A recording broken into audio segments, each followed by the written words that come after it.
morning. I'm delighted to open the Dybbuk project workshop and welcome all our guests from abroad and from Israel. Before we begin, I'd like to extend my gratitude to everyone who took part in organizing this event, and I'm reading so that I won't forget anyone.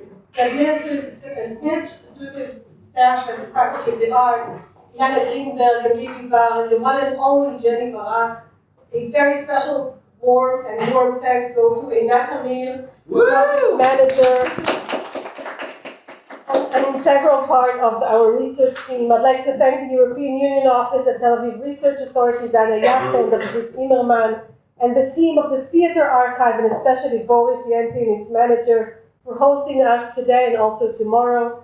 And last but not least, of course, I'd like to thank all the Dybbuk Project Fellows, Miriam Trin, Oren Cohen, Roman, Sinai Rusinak, and once again, Einat Amir, for the professional work that you'll see during these 2 days, for their love of Yiddish, of course, for joining me in this ride. It was such a special one, and basically for the last 2 years. I'd like to invite Professor Eran Neuman, the Dean of the Yolanda and David Faculty of the Arts, to say a few words of greeting. Thank you, Eran. If you don't mind, I'm just going to sit. And if you cannot see me or hear me well, just let me know. Okay.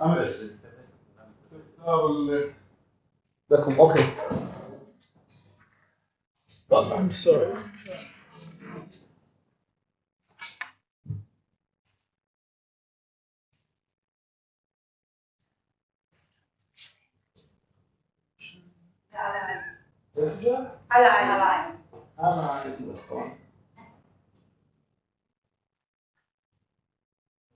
Okay.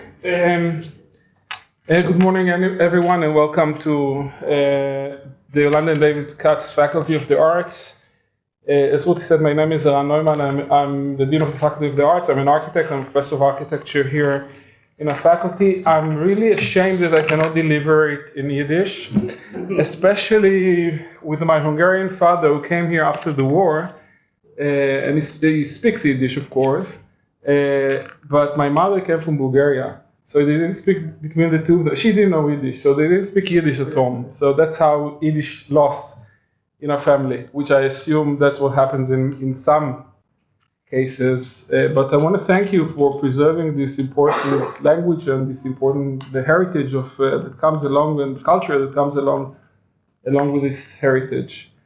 I'm going to say a few words, my 2 cents my contribution for what you're doing. I think what you're doing is wonderful. As I said, I'm an architect, so I'm going to take it to completely different realms, which has to do with architecture. But they will see it will resonate, and it will touch some issues that you yourself are also dealing with. Okay, so I can use this, please.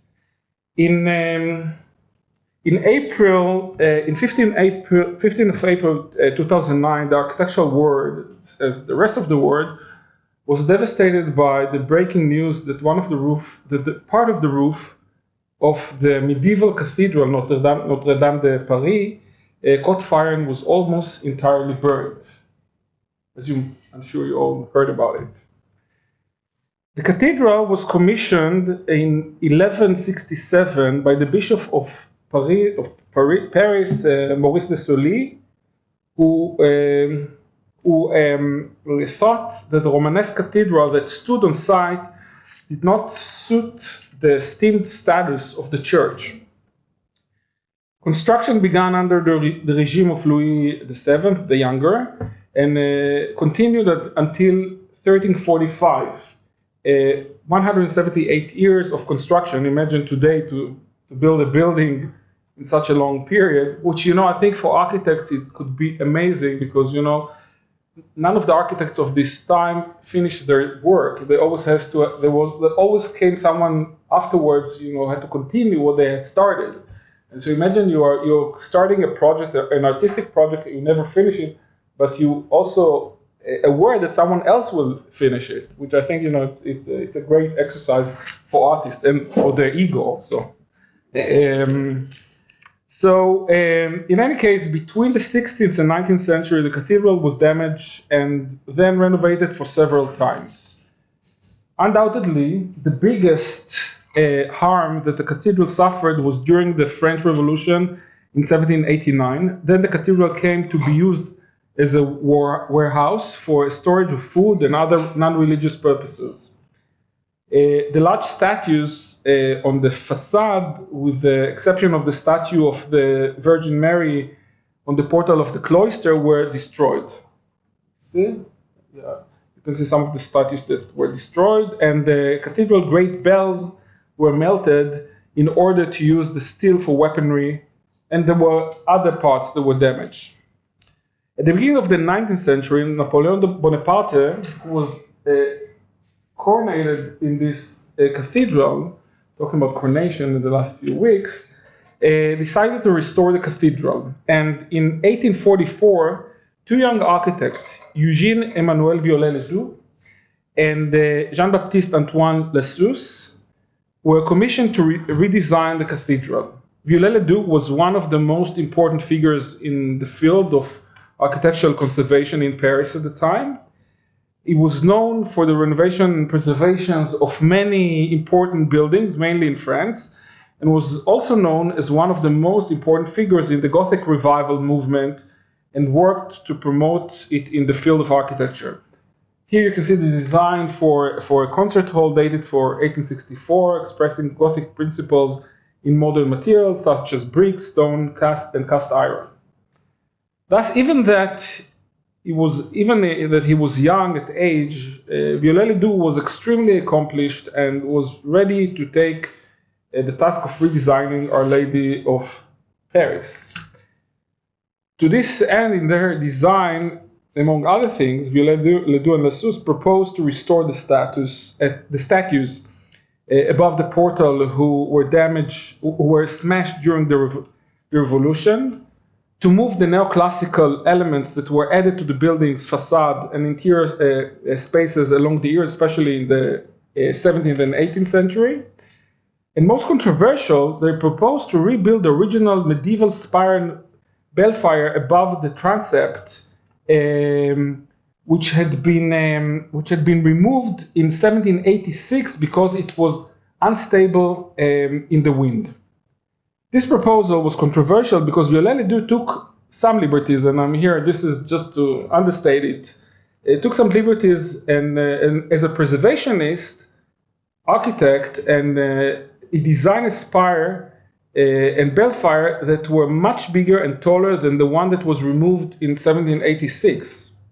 By the way, the engineer that he was working with at the time, very interesting engineer, was also, this is the design of Viollet-le-Duc, but the engineer, and this was eventually was built, the design of Viollet-le-Duc was eventually built, but he was working with the engineer who was at the time was working on the design of the Statue of Liberty that the French gave, as a present to the Americans. You can see here from the interior of the Statue of Liberty, and indeed Viollet-le-Duc rejected proposal that was made by some officials in France and Paris to add two towers on top, and you can see in the facade, on top of the cathedral facade. He claimed that such a monument, and I quote, would be amazing, but would not be Notre Dame de Paris.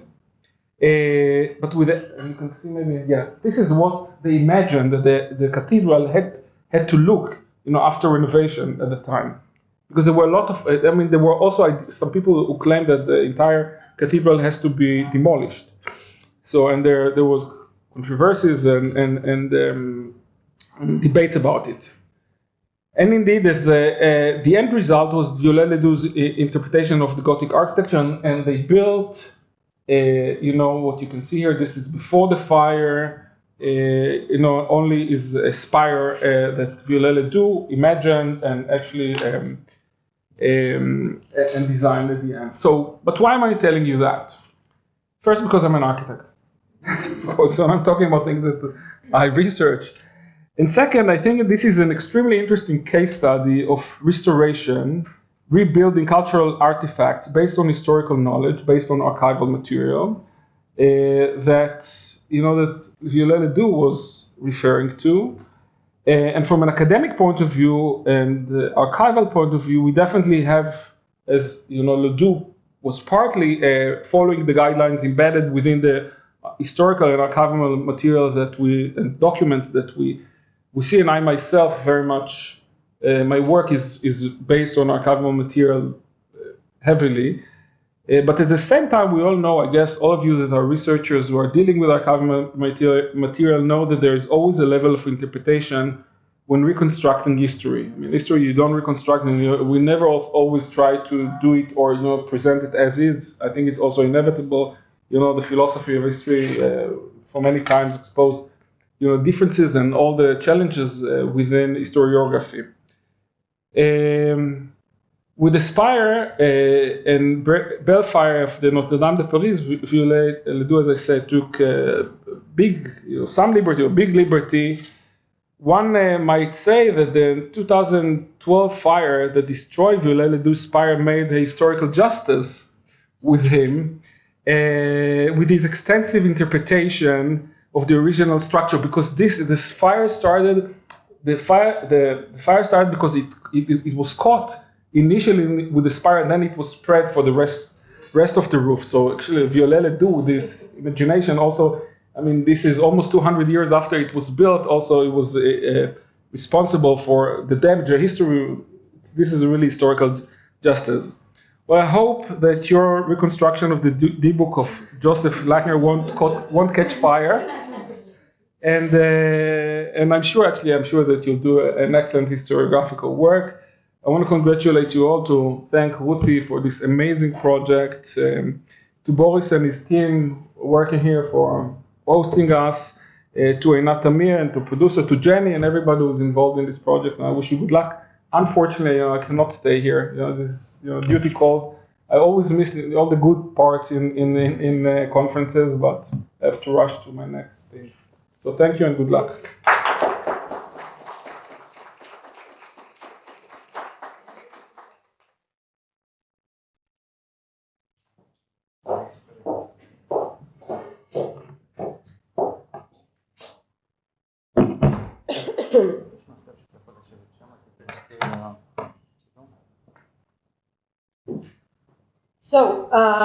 So this is a site-specific workshop.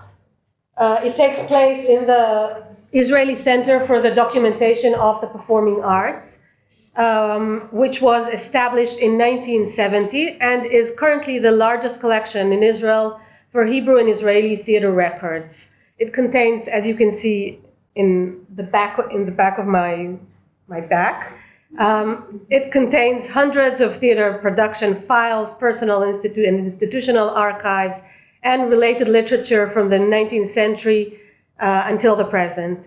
The archive serves theater scholars, students, and artists. It holds international and local seminars and conferences. The Dybbuk project team, Miriam, Oren, Sinai, Einat, and I, have been intensively occupied with archival search, identifying and deciphering Yiddish popular theater archival materials of sorts and media during the last 2 years. And this is a great opportunity to thank the Dybbuk project research team. You're really a dream team. What a special journey this has been. This workshop is a celebration of our research output from the past 2 years. During the next 2 days, we will present to you our work in progress. That is our attempt to delve into early theater performances and music of Joseph Lateiner's performance, Der Dybbuk. Hi, Edwin and Marlene. Good morning. You have 2 seats here. Edwin, do you want to get some water or something to drink with? That's okay. Go ahead. Okay, so the texts we will be reading today are the end product of a long process of philological, historical, deciphering, and creative reconstruction from archival objects to a readable, searchable, and stageable text. In our attempt to decipher these materials, we aim to understand not only the written drama, but also the theatrical language, the performance practices they inscribe. And this is what we mean by performance as knowledge. We observe the theater productions we study as epitomizing cultural change and as manifesting social habits and customs. We study their aesthetics in order to learn the epistemologies encoded in them. We decipher their handwriting in order to decrypt the world in which they were created.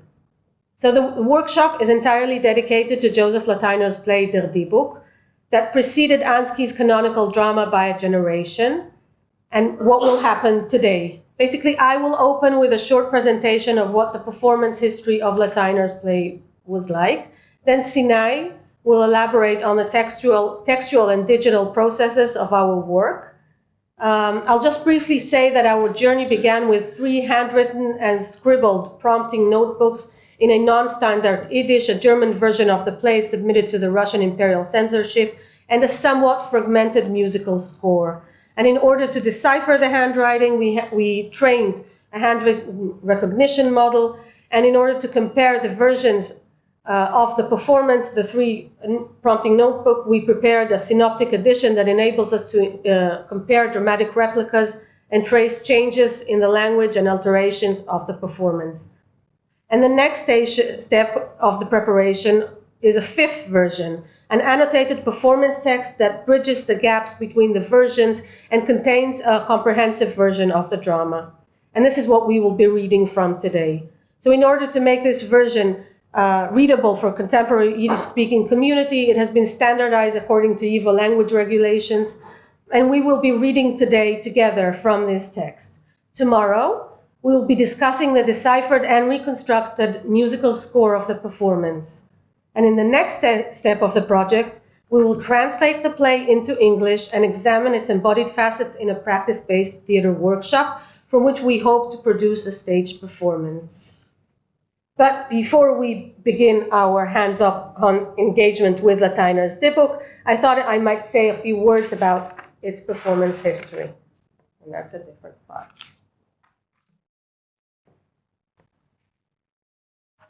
So, when we talk about the Dybbuk, we usually, of course, talk about S. Ansky's canonical play, undoubtedly a cornerstone of Jewish modernist culture. Current attempts to historicize Ansky's dramatic creation have largely been focused on the ethnographic background and folkloristic materials adapted and dramatized by Ansky. This historical narrative has inadvertently marginalized the influence of Yiddish popular theater on Ansky's play and on the formation of the modern Jewish canon. Research on Ansky's Dybbuk to date has entirely ignored prior Yiddish theatrical dramatizations of the Dybbuk, staged as early as 1880 in Europe and the United States, and implicitly deemed them unrelated to Ansky's classic. By doing so, Dybbuk scholarship has eschewed the artistic influence and cultural impact of Yiddish popular theater on modern Jewish culture, and thus narrowed the artistic prehistory of Ansky's play. Excuse me. And this is where the Dybbuk project enters the frame. We set out to reconsider the theatrical legacy of the Dybbuk, extending its historiography to include popular Yiddish theater performances as a significant influence on modernist Jewish culture. The centerpiece of our exploration is the textual reconstruction and theatrical musical reenactment of a precursor of the Dybbuk, a paragon of Yiddish popular theater preceding by a generation the Vilna Truppe's acclaimed 1920 performance of Ansky's play. So before we delve into the dramatic text of Lateiner's Dybbuk, I'd like to provide an overview of the plot staged in Lateiner's Dybbuk and present some background on its performance history. Der Dybbuk was Lateiner's 3rd authored play. His entire repertoire amounts to more than 150 dramas. It was written in Romania and was apparently first staged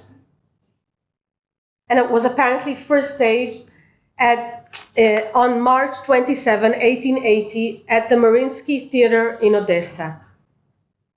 From there, it traveled west and eventually crossed the Atlantic Ocean to New York City, where it was occasionally performed until the end of the first decade of the 20th century. The texts we will be reading and discussing today are from its performances in New York. Between 1898 and 1907. So apart from some reviews, we don't really know what the drama was different when staged in Europe. Like other performances of popular Yiddish theater, Lateiner's Der Dybbuk was subjected to various adaptations and performance versions. So, and yet, as our synoptic edition reveals, the core drama of the play remained fixed. Those of you who are familiar with turn-of-the-century Yiddish culture will undoubtedly recognize in the following description of the play some recurring themes, typical theatrical forms, and standard practices of the Yiddish popular theater that thrived between 1880. And indeed, Lateiner's Der Dybbuk is a paragon of the early commercial Yiddish theater and accordingly reflects its style, aesthetics, and modus operandi. The dramatic plot of Lateiner's Der Dybbuk begins when terror strikes the shtetl. A Dybbuk has settled in town. He stands on one of its walls and throws stones at the passengers, seeding fear among the residents of the town. This Dybbuk, we will soon find out, is a sort of jester and a servant of Leon, an assimilated Jewish man, a French teacher, and Amalia's lover. In parallel to his cheeky stone throwing, he is also planning to stage a Purim play. As in Ansky's play, at the core of the plot is a forbidden love story between Leon and Amalia. Amalia's grandmother does not wish her granddaughter to marry a Gentile, and instead she wishes Amalia to marry the local Rebbe, who deceives the grandmother by promising to say Kaddish over her grave in exchange for Amalia's own dowry. The Rebbe then plots with his evil assistants to capture and chase Leon away, thus preventing any chance of him secretly marrying Amalia. In the meantime, Leon and his servant Falik plan with Amalia to run away. That's, of course, the latter scene that we will soon read. They find refuge from the rabbi and his disciples in the dilapidated wall. Then a troop of Hasidic men and women, led by their rabbi, enter the stage. Just imagine.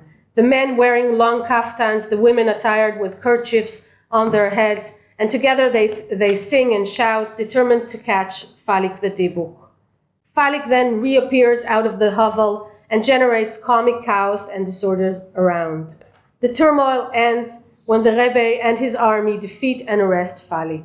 Falik, a letz, a sort of Dybbuk, and an actor in the planned Purim spiel, is then imprisoned in the attic or the boydem in the rabbi's home. They all address him as a golem, detailing the attributes, customs, and rituals related to the figure of the golem. And what becomes of Amalia?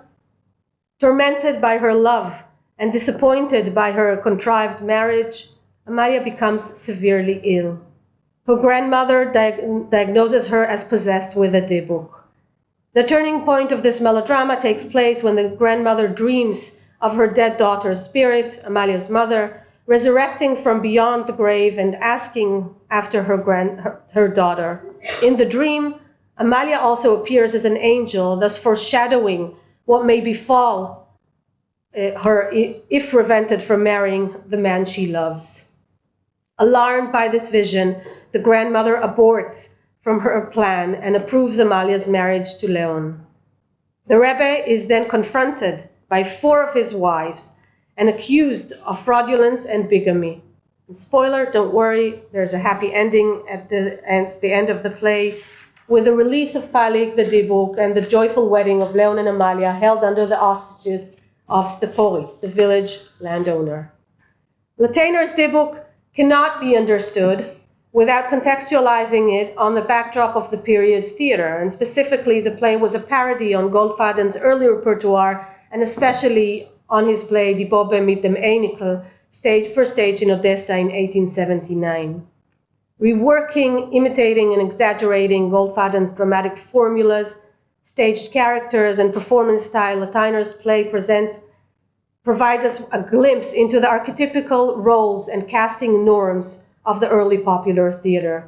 But it did more than that. Lateiner's Dybbuk, like Ansky's play bearing the same title, had a profound impact on the geographical dispersion, on cementing professional and cultural practices, and on the thematic range staged on the popular theater. As I'll show in the following, many of its actors that featured in its first years grew to become significant actors on the Yiddish stage.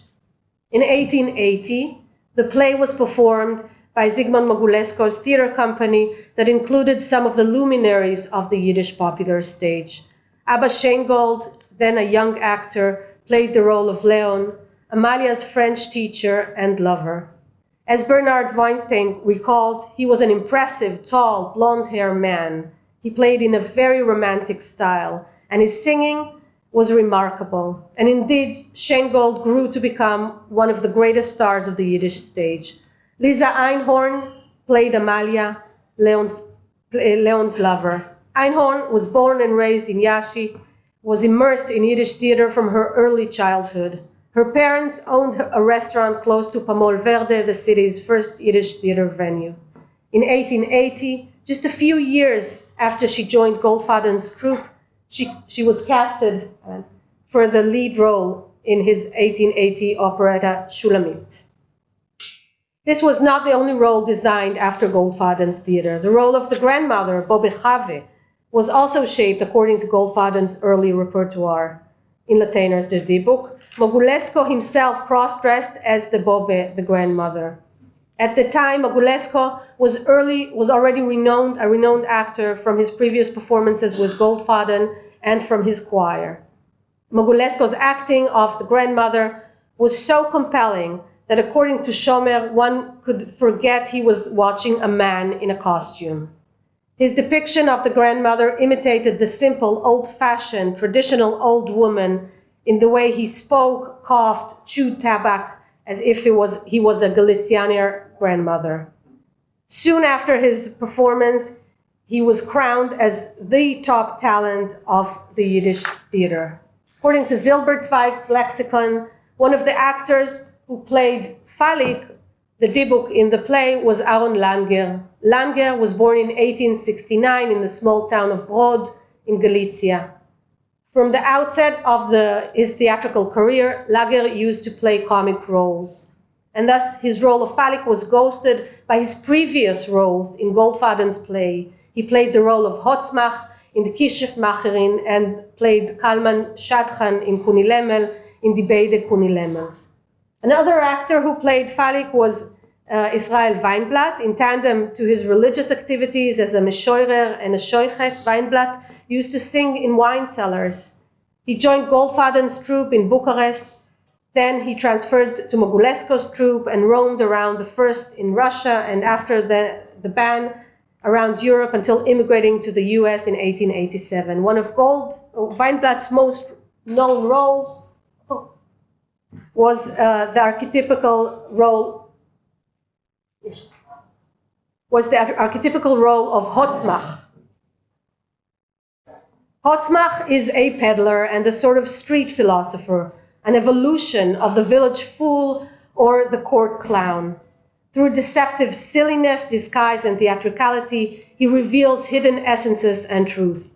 Hotzmach's acting, raspy voice, and singing, he brings to the stage vestiges from the traditional entertainers called Brody singers, patronim or folk singers, who became popular in East European Jewish center during the second half of the 19th century, performing in taverns and cafes across merchant routes throughout the Pale of Settlements and stretching westwards into cities like Lemberg and Vienna. And as Alicia Quint writes, with Hotzmach, Goldfaden embedded a folk performance within a modernist operetta. Hotzmach presents a social performance that is both adaptable and flexible, constantly changing identity. On the theater stage, as in the street or tavern, he's a total actor. At the end of the 19th century, following Goldfaden, the name of Hotzmach became a code name for Jewish scam artists. According to Goldfaden, the character of Hotzmach was a product of folk singers' lack of virtuosity that forced him to create roles that allowed them to be versions of themselves. Lager, one of the actors that played Hotzmach and later Falik in the Yiddish theater performances, provides an ethnographic description of such a subversive presence. On January 15, 1931, he published an article on the figure of the Letz, a local phenomena in most East European shtetls.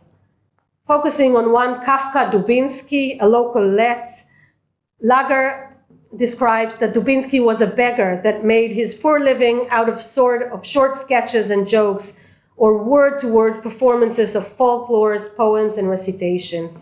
He would appear uninvited in local taverns and markets, squares, and perform, usually for a glass of beer, coffee, soup, or bread. Unemployed, with no vocation, he walks around the vicinities of the shtetl. Dubinsky, according to Lager, could easily change his public identity, sometimes identifying as a Gentile, at other times as a vagabond comedian.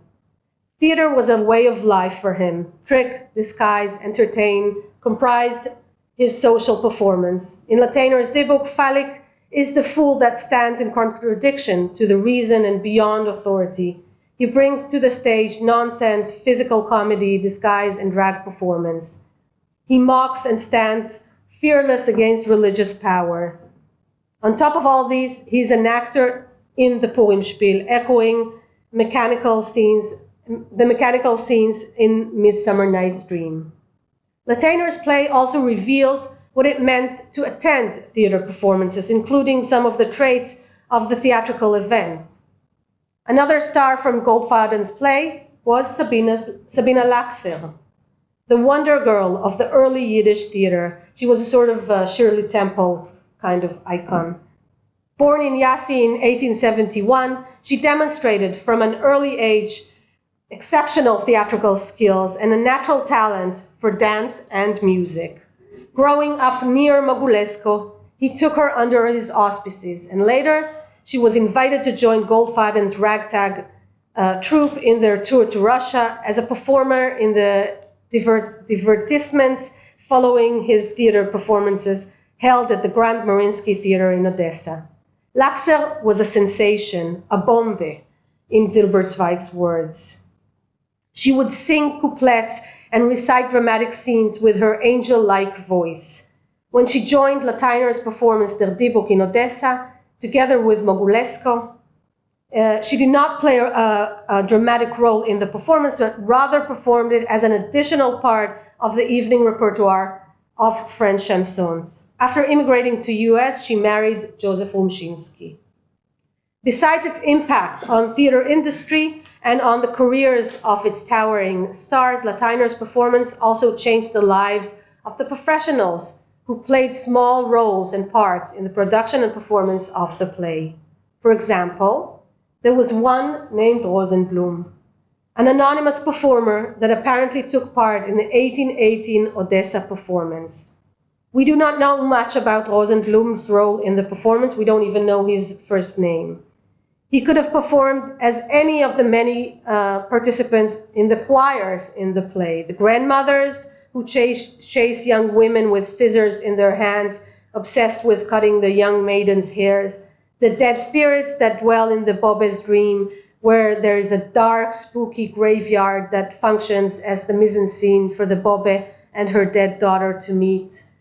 He could have been a part of the large Hasidic clan that follows the rabbi and obeys his command, or he could have played one of the peasants celebrating the wedding at the end of the performance. Either way, Rosenblum did not have a big role in the performance, and yet this experience on the stage was imprinted in his memory as a remarkable event. Years later, and after he emigrated to New York, he would tell his peers at the tobacco factory about his performance in Lateiner's Der Dybbuk. Theater songs, as Tomaszewski writes in his memoirs, brightened Rosenblum's hard-working routine. They triggered nostalgia about faraway country that seemed, after reckoning with the toils of immigration, like home. 4 years later, in 1884, Lateiner's play premiered at the New York Lower East Side Oriental Theater with a different cast, including Lateiner himself playing the deceitful rabbi. During the first years of the 20th century, the play was occasionally staged in New York with various actors playing the role of the Bobe. A review written in New York paper, Die Jiddische Gazetten, in 1887, provides some clues regarding the theatricality of the show. This review, written by Dr. Ehrlich, presents Lateiner's play praises Lateiner's play for its light humor, wit, and describes the positive response of the audience, who did not stop laughing during the entire performance. He describes the Jewish characters depicted in his production as parodying what it perceives as early as 1887 to be the declining, primitive, impoverished shtetl. For instance, the religious characters in the play, especially the crooked Rebbe, is portrayed as a corrupt local magnate who extorts and deceives his fellow Jews. The reviewer points out that those who came from there, that is, from the old European Jewish world, are familiar with the rabbinic institution and its servants. The corrupt Rebbe provided a reliable representation of East European Rebbe. Fraught with Hasidic idioms, Hebrew tropes, and deliberately mispronounced and heavily Germanized Yiddish, the language on the stage, according to this review, also reflected these traditional elements. In 1898, Lateiner's Dybbuk was once again staged at the Thalia Theater in New York, with Mogulesco recreating his acclaimed role as the grandmother. And in November 1896, Der Dybbuk was staged at the New York Windsor Theater. This production featured Boris Tomaszewski, known for his heroine figures, and Zygmunt Feynman, known for his tragic figures. Both surprisingly played comic roles.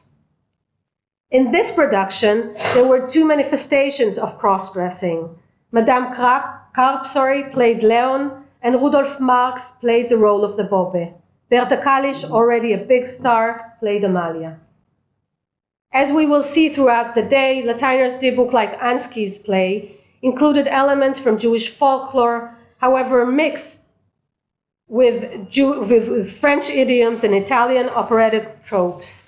Unlike Ansky's play, the Dybbuk, as a cultural spectacle and a dramatic role, is addressed in Lateiner's play as an old-fashioned, somewhat primitive phenomena, and thus re-examining the history of the popular Yiddish theater, and especially delving into Lateiner's Dybbuk, allows us to revise what we have long understood to be a cornerstone of Jewish theatrical modernism. Shifting the theme from farce to tragedy, Lateiner's version of the Dybbuk brings together folklore, ethnographic recording, and theatrical reproduction. And along with these theatrical phenomena of the Dybbuk, later, as we know, metamorphosed into an embodied demon, from an embodied demon into a spiritual force. So today, for the first time in more than a century, we will read parts of Lateiner's Dybbuk. The text we will be reading is the outcome of a long process that Sinai will talk about now. Sinai, so this is just a picture of the text.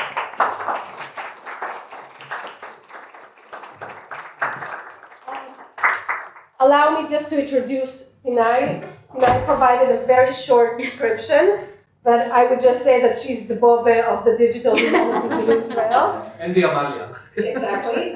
She's a digital consultant of the Dybbuk project and a project leader at the University of Haifa, at Tel Aviv, and at the Open University.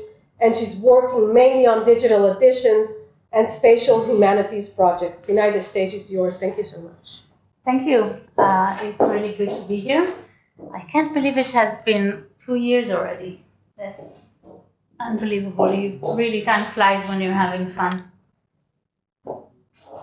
So if you walk the streets of the Lower East Side these days, across Christie and Grand Street, the corner of Christie and Grand Street, or Bowery 104, 106, it will be very hard to imagine that you're in the Yiddish theater district. This visualization let us see only the stacked here are only the theaters, the shows in the theaters of Lateiner's play, that it was indeed so. And if you walk along about 30 minutes to the north, across where the People's Theater was, And to the end of this map, you will get to this place, which I'm sure many of you recognize, the Evo Institute. And in it, you will find the boxes where the 4 notebooks that Ruthie spoke about, along with many others, notebooks are found. And play. And remnants from this really rich and lively world. And if you are very privileged to fly all the way there and get access to these notebooks, you have the honor and the excitement and the pleasure to look at the notebook and enjoy its very worn presence very carefully. As you can see, it has seen some uses and reuses and many reuses and adaptations, and it's patched and torn and really you end up with many pieces of paper on the table around you. As nice as this is, we should be really so grateful for being able to have a scan, a digital scan. This is when we're talking about digital projects, we always remember the first and main wonder that we can look at that and browse that without harming it. So preservation, but also we can take it abroad, across the world, and see it together in Tel Aviv. I was careful, but yeah. And work on it together. But the next wonders of digital representation is that we can turn it into a searchable text. Searchable, editable, we can rework it, restructure it, reformat it, put it in a layout that all of us are much more comfortable with when we read plays. And this is something that you can see on our website already. And how did we do that? Ruthie mentioned this. We used a platform called Transcribush, which enables us to transcribe the manuscript, actually transcribe it as if it was on the page. So each line is aligned with the part in the image that it takes and transcribe. And this lets us not only a convenient tool of transcribing, but also the way to teach the machine to read for us and help us read the manuscript.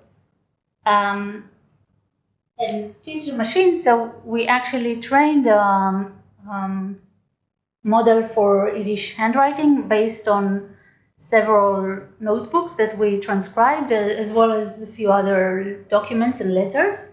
And in this workshop that you can find on YouTube, you can learn a little bit how you can use it, again, to teach the machine to teach you how to read English handwriting. And it was not easy.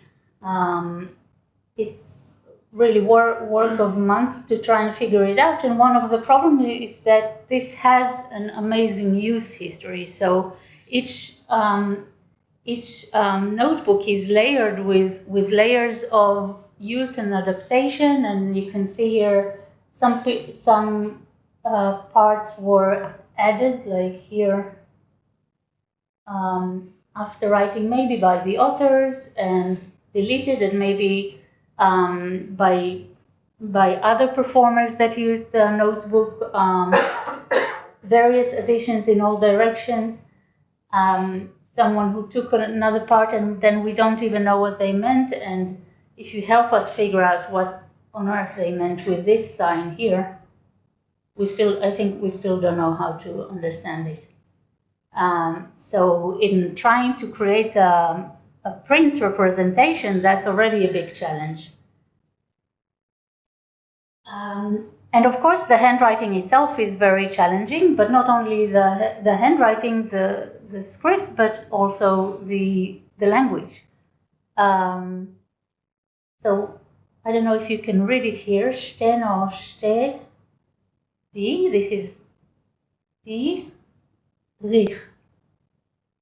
And then this, it's very hard to know, but if you read enough, you figure out that this is mem. And this is kinchen. So what does this mean? Yeah. Thankfully, we could take the expertise of Miriam and Oren on Ruthie into the digital edition to let you also use their expertise in the digital edition. I would be very happy if you manage to go into the synoptic edition and the 3 editions and use it and let us know, because this is still work in progress. Let us know if something is not understood, if you have any questions, if you have any suggestions.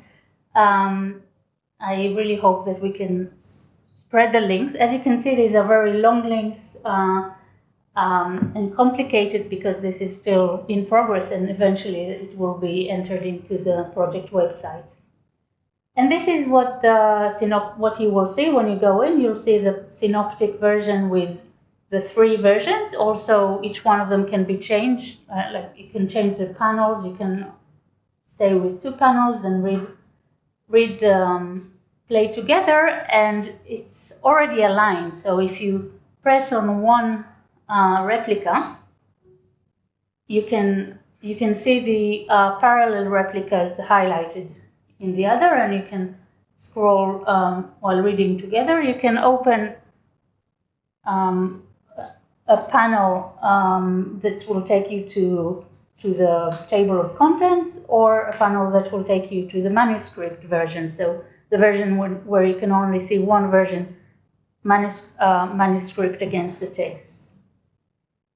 And of course, I keep saying we, but I didn't do anything here. This is the work of our experts, and I just gave them the tools. And the tool that enabled us to create this digital edition is TI Publisher. It's an open source package, and Gil Shalit, who is the developer that constructed it for us. And the TI Publisher has also an environment that lets us annotate. So the Digital Publisher Annotator, which lets us engage with the text in edit, but also tag and encode. And we do that using a common language that was created for various fields of text in humanities, the Text Encoding Initiative, already almost 3 decades old, that has a specific module for drama text and how to encode them. So we have things like the head and the stage direction, and this language, together with the TI Publisher, lets us format the stage direction in italics, for example, or if we wish to use other conventions, or the lines. This is what it looks like in on the file itself behind the graphic user interface that you will be using. Each replica is marked for the speaker and for the content of the replica. And then we added 2 very important tags, which are the SIC, the Latin SIC, that says that this is how it's written in the text, Tidim, for example, and the corrected form, which is Hasidim. And we use another tag for cases like Mel here, that is written in a Germanized spelling, with the original as spelled and the regularized form as Mel, like this.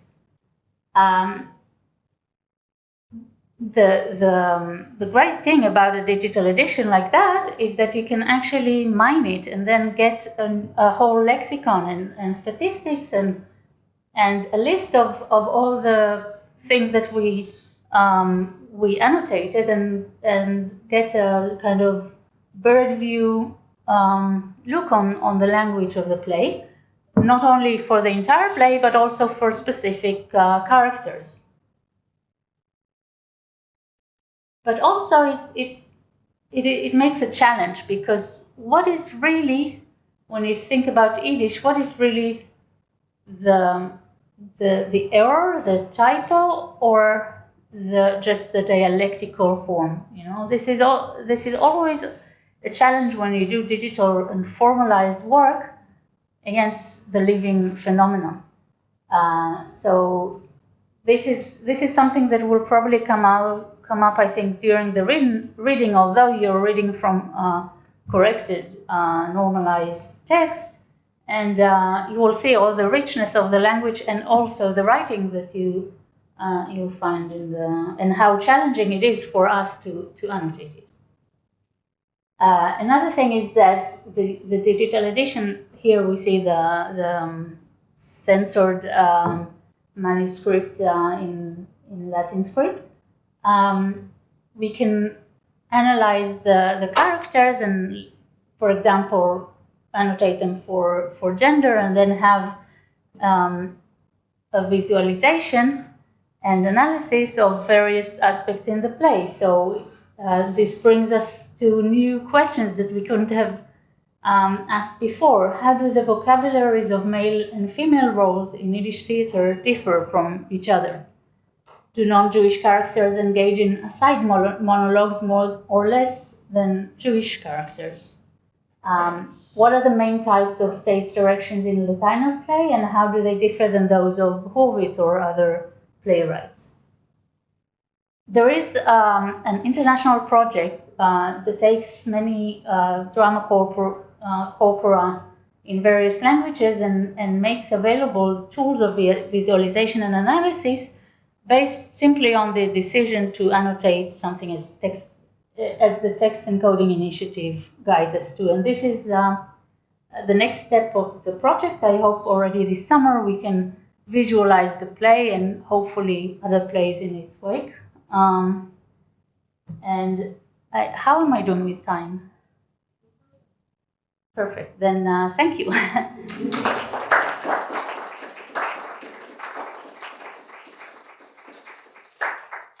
Yes, you see, I prepared also. So I think we have wait. I think we have time if there are any questions to take from the audience. Just the very last slide. You were saying that this is the future, but it was a bit rushed. If you could say a bit more about the next step, the last slide. Yeah, the DRAPO project. Yeah. So we're in touch with the DRAPO team, specifically the people in Potsdam, and there is a workshop planned for September, but possibly even already in July. I will be there, and we will play around with Dybbuk and put it into the system so we can see all these analysis and visualize again. Well, what's the goal? What are we going to see? So yeah, I'll go into the slide.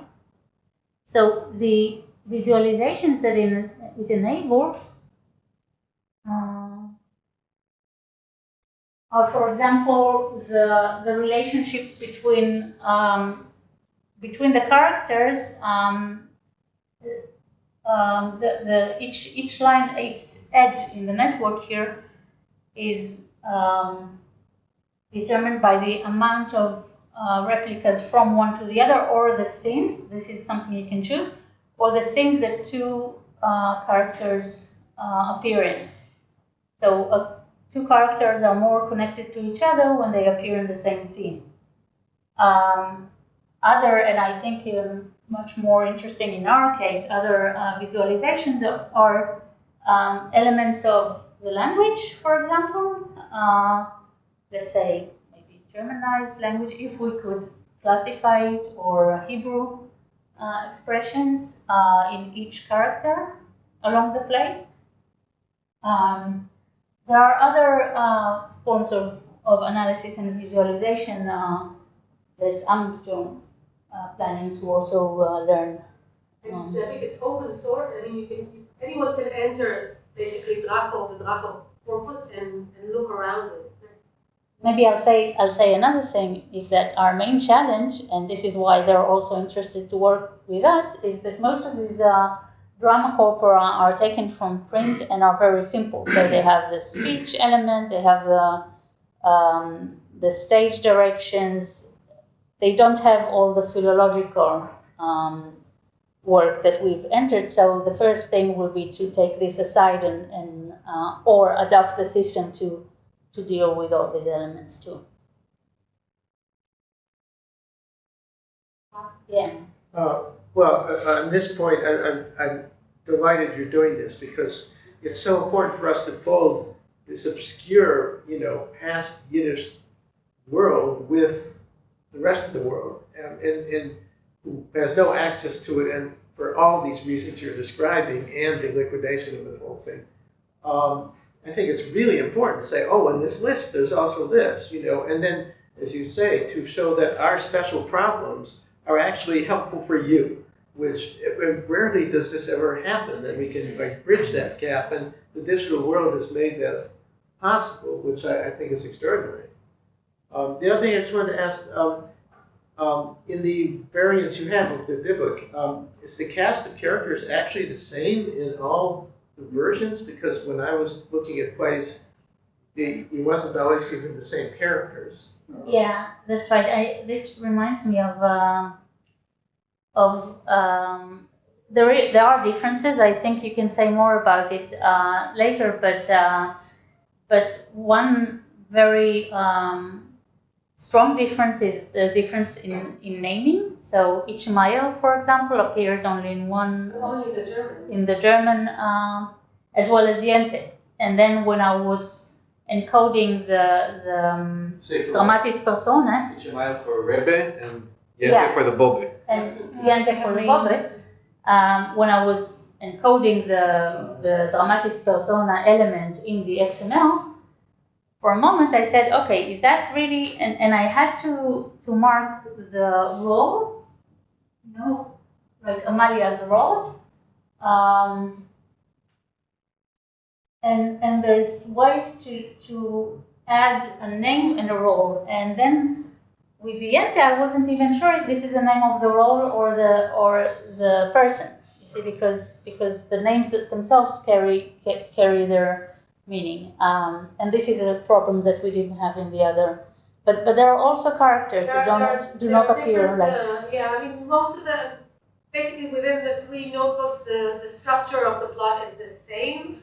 There are differences in language and sometimes in the naming of the dramatis personae. But not in the actual, there are not characters that appear in one that don't appear in the other.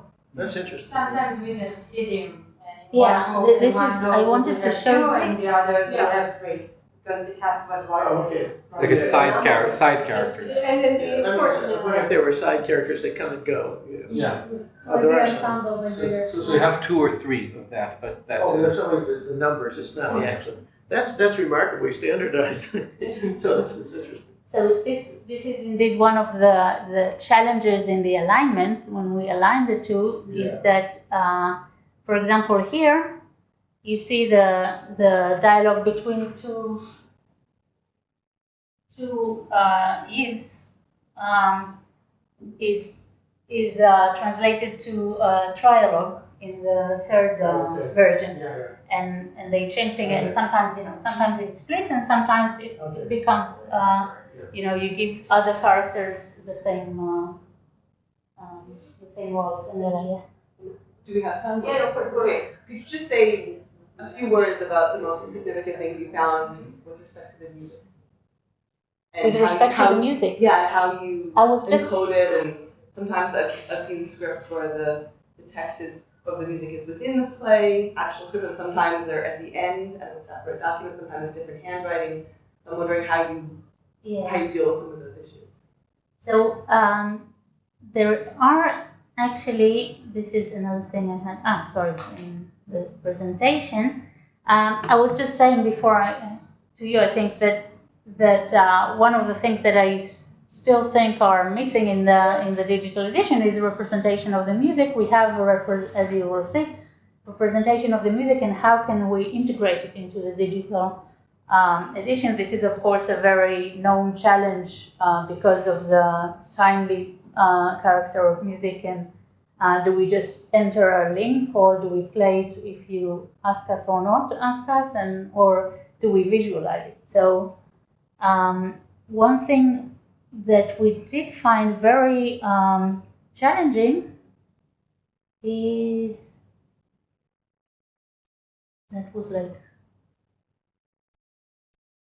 yeah, not the music itself, because we didn't we didn't really do anything about it, but the vocabulary of the music, for example, the retournelles that are marked as retournelles are usually marked as retournelles, so you just have the word retournelle, and then there are the numbers.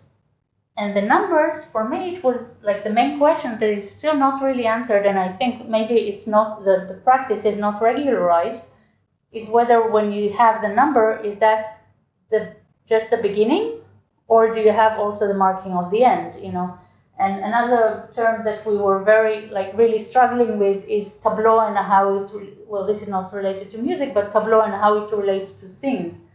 Is tableau in one version parallel to what scenes are in there? And of course, there are no parallelism here. There's like 20-something scenes in one play and 4 in the other for the same chunk. But specifically, the language that describes where the music comes is still, I think, still needs another round of interpretation. Okay, so we'll take a 10-minute break until 11:15, and then we'll come back and start reading the play.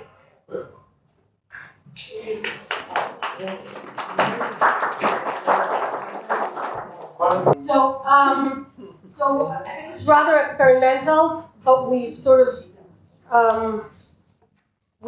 made a few sort of guiding rules. So the text that you are holding in your hand now is the performance text. These are the 3 prompting notebooks amalgamated and combined and, of course, standardized. There are lots of language issues here. We hope to surface them through our discussion. We tried to do the standardization, but without eliminating the Germanized registers that accompany some of the figures and without abolishing the uniqueness of 19th century Yiddish. So how is this going to work? Basically, we have chosen 7 scenes from the entire play. This is not the entire play. That's why it was important to talk about the plot before. Each scene will be facilitated by one of our team member, Miriam and Oren. At the beginning of each scene, we will cast roles and begin the dramatic reading. At crucial points, the facilitator will stop and open a discussion of sorts. And of course, if you have questions, that would be the time. Discussions will be multilingual. Those of you who are more comfortable in Yiddish can speak Yiddish, and those of you who are more comfortable in English are welcome to speak English. There are different levels of language proficiency here. This is part of the deal. So we're going to manage this somehow. But please feel comfortable in speaking whatever language you wish.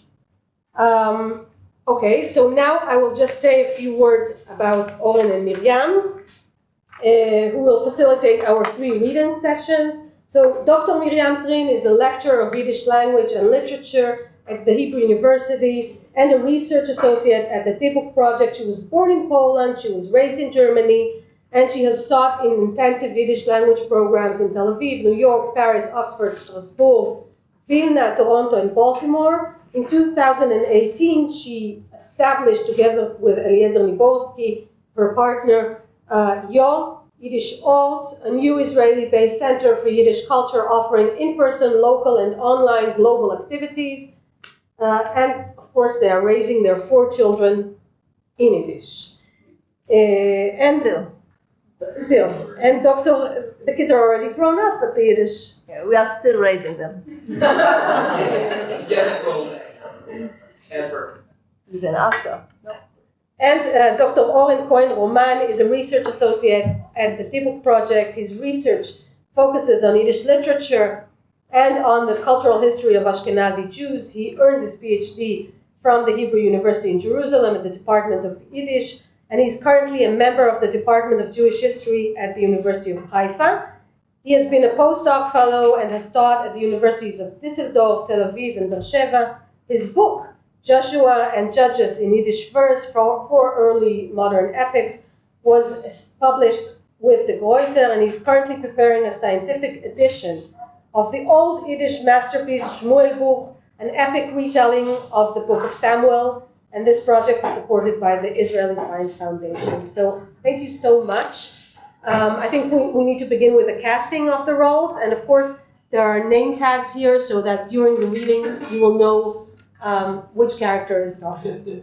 But I'll leave you to it. Ja, schönen Dank, Ruthie. Gut. Nein, bleib sitzen. Du sitzt schon. Du sollst bleiben sitzen. Shalom Aleichem, Bruchim Hamboim, schön euch zu sehen. Ich will reden Jiddisch und ich hoffe, dass ihr fühlt sich alle bequem mit dem. Wir werden aber kennen, wie Ruthie hat gesagt, schmussen auf kollerlei Lechoines, was ihr wollt. Kolzman, wir verstehen sich. Die erste Szene, was wir werden lernen und mit welcher ich habe den Covid anzuführen, wenn wir lernen, Uhren herumschmussen auf Jiddisch. Und ja, wir haben euch gewarnt, schon mit Wochen im Voraus, also das ist ein interaktiver Werkstatt. Und mit Mail wird ihr dürfen sein ein bisschen aktiv.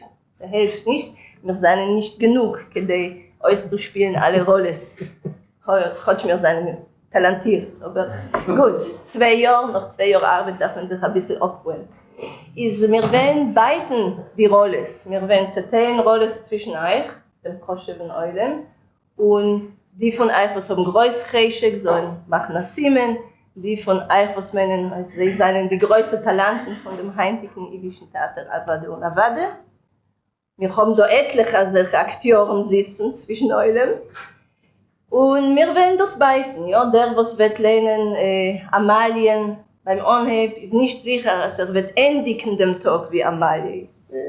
Das wird sein als ganz dynamisch.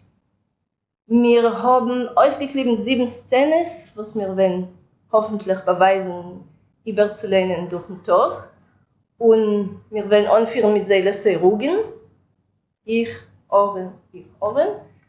Und die dosige 7 Szenen seien mit etwas repräsentativ, aber es fehlt aber der sehr Sache. Und was fehlt der Iker zwischen die 7 Szenen ist, dass wir haben dann nicht den zweiten Akt. Wir haben nicht ausgeklebt keine Szenen von dem zweiten Akt, was ist ein interessanter Akt. Das wird sein Heimarbeit für euch. Ihr werdet es können überlernen allein.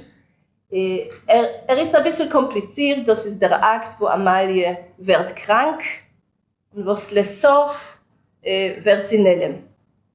Das ist Mamisch Bekitzer, die Rest lernt allein. Es ist gewesen ein bisschen schwer auszukleiden. Etwas ein kleines Stückchen von dem, was soll sich können gering lernen zusammen, haben wir eine Watter gewesen auf dem.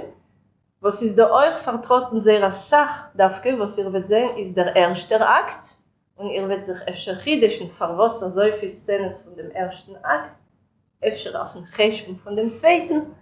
Aber der erste Akt ist bichlal in alle Versions der Wogiker, der Größte, der zum ersten entwickelte und wie Meile seinen dort gewesen, als auch interessante Szenkes und Szenkelach, was wir haben gewollt, euch ein bisschen aufweisen. Wir haben auch manchmal von dem Anheb. Ja. Und ihr seht, wir halten aber auf Seite 1, das ist ganz logisch, wir haben Instruktions, Bienneninstruktions und wir haben die verschiedenen Personagen. Ihr seht, dass das ist eine Szene zwischen Fallig, was ihr euch schon ein bisschen bekennt mit ihm durch Ruthies Vorstellung, und ein Schneiderjüngel, ein Balmeloche, aber auf dem seien dort 3 Chassidim. In einer Version seien es 3, in anderer Version seien es 2. Wir haben ein bisschen geredet wegen dem, es hat sich gewonnen in dem, in Wasserjahr, man hat gehabt mehr Akteuren, was man hat sich gedacht, geben Parnasse, oder öfter hat man euch beschlossen zu haben 3 Chassidim, zu lieb theatralische, dynamische Effekten. Ja, wegen die Sachen können wir euch schmussen. Nur ein Fakt ist, dass nicht in alle Versions seien dort 3 Chassidim. In 2 Versions seien dort 2. Beim Onheb, Ot ist der erste Chassid. Beim Onheb hebt man aber on sehr musikalisch, ja, mit einem Lied, was wird gesungen von einem ganzen Chor. Ja, von einem Chor. Und öfter können wir sein BMS interaktiv und ihr seid alle der Chor, die was wählen, die was haben nicht kein Chor singen, ein bisschen stiller.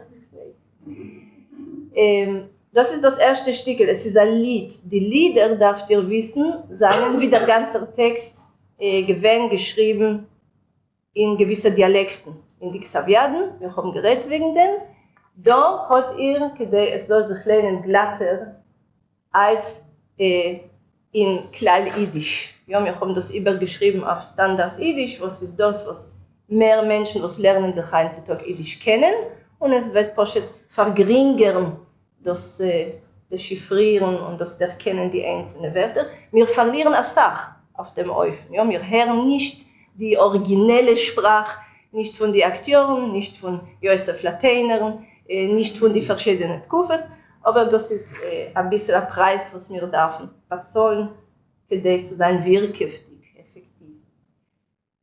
Die Liederbufe, was ihr könnt finden beim Sof von dem Heftel, haben wir dort beim Sof ja übergelassen in sehr dialektaler Form, was ist aber sehr wichtig bei Liedern, zu lieb die Grammen.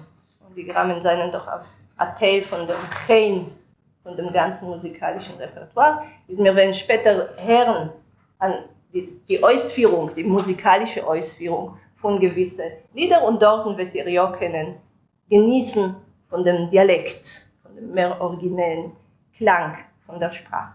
Das erste Lied, euch da, ist schon standardisiert, und lassen wir anheben, wie ein Chor, alle zusammen, aber koidem kol will ich herauspicken die Chassidim, da zwischen euch. Wir dürfen 3, wir haben, nein, lassen wir fragen beim Eulen, wer will mitlehnen und wer will sein Chassid? Das ist eine außergewöhnliche Gelegenheit, weil, wenn seid ihr gewöhnt Chassidim, das letzte Mal, ja. Nehmen so? Aber ich habe schon da, also Reserve-Chassidim. Ist ein Chassid wird sein Uri. Vielen Dank. Du bist sein Chassid Nummer 1. Sie sind ein bisschen anonym. Sie haben noch Nummern. Chassid Nummer 2 von Eulen. Wer will sein ein Chassid? Quenkelt sich nicht. Es ist winzig Text. Derweil. Ja, es ist ich verkaufe. Gut, Sorele ist da so gut. Komm, sitz mit uns. Das ist die Biene. Chassid 2. Chassid 3. Und Uri, du bist Chassid 1. Du sollst nicht vergessen deine Identität. Das seid ihr. Ja, das ist der Kopf. Und der dritte Chassid. Wer will? Oh, sehr fein. Schendl. Ein schöner Chassid. Komm.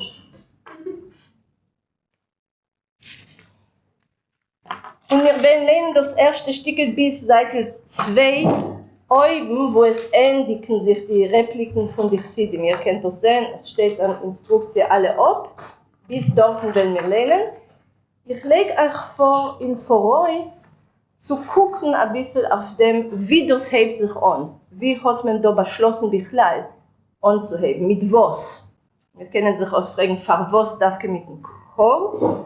Und danach geht der Guck, wie also werden vorgestellt die Chassidim durch dem, was sie sagen, wie sie reden. Ja? Für was seien sie der Anheb von der ganzen Spiel? Sie haben eine ganz wichtige Funktion. אפשר euch typisch, und das kann man sagen, in Vorreist, sehr typisch für populären jüdischen Theater ist Tage, also wir haben da Sachlieder, musikalische Elemente und poschete Grammen, poschete Wörter, und es wird gleich, also sozusagen freilich, Milach hat viele auf der Bühne. Ja. Gut, ist Lomer sein der Chor, ja, alle in einem. Ihr seht die Instruktionen, wir befinden sich auf der Straße, das ist schon ein bisschen deutschmerisch, wer es versteht nicht, das ist ein Gast. Man hört singen Chassidim von Weitem im Hintergrund. Man darf noch reden wegen dem Tableau, was ich habe noch nicht den ganzen dechiffriert, aber man hört ein Chor von zwischen die Kulissen.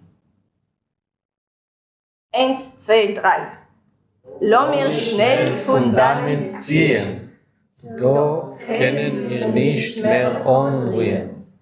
Ach, was hätten wir uns zu tun?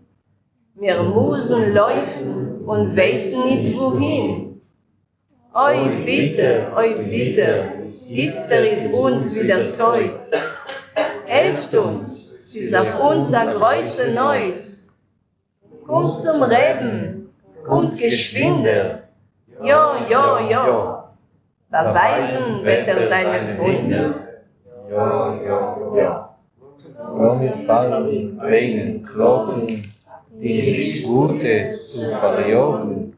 Ja. Kommt zum Reden, kommt geschwinder. Ja. Beweisen wird seine Wunder. Ja. Oh ja. Wie brennt? Sag mir, ich bitte euch, was ist für ein Geläuf? Wo brennt es? Was für brennen, nen is einen übergefahren. Was für brennen, was für übergefahren. Was denn ist ein Geläuf? Was denn is a Gepilder? Deutsch. Ihr habt gar nicht gehört von den unreinen Leid, was haben sich zanadiert zu uns in Städtel rein. Die, was hatten sich auf in der Pustermäue? Die, was speien mit Steiner. Ja. Alle Menschen, die weinen, in jenen Gessel, haben sich alle gemusst da ausziehen. Eine Kleinigkeit, als sie halt hinein warfen mit Steinen. Das ist uns beide zusammen. Wo schweigt man? Chalile, wie Tomen schweigen in der Sach. Das ganze Städtel ist gelaufen mit der Gewein zum Reben. Soll sich sehen, Poren, die nicht Gute zu vertreiben. Ha klar? Ot wird der Rabbi mit seinen Chassidem heim, und wird aufwischen die unreine Leid von dort. Wird es heint beweisen, Wo stehen wir? Kommt, lo mir euch gehen. Kommt. Feuer. Alle ob, ja. Das ist der Regisseur. Ruthie. Danke. Gut. Seht ihr, die Sprache ist öfter nicht zu schwer. Ja? Also, wir haben den Eindruck, dem Räuschen, es lehnt sich, nicht kompliziert. Ja? Wir werden bald fragen, genauer, sie hat ihr Tage alles verstanden, sie seien öfter ja da etwas spezielle Wörter, aber lassen wir zusammen trachten, was ist die Funktion von dem Chor da? Ja, man fühlt sich gleich ein bisschen so, ja. Also wir haben da etwas eine Verbindung mit der nicht-jüdischen Tradition, darf auf der Bühne, ja, Chor. Und was noch, das ist der Chor wie ein Forum, wie ein theatralisches Forum, was ist nicht so verspreit in dem jüdischen Theater. Noch was für Funktion hat da? Und was gleich beim Anheb? Und was sagt uns in der Dosiker Chor? Also was scheint dem Inhalt? Was hat ihr verstanden? Ihr habt sehr schön gelernt und gesungen, aber ihr habt nicht geschrieben. Ihr habt gedacht, schreien ein bisschen. Das ist, קודם כל darf man reinziehen dem Eulen, also nicht einschlafen gleich beim Eulen. Aber es ist sehr dramatisch, das Stückele von dem Chor. Wie stellen Sie vor, das Bett kommen? Ja, wir haben ein Stückel Exposition, etwas ein Remes auf der weiter dicker Entwicklung und in der Emessen ein Remes auf dem, was die Chassidim wollen uns sagen mit ein bisschen genauere Wörter, erklären. Ja. Was sagen Sie, Tage? Was habt ihr verstanden von dem, was ihr habt gesagt? Was ist interessant, dass viele Schikare, als Nein sei, sie haben nun zu erzählen, wegen was es geht. Und der zweite, kein Spoiler ist da nicht. Ja, sehr elegant gegräht, ja, richtig, ja. Das heißt, man baut gleich eine Spannung. Eine Spannung bauen, aber erzählt. Wie ist die Stimmung? Nicht gut. Aber das ist doch die nicht gut, dass wir haben zu tun mit die nicht gut, ist schon schlecht, aber ist es pessimistisch? Nein, nicht mystisch. Ah, mystisch, sei mal, ja, Ruches, ja, nicht gute. Was noch? Wir lernen, dass es sehr leicht zu erschrecken als Alphabet. Ja. Was passiert? Richtig, Sie sind ja. nervöser. Gleich, ja, wir haben dort gleich in die erste Schule, es oi bitter ist uns, die Welt ist Choref. Sie sind on cap. Sie sind ein bisschen on cap. Öfter haben sie gute Stimme. Ja. Richtig. Ist Sonja? Und gefragt ein bisschen von Shakespeare, man hebt davon mit ganz normalen Menschen, nicht die Personen. Aber anders, wenn ich bei Berlin früher, habe ich gemeint, was ist der Scheife ist mit dem Dybbuk, weil ich habe nicht verstanden von dem Anheb, was die Pièce heißt. Der Dybbuk, aber es ist gar nicht wegen King Dybbuk oder wir wissen nicht von der Handlung im Ganzen von dem Anheb. Ja, aber öfter besser als so, weil wer wollte weiter gelernt? Ja. Und es wird nehmen ein Stück Zeit, ja, bis wir wollen begegnen das Wort Dybbuk, befeirisch, ja. Derweil haben wir noch die nicht gute.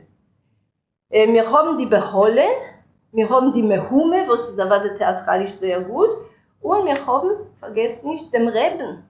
Was wird euch? Milch hat Trille vorgestellt wie der größere Goye. Ja.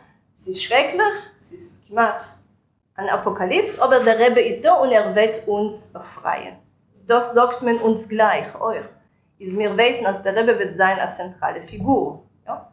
Und dennoch haben wir die Chassidim, die 3 Chassidim. Und was repräsentieren sie? Aber die Chassidim, aber durch dem, was sie sagen. Also, sie sind in der Emessen die Prat-Stimmen von dem Chor. Ja? Was der Chor hat gesagt, also grob und groß, sagen sie mit die Pitschewkes. Nur was da können wir sich der wissen wegen dem Eulen, mit welchen man hat zu tun, die Masse durch die Rede von den Chassidim. Ja, schämt euch nicht, ihr mögt reden zu uns euch auf Englisch. Aber das ist die Manier. Ja. Okay, I'll do it in English. Yeah, welcome. I think the three Hasidics, they are reassuring the public that everything is under control, and right, the situation is dire, and the Rebbe is there, if you will, take care of things. But then you listen to the choir and singing, but the Hasids just talk to the public and say, okay, we know what the situation is. They're funny in a way, at least they were funny to me. It should be, yes, I hope so. I mean, Lateiner's hoping. And, so it takes away from the tension of, oh my God, this big bad event that's happening, and it's bringing it sort of down to earth to the level of a public that would have attended a popular performance of melodrama. Ja, richtig. Und popular ist da sehr wichtig. Das heißt, wir gehen weg von dem großen Chor, was ist öfter ein bisschen abstrakt und theatralisch wie eine Kehle, zu die Prat-Menschen. Und die Chassidim sind die Individualen. Und sie seien, wie Professor Slobin hat schon ein bisschen gelost anzuhören, sie seien nicht die scharfste Cap. Ja? Für was haben die auch alle Meure? Ich habe das gehabt. Was geschieht dort? Sie wissen ja, eine Sache wissen sie, was geschieht. Etwas sehr Spezifisches und das baut auf die ganze Meure. Was geschieht? Ja. Wo warf man, wer warf die Steine? Ja. Aber das tun sie. Das ist es. Es fallen Steine, Emetzer warft Steine, man sieht ihn nicht, das muss schon sein Ariach. Ja, etwas mystische Sache. Und bemerkt, auf wie weit die Narrigkeit wird gleich entwickelt, ja, als nicht nur man hat Meure, man zieht sich heraus von der Gas. Ja, das heißt, man macht den Vaivrech, Teke vom Yad. Neber. Wir haben gleich dort die Chassidim wie die Gruppe, was kommt an Seichel und an Seicheldigkeit. Wir können wir schon verstehen ein bisschen, was wird öfter sein, der Message von Asamin Spiel, ja, von Asamin Pièce. Was ist ein Pustermeuer? Was ist ein alter Meuer? Eine gute Frage. Ja. Was ist ein Puster? Ein Pustermeuer, so will entfernen? Ja, ein Verlosener, ein Leidiker. Ja. Und eigentlich ist es interessant, wir haben geredet ein bisschen wegen die deutschen Merismen, die sind so dominant, wie klar in alle drei Versions. Aber dort gehen wir sich rein etwas ein slawisches Wort und es hat eine ganz zentrale Funktion. Lemosche der Pustermeuer, Pust ist nicht ledig, ist nicht leer. Lateiner wird gekannt, nutzen die dosige Deutschmerismen oder mehr germanische Wörter. Sagt Pustermeuer und euch ein Wort, was öfter hat euch überrascht, was? Was ist ein Meuer? Ein Meuer ist eine große Wand. Von der Kurve verstehen wir, oder öfter ein Stadtmeuer oder Städtelmeuer. Ich verstehe nicht, was der Meuer nicht kein Haus. Was ist ein Pustermeuer? Das heißt, ob das ist verlost oder übergefallen. Aber was ist das nicht ein Haus, wo Menschen haben? Ja, du sagst, ein Meuer ist schon. Was kann sein Pust in einem Meuer? Ja, aber ich will auch sagen, als Meuer auf Jiddisch, sein gewinn als auch Jiddisch-Redner, was haben genutzt Meuer wie in der Partei von Heus oder Rabbinien. Heus von Steiner. Ja, Heus von Steiner, aber ja. Diese Meuer bei See sind Heus, bei Lateiner ist gewinn Poshet das Synonym zu Heus oder Rabbinien, allgemein. Ja.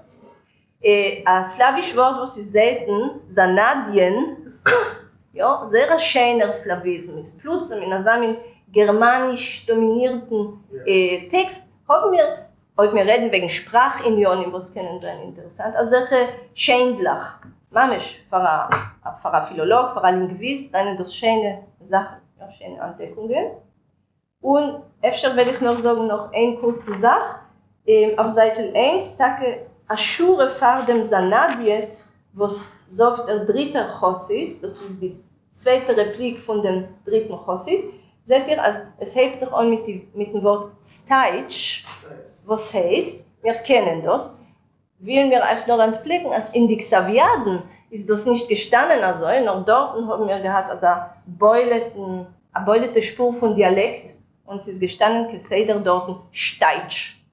Oder in verschiedene Varianten euch, und es ist uns euch angekommen, ein bisschen Kriasjamsuf, nicht zu stark, das zu dechiffrieren. Ja, speziell in dem Xaviat, ist nicht damit gewinnt, Poshet ist Sinai in ihrer Präsentation hat gegeben, die Odurme von dem Steitsch. Euch mit Analef, Statsch. Ja, Statsch, der lange A. Ja, das sind also kleine Sprachpitches. Miriam, ich mag zugeben etwas. Ich will euch öfter sagen, dass der Reinquer gibt uns einen Ort, wo wir sein. Wir sind in einer chassidischer Gesellschaft. Wir sind in dem chassidischen Europa. Und das heißt, dass wir haben eine Rebbe, wir haben Menschen, die glauben in Ruches und in solchen Unionen. Das ist euch wichtig, das Location, ja, in time and place and cultural location. And also, is that state location? Moya It's a place on stage. Something that happens on stage. Yeah. Yes. So you see it. We imagine that you see it. Yes. There's a lot of our imagination of reenacting, of enacting this. Ja, danke. Ihre Arbeit ist schwer. Für uns etliche Sachen seien schon klar, aber wir haben getracht wegen sie und wir haben einfach Sport aufzubauen durch den Pustenmäuer. Nicht da kein Ort. Gut, jetzt dürfen wir zwei neue Helden. Das ist der Schneideringel, Abeliovich. Und Ruthie hat schon erwähnt, dass wir haben da in der Pièce euch mit etwas Remosim auf den Cholem von mitten Sommernacht auf Jiddisch, also ja. Und gleich beim Anhieb fielen mir das, dem Oremes auf dem, als Abeliovich, wie bei Shakespeare, wenn stehen etwas a Pièce, was wird öfter nicht haben als da Zentralort da bei Lateiner, aber es ist fort etwas, was hat mich damit gewusst wegen dem und öfter ein bisschen Geschäft Inspiration bei Shakespeare.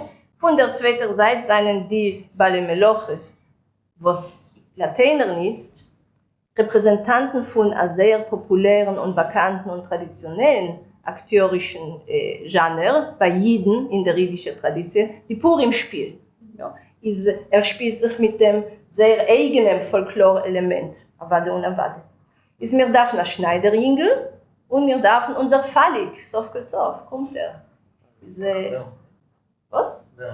Ja, Leon wird sagen, ein Schure da in dem, was wir haben ausgegeben. Ja, euch Leon ist, Rabbi sei, wer willst? Leonid? Fallig? Ja, Fallig. Nicht Leon, das ist nicht gedacht. Also wir nehmen dich, darf man dich schon äußern. Und wer wollte gewollt sein, der Schneideringel? Ja, öfter Professor Slobin, Jochel Cheshek. Das ist eine andere Profession, ein anderer Trum. Ja. Und Leon, öfter Oren. Ja, fein. Ja. My big break. Sei wollte, dass du kriegst die Schiraim, ja. Dank für den Zetain. Einat wird mich gebeten, wegzustellen das Schneideringel mit der schöneren Seite. Ja. Schöner. Und Fallig ist so. Nee, Fallig ist schön von allen Seiten. Ja, wir denken in allen. Ja. Gut, ist die Chassidim gehen herab und Fallig Schneideringel der Scheine. Fallig, wart euch. Ich habe nicht keine Zeit. Mein Balabus hat mich geschickt mit einem Brief zu Reb Freilein. Aber guck, was ich habe. Guck an, was ich habe. Oh, ist das schön. Gedenken, wir haben sich abgeschmust zu machen, dem Purim die Spiel. So wie vor Jahren. Gedenkst, vor Jahren haben wir verdient so viel Geld, Pares. Heutig ja wollen wir noch mehr verdienen. Warum vor Jahren haben wir nicht gehabt, dass langen Kiefer, mit so einer Reuter Häusern und Leibel. Oh, ist das schön. Das will ich unten, Tage, was will ich sein? So wie vor Jahren, du wirst sein die, was ist das? Wasch der Malke. Wasch der Malke. Ja, okay. Nein, heutiges Jahr sei du wasch der Malke. Und ich will sein Esther als Dekes, am Onkel Dekes, Homenkleppel und Tage Schmulitzig, das Schuster Hingel wird sein Tage die Esther's Bneomen allein. Aber du gedenkst noch, die Spiel? Was denn? Ich soll nicht gedenken. Willst du Herren? A guten Purim, meine liebe Leid. Weißt ihr denn, was Purim bateit? Purim bateit zu gern Geld orme Leid. Heint ist Purim, morgen ist Heus. Geht mir a Paare und stut mich herein. Oh nein, ich will suchen a Reus. Sag nur, hast du versorgt das Briefel? Ich halte es in ein Versorgen. Was ist das für ein mischugener Kostüm? Ich lerne mich machen, die Spiel. Was trägt dir, Falik, das Briefele? Komm besser heim und lass mir antun, das verstelligt werden, während wir machen das Spiel. Als kommt zu mir heim, werden wir sich anmessen, die Verstellnissen und Übergaben des Spiels. Komm, ich will sein ein teurer Hummenkleppel. Wir kommen nicht gedrängt im Gragen. Ja, Du darfst bringen. Ja. Sie hat ihr Frages. Etwas da zu den Dank unserer Akteuren, diesen zweiten Akt oder dritten. Ja, Sorelle. Verstehe gut. Haben Sie gerät wegen Spielers, wo spielen Männer, wie Spielers, wo spielen Rollen von Frauen. Und euch in die Pièce ist gewesen so in der Fach. Ja, bei etlichen Aufführungen, was wir wissen wegen sie. Wir haben gehört von Ruthie, ja, als Mogulewski hat gespielt, die Bobbe, was ist gewesen, die zentrale Figur. Ja, richtig. Das heißt, sie haben weitergezogen, die Tradition, was nennt sich Tage von dem Purimspiel. Wo nur Männer haben mitgespielt, ja, kein Freund seinen Dämon nicht gewesen, reingemischt. Noch etwas Frages? Öfter wegen Wörter oder Teuchen, öfter ist da etwas, was euch nicht zu logisch. Sie kennen seiner solche Sachen. Lass mir nicht vergessen, wie interessant es soll uns nicht aussehen. Sie ist nicht kein Kandidat für einen Nobelpreis, ja, sie ist mamisch poschetes Heure amol, a viele nicht bei ihm. Sie klebt sich nicht damit, ja, was scheint Struktur und logischen Aufbau. Sonja. Es ist gewähnt, dass auf der Kiddisch von die Maschinen von Vashti gemacht, aber nicht Esther gemacht. Esther Tzedekes und hat euch nicht kommen Harasha, kommen Kleppel, aber ich kenne nicht gesagt. Ja, es haben Kleppel, wir haben sich ein bisschen gehackert wegen dem, und es ist gewähnt beim Oneb, als Hashore, als das ist ein Ausdruck. Zum Sof haben wir das noch einmal übergeguckt und sie ist nicht. Wir ziehen zurück. Wir haben gemeint, als Esther Tzadiks haben Kleppel, was ist eine Kombination von absurden Elementen zusammen, ist etwas ein humoristischer Ausdruck für ein gar nicht. Einer, was ist ein gar nicht, gar nicht. Etwas eine seitige Figur. Aber das ist es nicht. Es ist da spielt man sich mit dem Wort Homenkleppel, was ist ein Synonym zu dem traditionellen Grager, Kleppelgrager, ja. Was ist interessant, dass das ist eine Rolle für sich. Ja, es ist unneberfällig, was ist der Letzte von der Pièce, und ist eine interessante Figur. Er ist nicht kein Narr, nicht bei ihm ist kein Scheute, er verteidigt sich gesehen, dass alle meinen, er ist ein Scheute und er ist doch nicht. Wir werden das noch sehen, ein bisschen später. Aber da sieht man, als zu sein, was der mal die Rückengröße liegt nicht, weil sie warfen sich mit der Rolle. Aber warte, ja, öfter zu lieb dem freuischen Hintergrund, ich weiß nicht.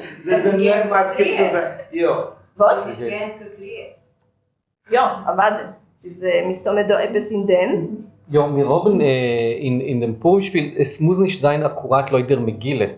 Es kann sein euch eine humoristische Variation. Und es ist sehr interessant, weil der Purimspiel geht quasi der ganzen Vorstellung bis dem Sof. Und beim Sof, es steht nicht geschrieben genau, aber wir lernen sich, als Falik schmückt sich. Die Vorstellung endigt sich mit der Chassene. Und Falik schmückt sich und macht Mistome, also etwas min a Purimspiel. Und wir wissen nicht, was genau, aber das ist Mistome a parodische Sache, und da haben wir einen Tam von dem. Das heißt, es ist, weil wir können trachten wegen dem, das Purimspiel, man kennt schon die meiste von der Megille, und das Purimspiel muss nicht erzählen akkurat, was ist gegangen, und wenn man guckt auf der Megille, die interessante Sachen seien nur in kleine Teilen von der Megille, beim Sof, direkt. Und ich meine, dass da haben wir etwas eine neue Sache, und zu lieb dem, wir bekommen es an. Dazu will ich sagen, also ich meine, das ist sehr realistisch. Ich meine, dass die Parodie, was ist spiegelt ab, wird da abgespiegelt ist ämstig. Das heißt, ist etwas, was ist gewesen in jenen Zeiten, also eine Parodie von Purim-Spiel. Das heißt, und in dem Sinn kann ich sagen, dass die Vorstellung hat euch einen ethnografischen Wert. Also man lernt sich als Sache, wie sie tun sich an vor dem Purim-Spiel. Ich meine, es ist da ein ganzes Regime, ein kurzes Regime, aber von 3 Antuechzer, ja, was seinen Teil von dem Kostüm, von was freilich halt also stark von ihm, und wir lernen sich aus interessante Wörter, ja, wer von euch hat gewusst, was ein Kiewer ist. Als man nimmt das Wörterbuch, wird man es finden, es ist nicht das ein pseudostig Wort, aber es ist nicht genau das der tagtägliche Vokabular, mit welchem man hat zu tun ist. Kiewer ist interessant, ja, es ist ein Helm, man kann sagen, eine Kaske, ein Helm, ja, rote Häusen, das verstehen wir, ein Leibel, gut, aber wir haben da ein Stückchen Mode euch. Und wir werden gefunden, als solche Remosim euch auf Kostümen, was man hat Tage auf Vernehmen genutzt, oder wir können bescheuert sein, als man hat genutzt bei Purim Spielen. Und das ist eine interessante ethnografische Information, ohne Sofek, ja. Zavi? Ja.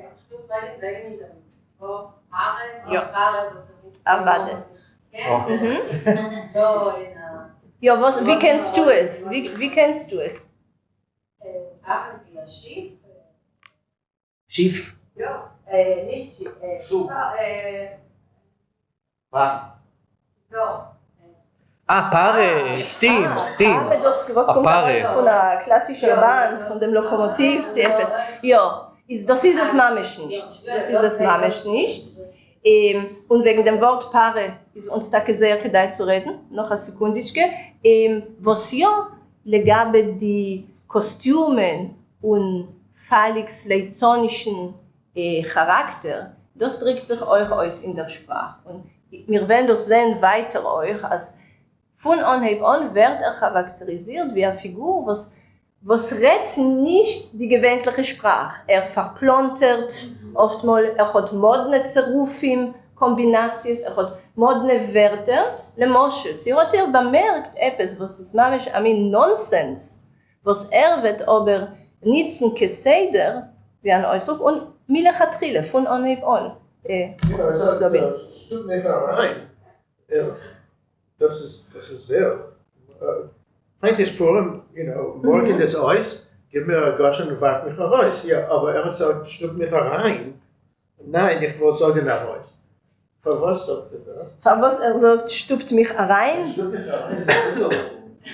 Bulgarisch. Es wird gepasst für dem Sort populären Theater, ja, sicher. Steckt da der Hund vergraben, ja. Professor Slobin lässt anzuhören, ich habe sich nicht gegräht auf das Sache Ohren. Lässt anzuhören, als es hat eine grobe Konnotation, das Stupen und Reinstupen, ja. Aber es ist euch ein normal Wort einmal. Ich meine, dass nutzt es nicht mit der dosigen Konnotation da. In dem Kontext ist das ein Witz wegen die Gramme. Also verredet uns mit nicht haben die richtige, ja. Nicht die richtige Werte. Ja, weil wir gucken zu Herren aus. Ja. Nein, aber ich habe euch gewonnen, es ist Prostloschen, Proster Humor, Proster Kultur, ja, es ist nicht keine heuche Kultur, was wir sehen da auf der Bühne. Und die Sprache ist, Punkt so, ja. Und die witzen euch. Aber ich meine, das ist... Sie legt sich nicht auf den Sichel. Keiner wird es nicht... Nein. Ich meine euch, also das ist nicht benimmt. Ja, aber das ist Chicago, es ist eine Assoziation von einer anderen Kultur und einer Zeit, was kreiert wird, ja. Ja. Nicht in 1949, das ist einmal ein Jahr. Das war in der jüdischen Sprache sogar Ausdruck, einmal in Purim. Einmal in Purim, vor einer Jahrzeit kann man vergessen den Text. Ja. Und du ist noch eine Beweisung, als sie haben vergessen, wohin gehen sie. Wir machen eine Probe. Aber von der zweiten Seite ist der Purim-Spiel damit gewesen sehr dynamisch. Und viele das, was wir kennen wie ein Nusser von dem traditionellen Liederle, was man ist erwartet, das ist eine Allusie auf dem, spielen sich mit dem traditionellen Nusser von, gibt mir lässt mich rein und geht mir, warft mich raus, ja, es ist nicht hat das ausgetragen. Aber sie mir sagt, warf mich raus, sie mir sagt, stupt mich raus. Das ist schon, was es kommt ihm auf der Zunge, ja, der Sinn ist derselbige. Öfter ist stupen ein bisschen Proster und Machschove, ja. Was ist Chicago euch ist etwas anderes, hat ihr so bemerkt, Schendl? Ja.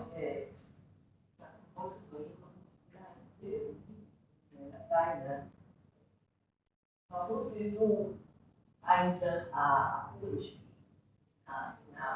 Jetzt mystisch.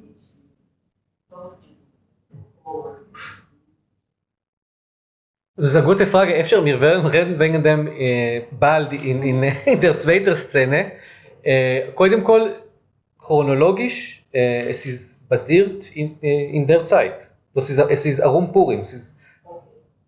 Aber Farvos ist eine Frage, wo wir werden kommen zu dem, ich weiß nicht, du wolltest reden wegen dem... Nein, wir können es, lassen wir nicht alles ausschreiben beim Salon. Ja. Ja. Aber es ist eine wichtige Frage. Und ja. Lassen wir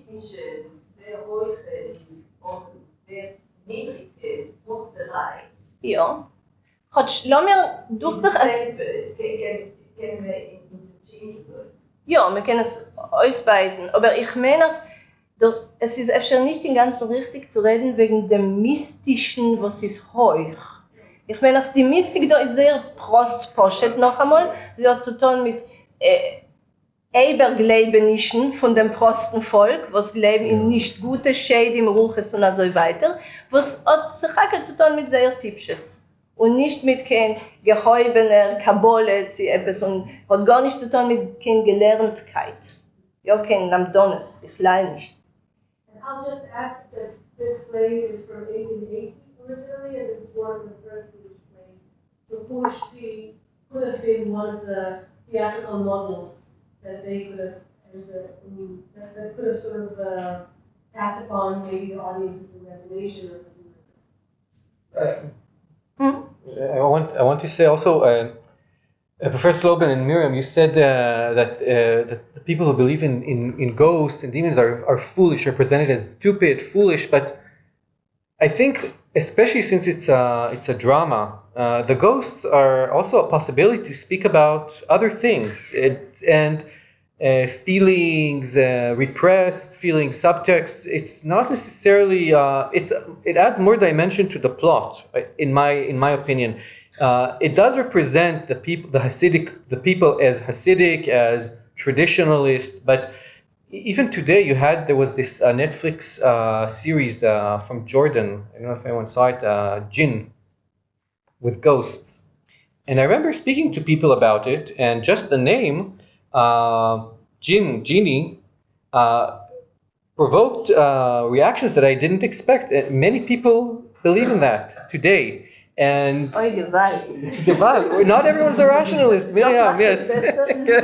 So I think it's important to keep that in mind when we read the play, that it can be seen as a metaphor, first of all, but also it gives us a more accurate picture of how people, without modern media, without electricity, when it was very dark and you didn't know.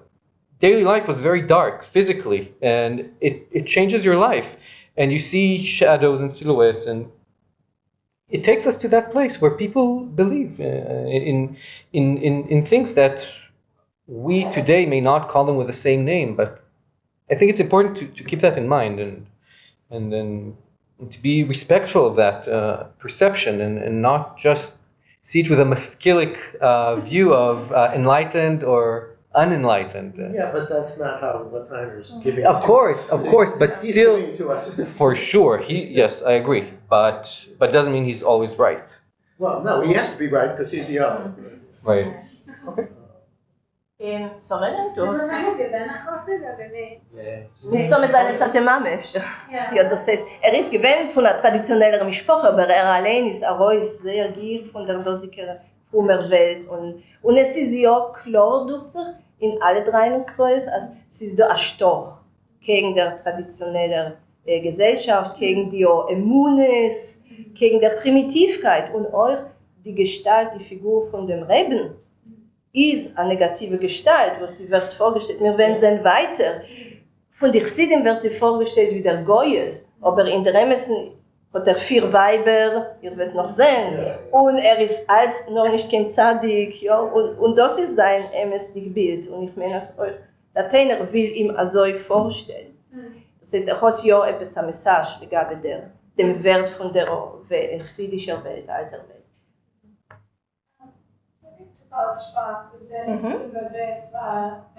Ja, ja, das ist ein Teil von dem humoristischen Strich, was Falik hat in sich, ja, Lemoschel, Rep Freilen. Er sagt, und das wird er gesehen, nutzen die dosige Wendung zu kentig Afroi, ja, Amalie, Rep Freilen und Take Rep.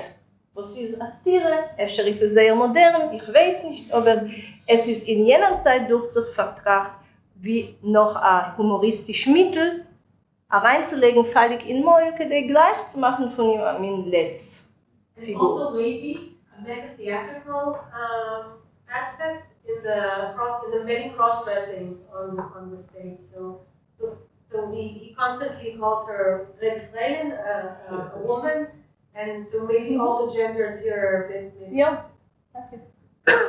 Apropos cross-dressing, ja, ich meine, dass man darf es lernen, Esther hat Tzadik und nicht Tzadeikes. Und es ist noch einmal ein Nonsens, Zeiref, ja.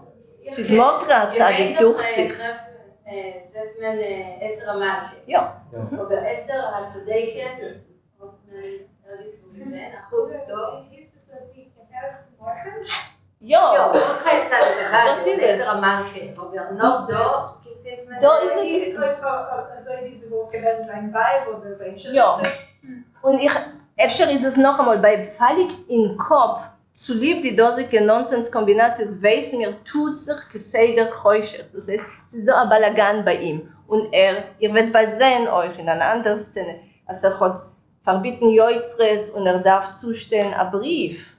Das ist sein Schliches. Wir haben den Ansog auf dem beim Sof von unserer Szene, aber den Brief hat er hat das vergessen und er hat das genutzt zu etwas anderes. Ihr werdet bald sehen, zu was.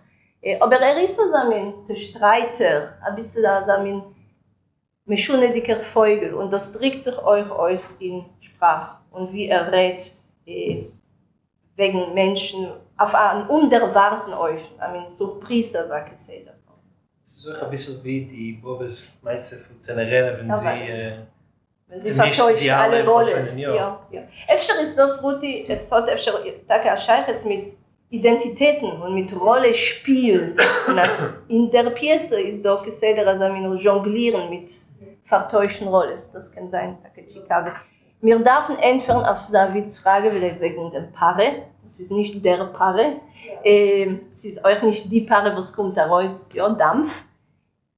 Was ist es ja? Es darf sein etwas, was hat zu tun mit Geld, ja, weil sie kriegen das beim Purim-Spiel. Und es ist ein Wort, was wir kennen, gefunden bis heute in verschiedenen Sprachen wie Türkisch, Albanisch, Rumänisch, was ist sehr wichtig. Weil es ist klar, dass das Wort, was bis heute auf Rumänisch nützt man euch zu reden, in allgemein wegen Geld, haben die auch Theatermenschen, was stammen von Rumänien, mitgebracht mit sich. Es ist nicht kein sehr typisch Wort auf Jiddisch. Das ist uns noch einmal ein Simen auf ein Lokal-Scheiches, ja, zwischen die, was haben geschaffen oder mitgebracht, die Pièce, und dem Ort, von wann sie kommen, ob sie wandern. Das ist Chicago. Das hat uns genommen. Ein Stück Zeit und auch. Ja, Chaber von Oren, nicht Oren. Ja. Eli Fuhrmann. Ja. Auf gewisse Sprachen ist es einmal gewesen, mamisch der Nomen von der Matbeie. Und es ist geworden, bis heutzutage wird es schon genutzt, dort wo es wird genutzt, gicher wie ein Synonym für Geld. Das ist ein Klalbegriff. דרך אגב, der Satz, Heinz Purim morgen so ist gib mir a Groschen und warf mich heraus, in Amerika, ich habe das gehört, give mir a penny.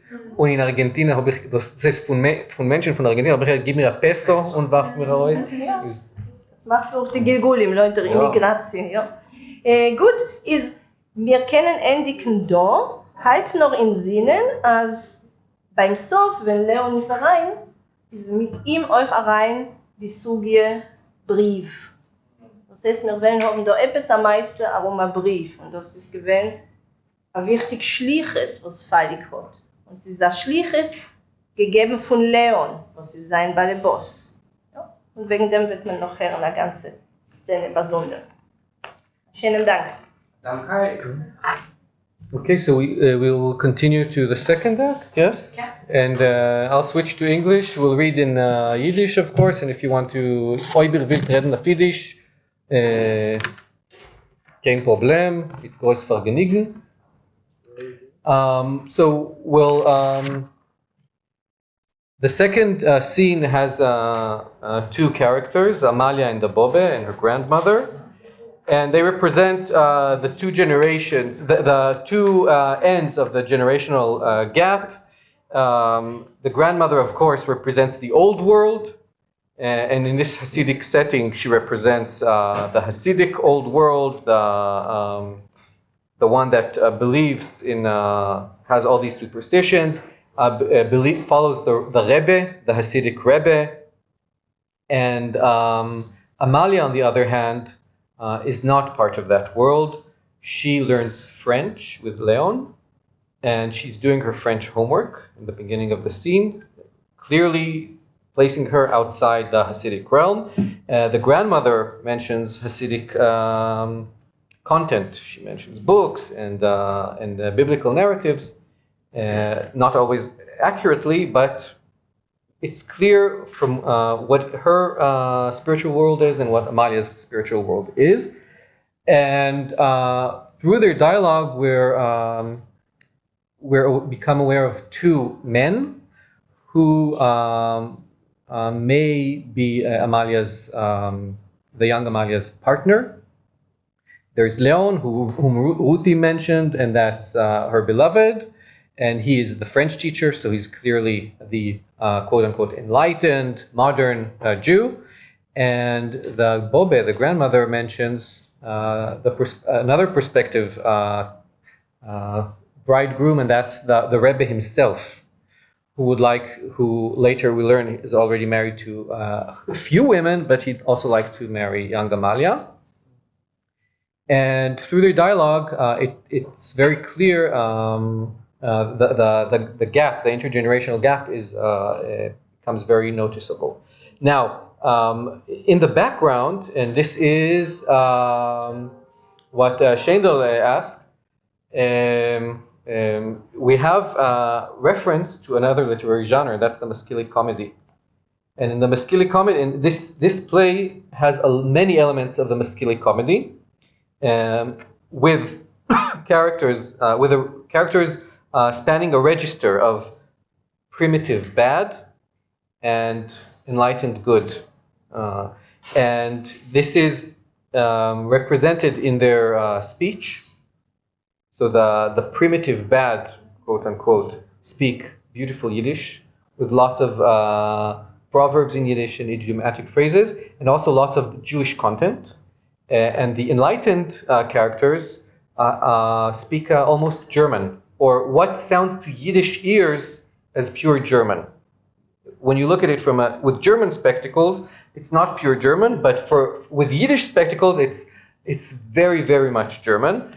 And there is a continuum, and the rest of the characters are somewhere in between. The higher you go, the more German you are. So Amalia is almost at the top, and Leon is at the top, Amalia is almost at the top, and the Bobe, the best character of the play, she's ostensibly at the bottom, but she's the most, memorable character. She's the character with the most lines, and it's a question. Of course, Lateiner, the playwright, his position is clear. He is for the Enlightenment, but he's also portraying Jewish society in a way, in a light that even through. I mean, okay, it's also the way we see things, but you cannot not be fascinated by the Bobe, although she's presented as such a primitive and foolish person. And then at the end, there's a metamorphosis, and then she realizes what happens, and she becomes also a positive character in the play. So she's never only bad as such. So we will read this, and it's a very long dialogue between Amalia and her grandmother. So I think we'll cut it into a few pieces, at least two, but maybe three, and depending on how our discussion goes. I'd like to ask you to pay attention first, of course, to the language register, and then we also have the physical description of Leon and the rabbi. That's also the physical appearance, how they dress, and the state of their facial hair represents their ideological affiliation, so to speak.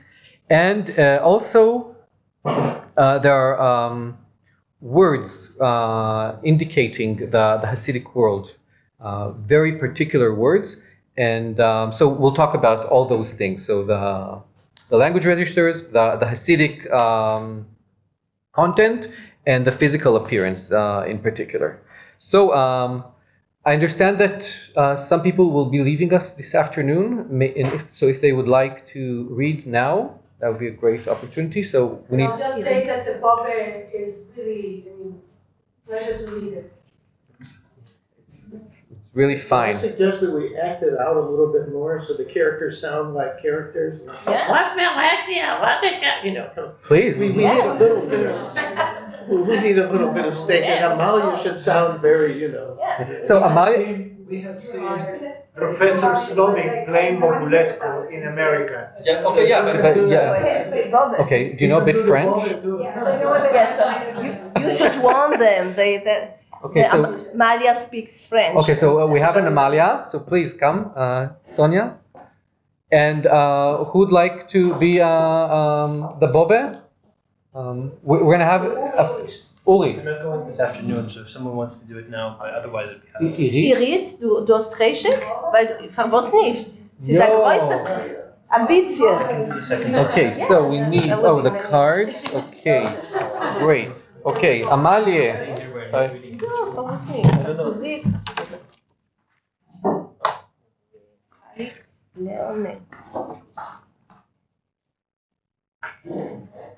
And so I'll read the instructions. Amalia sitzt beim Tischl und lernt französische Lektion. Avez-vous le chapeau? Haben Sie den Hut? Oui, Monsieur. Je le chapeau. Ja, mein Herr, ich habe den Hut. Avez-vous mon chapeau? Haben Sie meinen Hut? Non, Monsieur, je n'ai pas votre chapeau. Nein, mein Herr, ich habe Ihren Hut nicht. Wer mir Shampoo, was mir Shampoo? Tag und Nacht hört man nicht mehr nur Shampoo. Und es kehrt sich als über die grüne Galf herrendick. Wohl denn nicht schöner gewähnt, sollst besser lehnen auf dem Ort dem Zenerene oder dem Gdulas Moishe oder dem Shivchei Baal Shem Tov oder heilige Meisters von Tzdikim und von guten Eiden, nicht ot die Paskudstwe,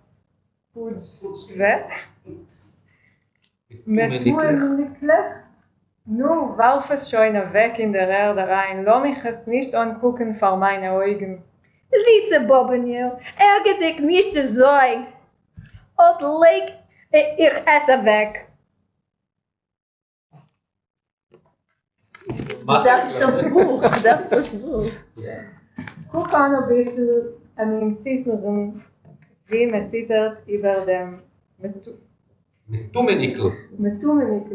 Macht dich es also vermerkt und gar nicht. Tomer, wolltest du es noch gegeben Kuschoi? Weh zu meine alte Jahr, kannst nicht geben damit ein Wurf, als es soll sich gläuben die Zehen? Verwus, Bobenio. Also? Was hat Nebach das arme Bichel gesündigt? Nicht genug, du hast mir vertrieben dem Lehrer von der Stub, muss ich mir allein machen die Lektie. Was mir Lektie, wer mir schmeckt sie. Weh zu meinen sündige alte Jahren. Wenn ich hab gehört von dir die Scheunes, weiß mir, nein, sag ich, wie viel ich will leben, teuer mir nicht reinkommen in Stube herein. Schon Zeit, mein Kind, sollst uneben Schuhe zu tun, sollst uneben trachten von eurem Hobel wegen. Das ist alles durch dem Lernen dem Imach Schemoinik. Das hat dich so übergekehrt, Imach Schmo soll werden. Was hast du mit ihm, Bobenio?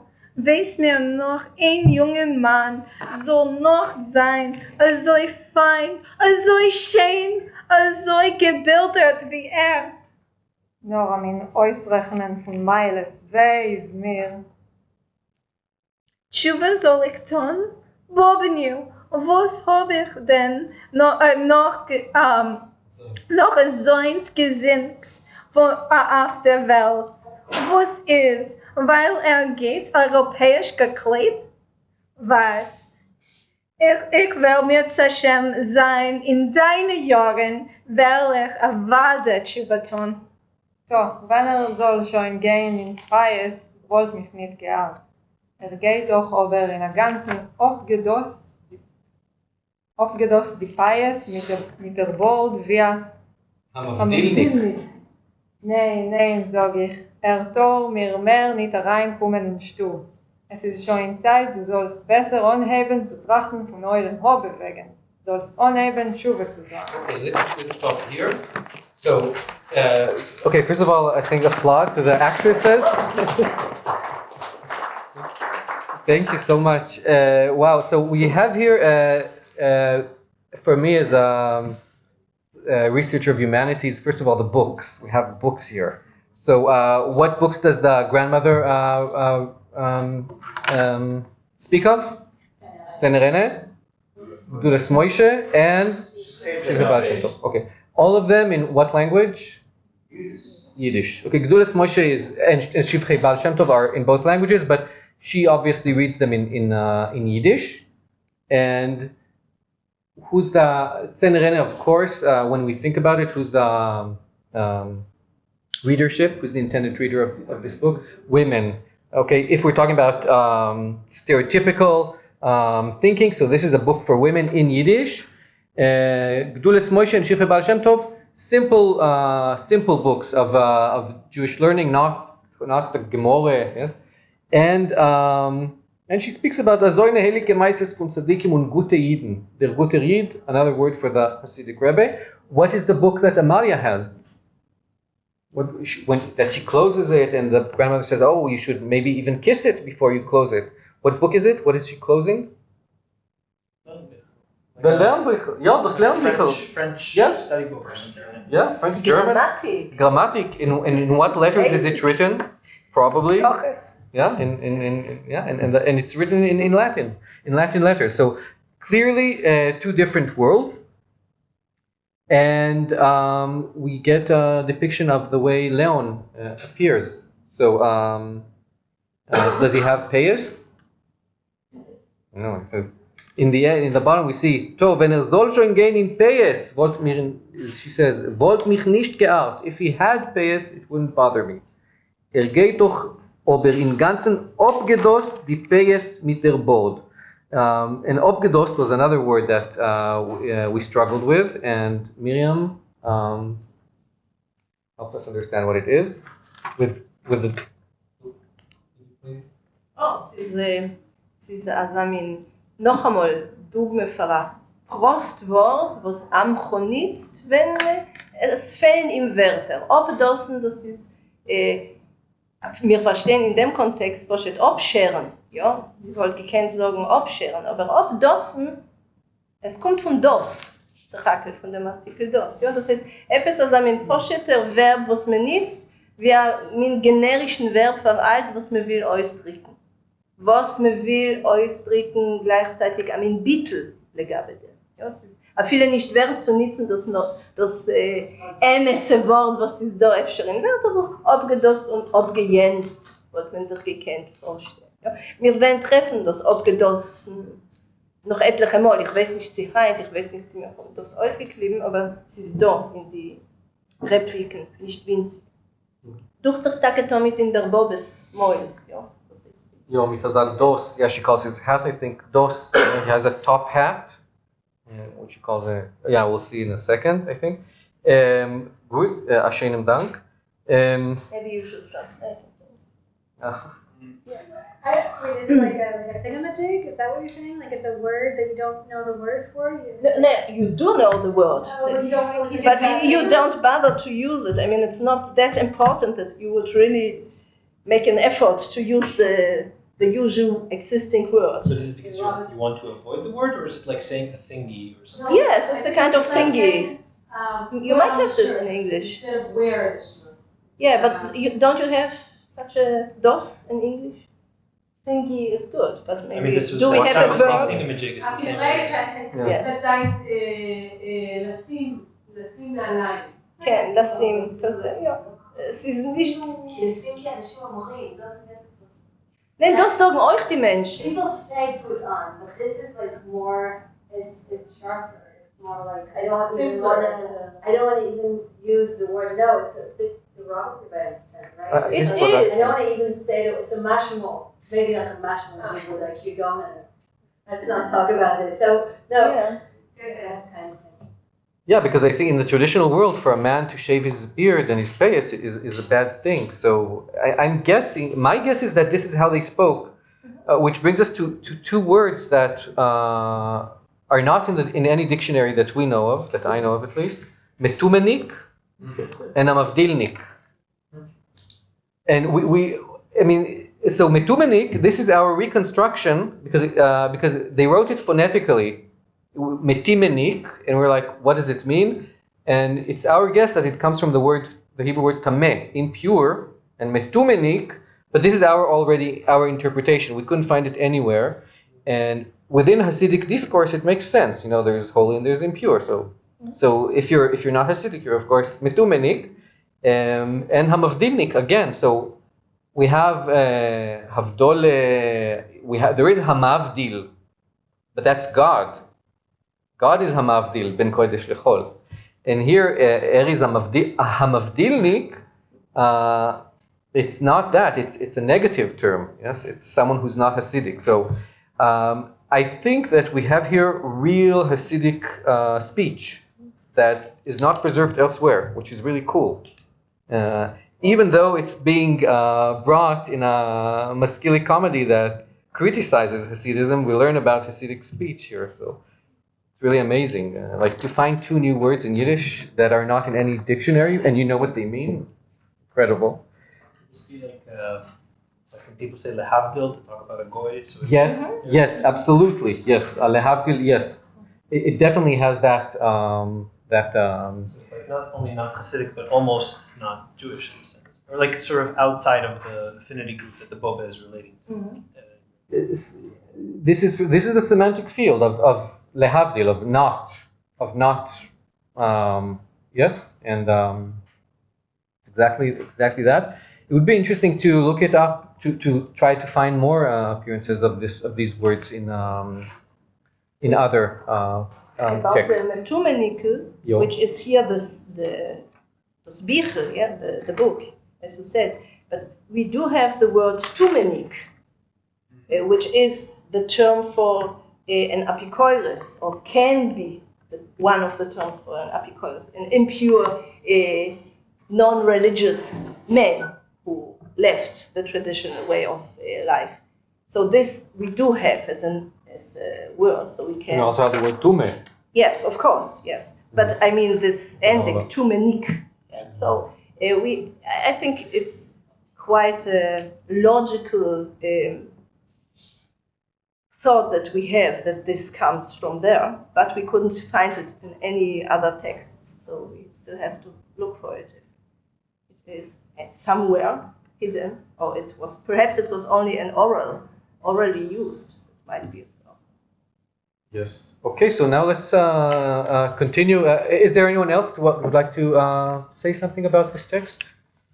Yes? Ik heb nog wel goed verstaan. Ik wil niet zeggen der Eretz voor Leon, aber sie hat ja der Eretz voor dem oder Van dem was? Der Buch, dem Lernbuch. Nee, das ist doch ironisch. Sie meint ironisch, sie meint es, ja, sie meint es, für dir ist wie ein Siddur.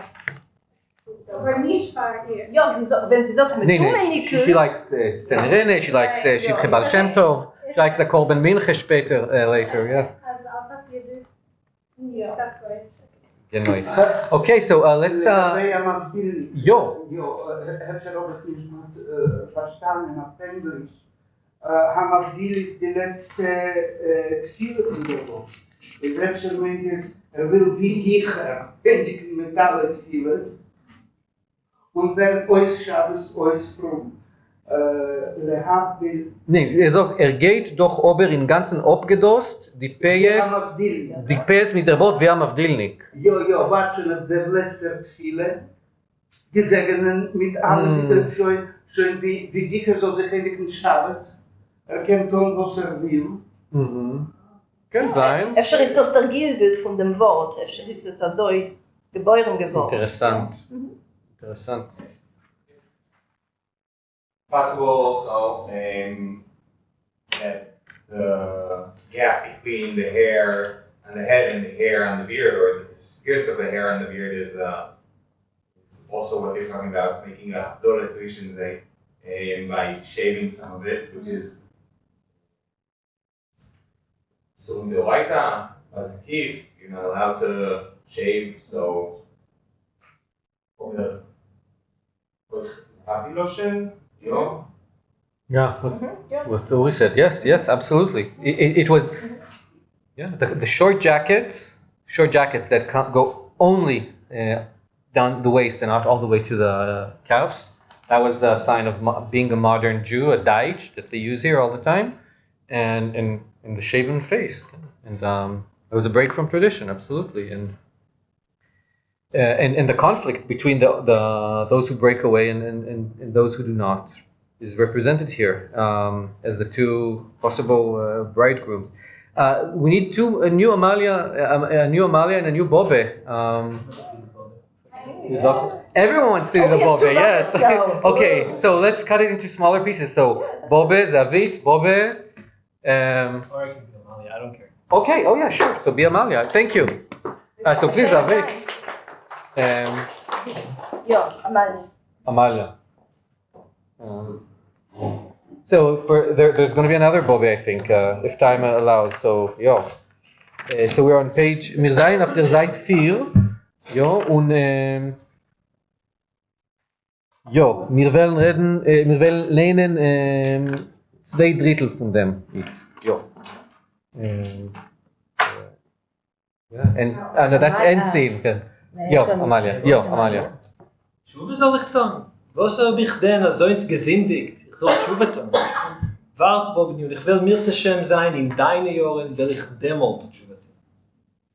Nein, mein Kind, das darf man nicht sagen, ein Mensch darf bei sich nicht sein Godel, ein Mensch darf bei sich sein Kotten, wie die heilige Zenerene schreit, bis das David der Melech hat geführt sein Sohn Yitzchak zu der Rakede, ist ihm entgegengekommen, Basir Bas Paro, und fragte ihn, mein Basso, wer bist du? Hat sich David der Melech angerufen mit Geduldigkeit, ohne Schleume, und der Pfarr, weil hat das gesagt mit Geduldigkeit, hat ihm der Aschmedai ausgespiegen, auf 400 Meilen die weit, und hat nicht solche gewähnt, die Jiden reinzuführen in der heilige Midbar rein. Sehst du schon, mein Kind, als ein Mensch darf bei sich nicht sein Geduloti. Ein Mensch darf mit sein Katonti. Warum? Was sehnen mir sind die Menschen, mich teins gesagt, Proste, Bosser und Dogim Nikes. Hein sind wir da, morgen sind wir dort, wie die heilige Tchine schreibt, Maim Chaim ve'ochor bekever. Oi, Bobenio, etwas sagst du mir heint teure mehr wie ein ganzes Jahr. Das ist nicht das muss sein, etwas sein an eins? Ja, mein Kind, ich hoffe dir zu erzählen eine gute Besuche. Was du weißt, als Unterspringen vor Simche. So, Wer weiß, was bei dir heißt eine gute Besuche? Okay, let's stop here. So let's talk about what the Bobbe is saying to Amalia, who can find the most inaccuracies in this story, right? So she says, wie die heilige Szene schreibt, when David took his son Isaac to the Akedah. Okay, so right, that's crazy. That's number one. Then im is a kegen gekumen Basya Baspare. Yes, so the daughter of Pharaoh came to him. That's when Moses is in the river, or right? Basya is not the daughter of Pharaoh. Is she? Yeah, she is. She is? Yeah. Sorry. That she remembers well. And she asked him, Me'ain Baso, and who are you? Okay, false translation. And so David answered, Ani Shloime, which in my opinion, what does it play with? The Onheb von Ani Yosef. I am Joseph. It says Ani Shloime, but it's not Ani Shloime, it's Ani Yosef. So all these intricacies, all these, I think the audience was, rolling. Weil Herodos gesagt mit Godelkeit hat ihm der Aschmedai ausgestiegen auf 400 Meilen. Who was spat 400 miles? That's, I think, Jonah from the whale, right? And by the whale, not by Ashmedai. And because of that, hat nicht solche gewähnt, die Jiden reinzuführen in der hat nicht solche gewähnt, die Jiden reinzuführen in der Heiliger Midbar rein.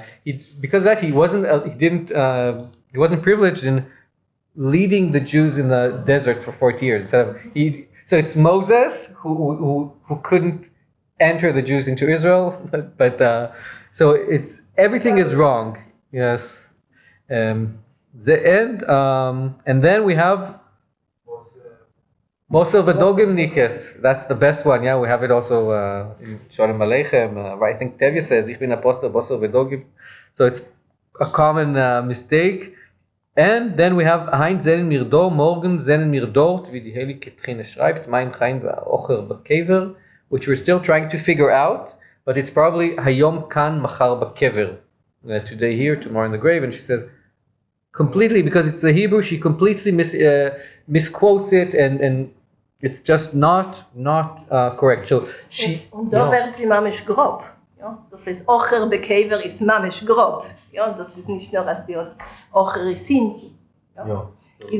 Und sie hat früher schon auch genutzt, was hat sie dort gesagt, soll sich kläuben die Zehen, ja, wenn sie hat geredet wegen die Bücher. Das heißt, die Bobbe redet von einer Seite sehr traditionell loschen und in traditionelle Begriffen, aber gleichzeitig auch sehr grob. Prost, danke. Sie ist ein Proster, Bosser V'Dogim allein. Und es drückt sich aus in ihrer Sprache, was ist vulgär, einmal mamisch vulgär, wie da der Ocher bekäse.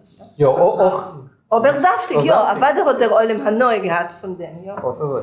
Ja, und das wird sich mir vorgestellt wie ein Toys. Also, sie sagt das ein bisschen Toys, aber Ocher, Tage, buttocks, auf Englisch, ja. Es ist interessant, dass im Talmud sagt man, Hayom kan umachar b'kever, und das ist noch etwas, was es steht geschrieben, Melech Basar V'Dam. Ja. Das kann sein nur zum Basar V'Dam. Interessant, ja, warum ist gedacht wegen dem, danke.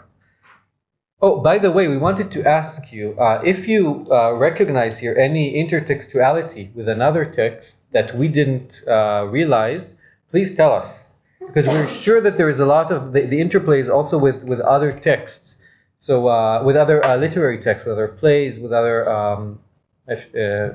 any kind of other text that was circulating in Jewish society. So please let us know if you... Aber es kommt der Jan zu spielen, weil ein Spiel sich reden. Ja, aber das ist von Sof 19. Jahrhundert. Ja, das geht es später. Ja, Azamin sagt, ja, okay. Okay, so let's read further, perhaps? Just a critique again, like Chassidim oder Chassidische Foren, als sie kennen nicht die Torah wie sie sollen oder nicht? Das ist eine gute Frage. Sie kritikiert also,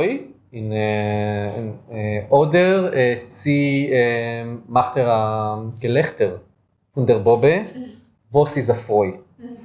The question of, so this is the old world, and you have the good and the bad. The masculine agenda divides the world to good and bad, and clearly it's more, I mean, we have to ask ourselves, why, I mean, how is she funny and at whose cost is the joke?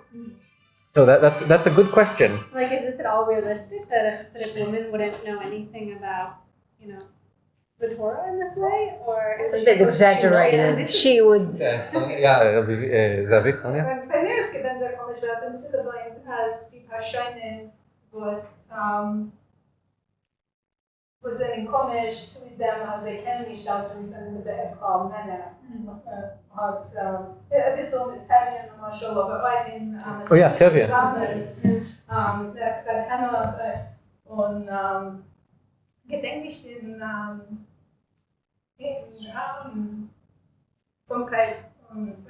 Formelei und ja, ist Leichtsinn, Formelei ist, ich meine, als die chassidische Freien sind praktisch diese Männer. Aber so, bei mir ist es interessant, dass man sieht, man kann haben eine Samen-Figur, was ist eine Freude. Aber das ist eine Wade hier, eine Sache übergetrieben. Jeder Frau wird wissen, dass es ist Avram Avinu, was hat geführt, sein Sohn Yitzchak, das ist eine Wade, man glaubt, es ist nicht realistisch, das ist sicher. Und was ist der Theater eigentlich? Otazoi, und das ist eine Komödie. Euch eine Komödie. Pjese gelesen, Kuchen versteht sich auf Jiddisch. Kein komischer Stücke, denke ich. Ja, das ist, ja, euch in dem, das heißt, it's also a comedy.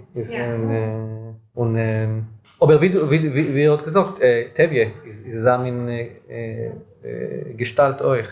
And also, I think it's not, the joke is not on women, but I think it's very specific on the sort of cultural typecast of the primitive old Jewish woman. It's a specific kind of Which is still a woman. Of course, no, it's not like on general Hasidic woman. It's Generation. yeah. Even worse. They burned the witches, right? I mean, you can go that way. They were old.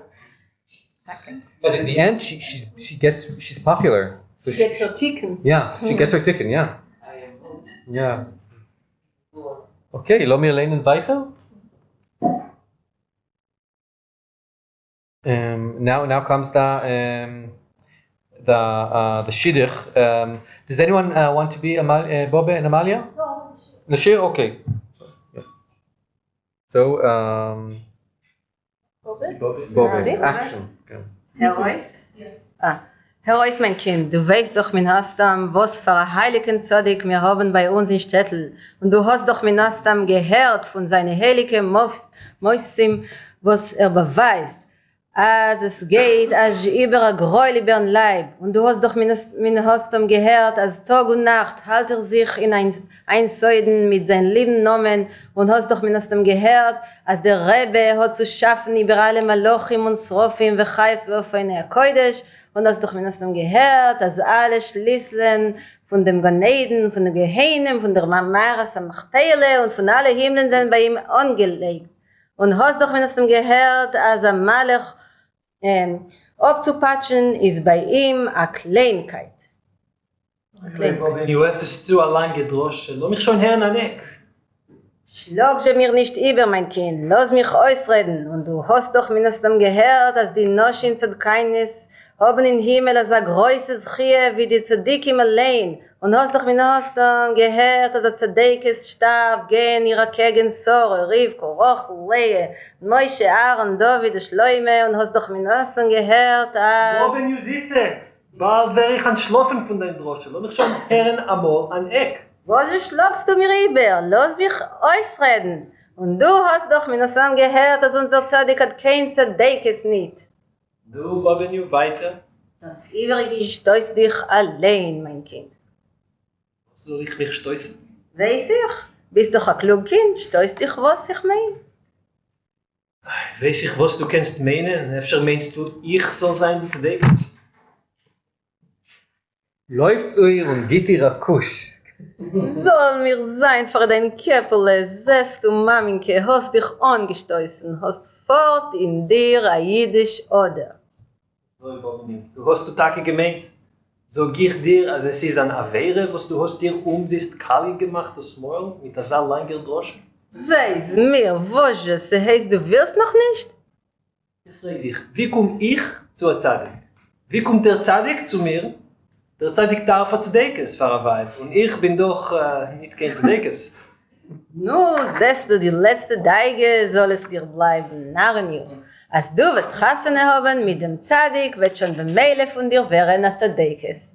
Und für was soll ich mir Tage nicht der Leben chosch das Stickel Lateinig? Kein Kinder hab ich nicht, eine einzige Tochter hab ich vermogt, hat sie mir, ich bin nicht wert zu der Mannen zugenommen. Hat sie mir dich übergelassen.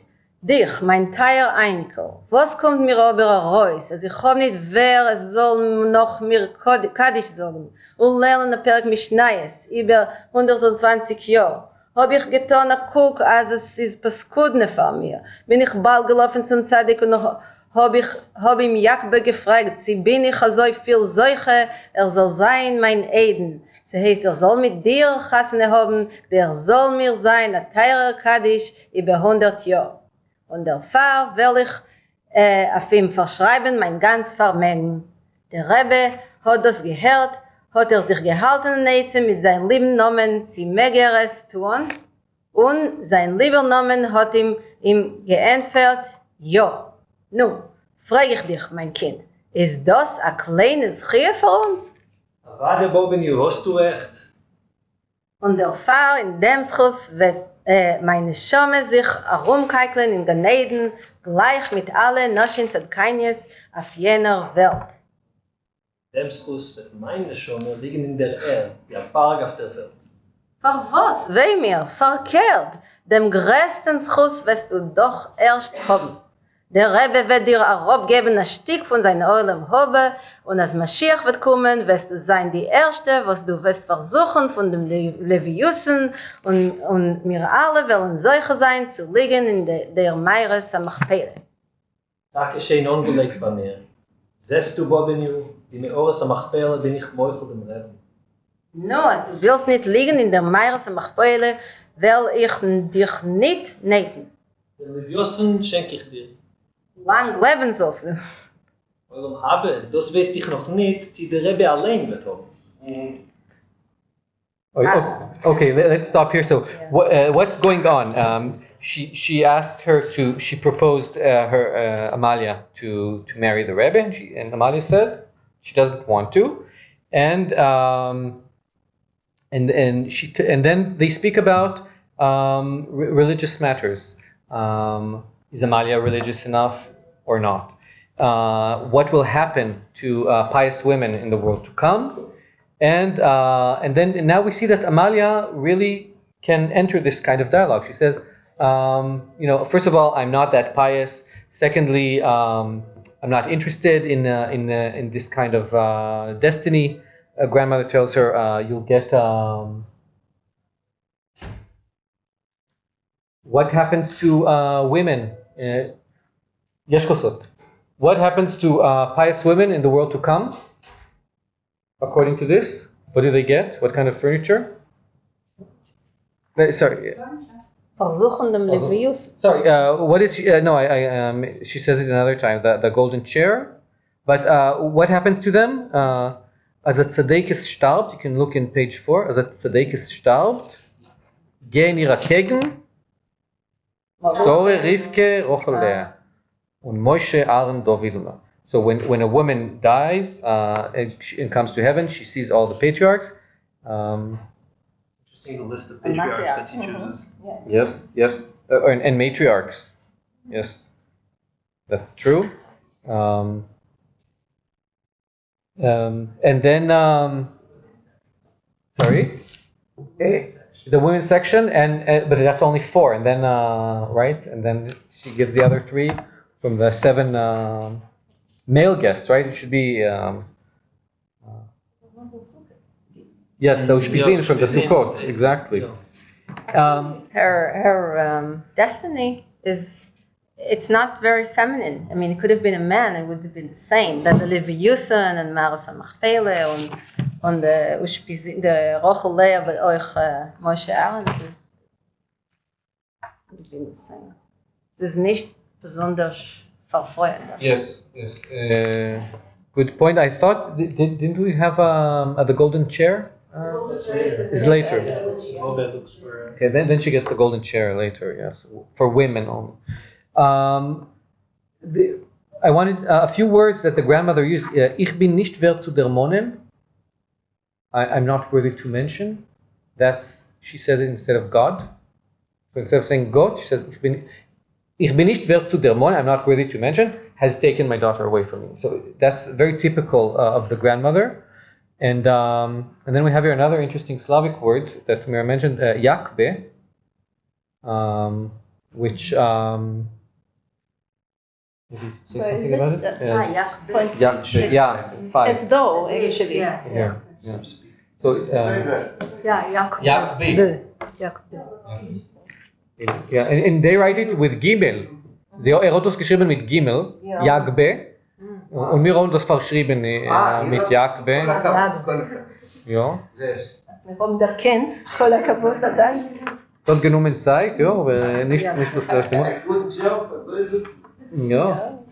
A lot of, we said that the characters in the Maskili comedy, which by the way, I forgot to say, it was meant to replace the Purim Spiel. This is, in returning to your question. So the Maskili comedy, which represents a Maskili agenda, in a way, its in Leben came to replace the traditional Purim Spiel, and often you see intertextuality with the Purim Spiel. Professor Slobin, you don't agree, or? No, I hadn't thought about it being like a replacement, or it's an updating, or I'm not sure what word to use for that. At least in one case, the author had this like introduction where that's how he presented it, but it can be also a false chain that they're creating because it's very different. It's not. Yeah, of course. No, it's humoristic. I mean, not all Purim Spiels are humoristic, but and in this piece we see the intersection of Maskili comedy and Purim Spiel on the surface, with a small Purim Spiel resonating or accompanying the plot from the beginning to the end. So we said that in the Maskili comedy, the characters in the lower end of the register of the Enlightenment speak very idiomatic Yiddish. So here we see the Bobish says Zol mir sein für dein Keppele, which is very idiomatic, and you can't translate it verbatim. You have to may any bad thing that could happen to you happen to me. Zol mir sein, any bad thing that could happen to your head, but it's saying may I be your atonement or something like that. And host fort in dir Yiddish oder. So you do have some Jewish traits to you, my enlightened. Right? Those Pintele Yid, yes. And then and adding to that, ich bin nicht wert zu dermonen, also gives us this another idiomatic Yiddish saying. Okay, so she's saying yes that the Rebbe wants to marry him, and Amalia doesn't want it, and maybe we can continue. Aduna hat mich erschlagen, weitig ist mir, was sagst du, was redest du, Steitsch? Du weißt gar nicht, sie der Rebbe wird haben allem Hove? Es ist gar eine Kleinigkeit. Bei wem ist denn der ganze Schlüssel von allem Hove, als nicht beim Rebbe? Ja, Bobby, ich sag dir noch einmal. Ich weiß nicht, sie der Rebbe allein wird haben allem Hove. Oh. Als weiß meine Euren, was ich hab dir lebt zu hören, als so eine Wörter von dein sindig Mäul. Steitsch, mit wem spielst du dich?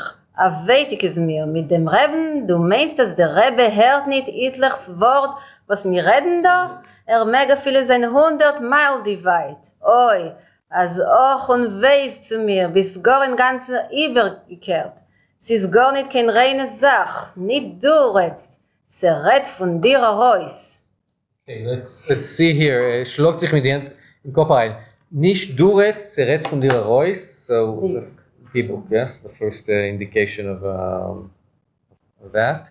And other superstitions regarding the Rebbe that she's saying here? Here from wherever. Is that when I wasn't sure when she says mit wem spielst du dich? She means like don't play with the Rebbe. Like is she saying don't mess around with someone like the Rebbe because he can hear you from 100 miles divide? The Rebbe has direct conversation with angels and with ruches and spirits. But the spielst du, is that referring to the Rebbe or like to the inyonim that she's playing with? Like is this like don't mess with this guy or don't mess with such matters as like talking about religious people? Mit women. So with this guy, yes. Yeah. No. With the Rebbe, I think that's how I understand. Yes.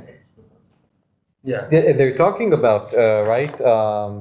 She's saying I'm not sure that the Rebbe will have oilim habe, right?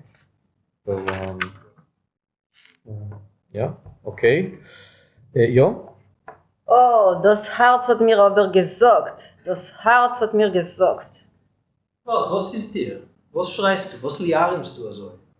Oi, das Herz hat mir aber gesagt, dass der Lehrer, der Shampoo, wird dich also überkehren. Oi, das Herz hat mir aber gesagt, dass der Imachschmoinig, der Shampoo, ist nicht keine reine Sache.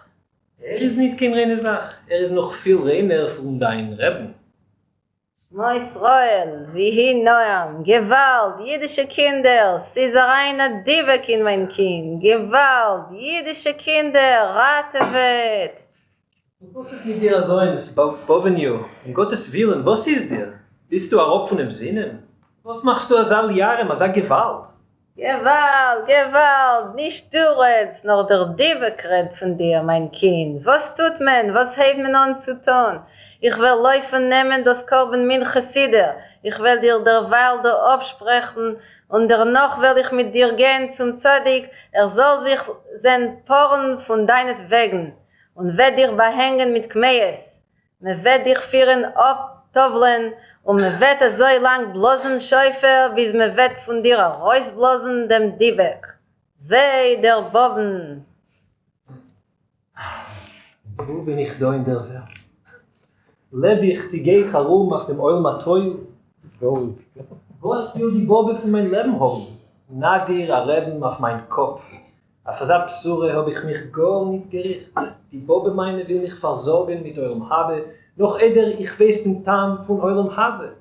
Nein, Bobenio, eurem Habe will ich haben, als ich will mir allein verdienen. Derweil bin ich noch jung, ich will noch genießen den Tam von eurem Hase. Och, mein teurer Leon. Leon, ja. Das ist schon ein Gusen. Ja. Was ist ein guter Gusen, ja. Du weißt noch gar nicht von der goldenen Psure. Ein Rebbe mit Mofsim steht zwischen uns beide und will uns mit seinem Mofsim zerschäden. Aber nein, als ein Meufes wird ihm kein Mal nicht geraten.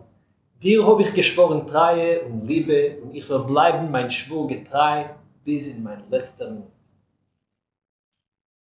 Ja. So we have the Dybbuk. Do we have time? Okay, so we have the Dybbuk exorcism scene here, and yes, anyone want to say about? Does it remind you of anything or? Well, we have no idea what this Dybbuk is. It's not like in Elsky's play, we know exactly who the Dybbuk is, but this is some vague, generalized Dybbuk. It's a kind of idea more than a Gilgul, somebody's Gilgul. But he's also speaking out of her mouth. So wie Sie versteht in Teure, wir haben vorhin gesehen, oder versteht Sie nicht? Ja. Ja. Yaakov? It's the Dybbuk of enlightenment or advancement, right? Because I love it how within this very funny scene, there's kind of this almost Aristotelian kind of conversation between what makes a person pious. Is it marrying someone who's pious, or is it doing something pious? Here in the end, she says, I want to do actions that will make me someone in the world. I don't want to marry someone with something in the world. And that's exactly the generational gap. Right? This is the best part, I think, in maybe. Ich bin doch nicht kein Tzadekes, and he says, and the grandmother says, was du bist Hosen haben mit dem Tzadik, that schon bemeldet von dir werden Tzadekes. So you marry, that's the generational gap. That's the gap of how many actions make a person righteous, or how many. Also has a feminist angle, maybe. I'm not the wife of. I want to be my own, on my own merit and right. Yes. Yes, absolutely. It reminds me, there was this nice story about the Chel Mer Chachomim with for Shavuos, that they wanted to eat blintzes, the milchik blintzes, and they okay, we need to read it after in the break. So they have this agreement that they will that they will save money for next year so they can have blintzes, they can afford blintzes, and they set their have this chest on wheels that was part of the woman's dowry, nedunya, and they decide to put money in it. And after a year, they open it, and there's just two groschen in there, because the two pares, because every one of the couple wanted the other one to save money from their breakfast. And they fight, and they fall until they fall into the chest. The lid closes, and because it's on wheels, it rolls out of the house into the synagogue, and no one understands what is this box that's going on its own right doing, and they decided it's a Dybbuk. And then they exercise the Dybbuk, and it's exactly the same. They first start reading Tilim, and then they take out the shofar and they blow the shofar. So it reminds me of that. So and yes, I won't tell you the end, but it's a great book. I suggest that we have a break now. Yes. There's lots more to talk also about this, and of course the next thing. We're having lunch upstairs in the library foyer. They're already waiting for us there. And I think the lunch break is planned to be an hour, so we'll be back at 2 o'clock. Thank you.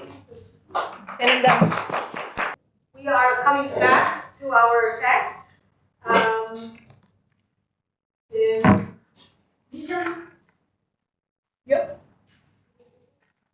Dank. Ist in der Emerson seinen wir Mamshi mit mir da ist der Punkt dort wo ihr habt geendigt mit mir beim Sof von der Samme ersten Szene. Efter gedenkt ihr noch, es ist gekommen Leon und hat der Mond a Brief. Ja? Und auch seien wir in der Briefszene. Und wir dürfen neue Akteuren, wir dürfen Amalie, Falik, und wir dürfen den Brief. Mit Emetzer sein der Brief. Ja, das ist kompliziert. Der Brief ist zerhackt in verschiedenen Stücke. Was? Der Brief ist auf Deutsch. Ja, aber ist. Ja, aha. Gut. Efter Sinai euch. Ja. Ist in dem Stück, das ist bei euch auf Seite 7. Ja, jetzt ist uns schwer, Oren, weil es ist der Effekt beim Eulen ist an Erech wie Schabes noch in Schulen. Genau. Man darf sehen, sie ein bisschen aufzuwecken. אפשר, kann man singen etwas? Was heißt singen? Tanzen? Tanzen. Wir haben eine Mumche-Tag. Ja, warte. Gut, das ist die Briefszene und warte noch ein Stückchen von ihr. Wir werden das kennenlernen, meine ich, in 2 Teilen. Es ist eine ganz dynamische Szene, zwischen Amalien und Falik. Und es ist wieder einmal interessant, sich zuzuhören zu der Sprache. Zu beiden Sprachen, aber auch zu Amalies Sprache speziell. Sie wird in dem Stück in der Remessen uns weisen, auf wie weit sie ist eine komplexe Figur.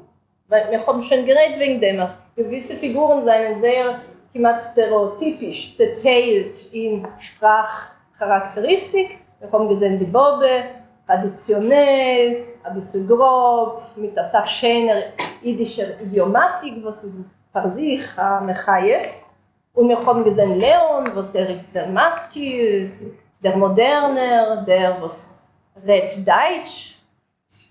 Und ein bisschen haben wir geschmust wegen Amalie, was hat noch nicht ergreift Leons Madrege.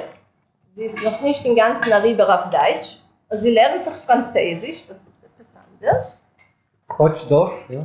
Ja, sie prüft, sie strebt, sie hat Ambitions. Aber das ist auch interessant, was seien ihre Ambitions? Wir haben in der Szene dort mit der Boben, in dem Schmus mit der Boben haben wir geredet wegen der Frage, auf wie weit sie repräsentiert die moderne Welt und auch die moderne Freude. Entgegen der Bobe, was ist die alte und wie darf sich führen die alte Freude, wie mag und wie sich führen die neue Freude. Aber es ist schikane zu gucken, jetzt zu hören, wie Amalie redet. Und sie hat sie bei MS schon der Recht, die Madrege von der modernen Freude. Das ist nicht im Ganzen sicher. Weil da wird sie reden, mamisch kimat, zum Teil wie ein alter Jidene. Gibt auch, auf der Idiomatik, was sie nutzt da. Und das darf geredendig zu Faliken. Was ist also eine leizonische Figur, auch sehr vollstimmlich, poschet, ich denke nicht zu sagen atypisch. Ja? Ist sehr interessant, wie Amalie hat verschiedene Penner und alle seien dann noch ganz natürlich für ihn. Ja, ja sorry. Du willst, du hast die viel Ponendigkeit, sagst du. Ja? Gut? Ist, geht der Guck auf den beschaffenen Lehnen. Wir haben gedacht, bringen Kostüme. Aber wir haben gebracht die Bücher, was wir haben vergessen zu dermonen. Ja, und sie zu nutzen beim Lehnen. Kostüme waren gewählt, gut zu sagen. Ja. Papier, ich von unserem Programm, Nebbech, ja. wie zu nutzen ein Brief, ja.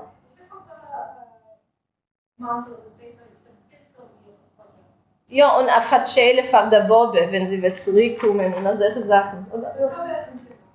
In dem zweiten war Stadt, Ruthie, der habe ich. Gut, haben wir schon an Amalie. Ich lege vor, du kannst lernen öfter Amalie in dem ersten Teil und noch wenn wir geben ein Stück Amalie Sinai und du hast Reichek. Ja, weil Amalie wird beim Sof vorlehnen den Brief. Ne? Was sagst du? Du hast es gemacht. Lass mir sehen, wie es wird sich entwickeln.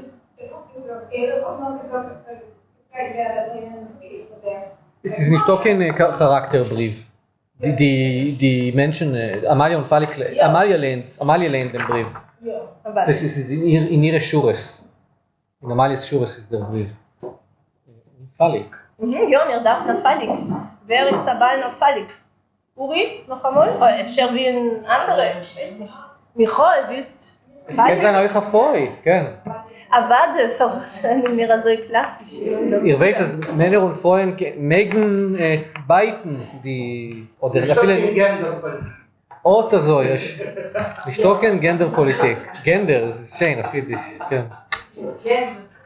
Ich habe nicht Gänser. Nicht doch in Genderpolitik, ja. Ja, wir haben da, ein bisschen später haben wir Katschkes, nicht kein Gens, oder? MS haben wir, ja. Ja, ist der Brief. Ja, und der Brief enthält eine wichtige Message von Leonen, Pfarr Amalien. Und Falik ist der Schaliach.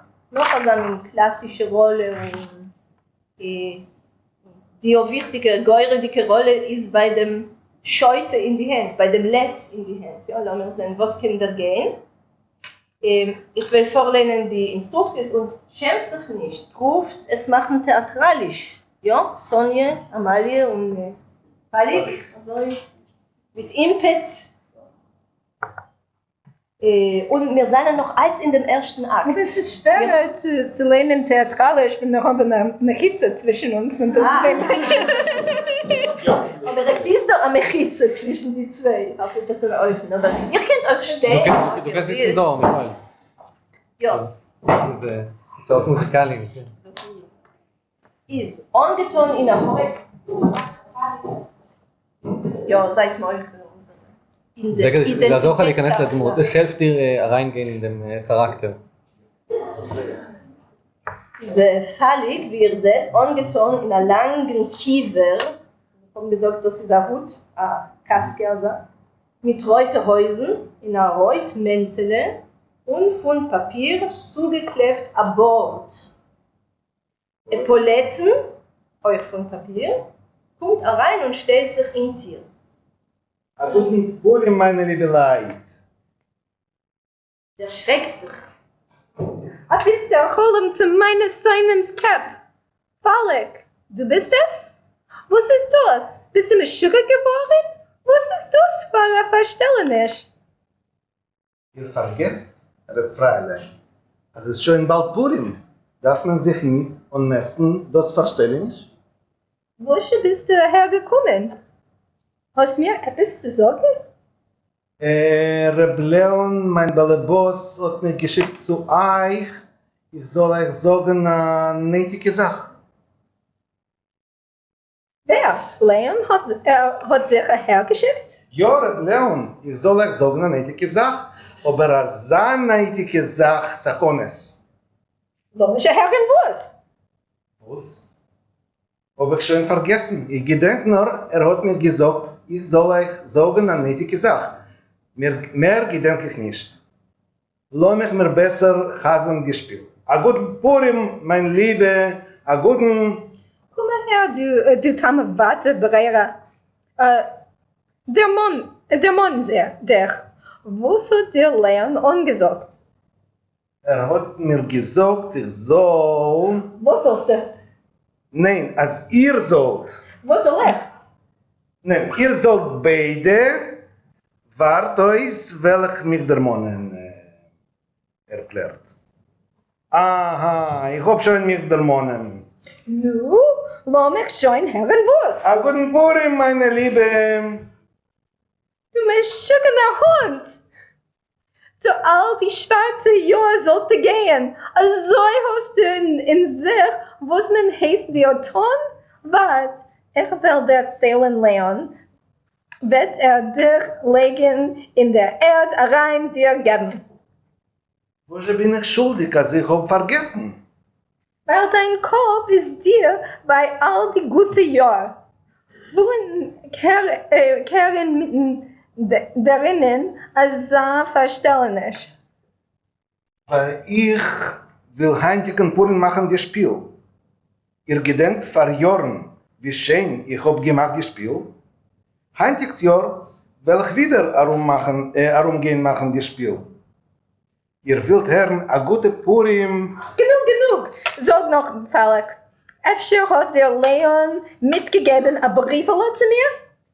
Danke. Weißt du, wie ich bin, mich ausgelernt das Spiel?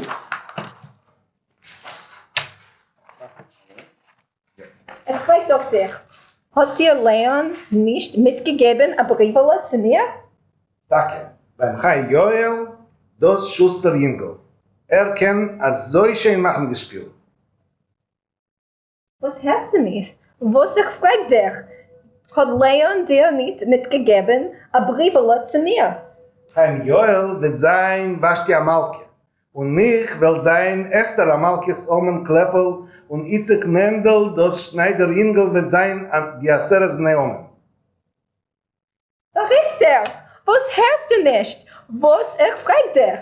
Ja, Reißt ihr? Lass uns aufstellen, dort du das machen dem Gest, Sonja, Amalie, du siehst, reißt beim Euer.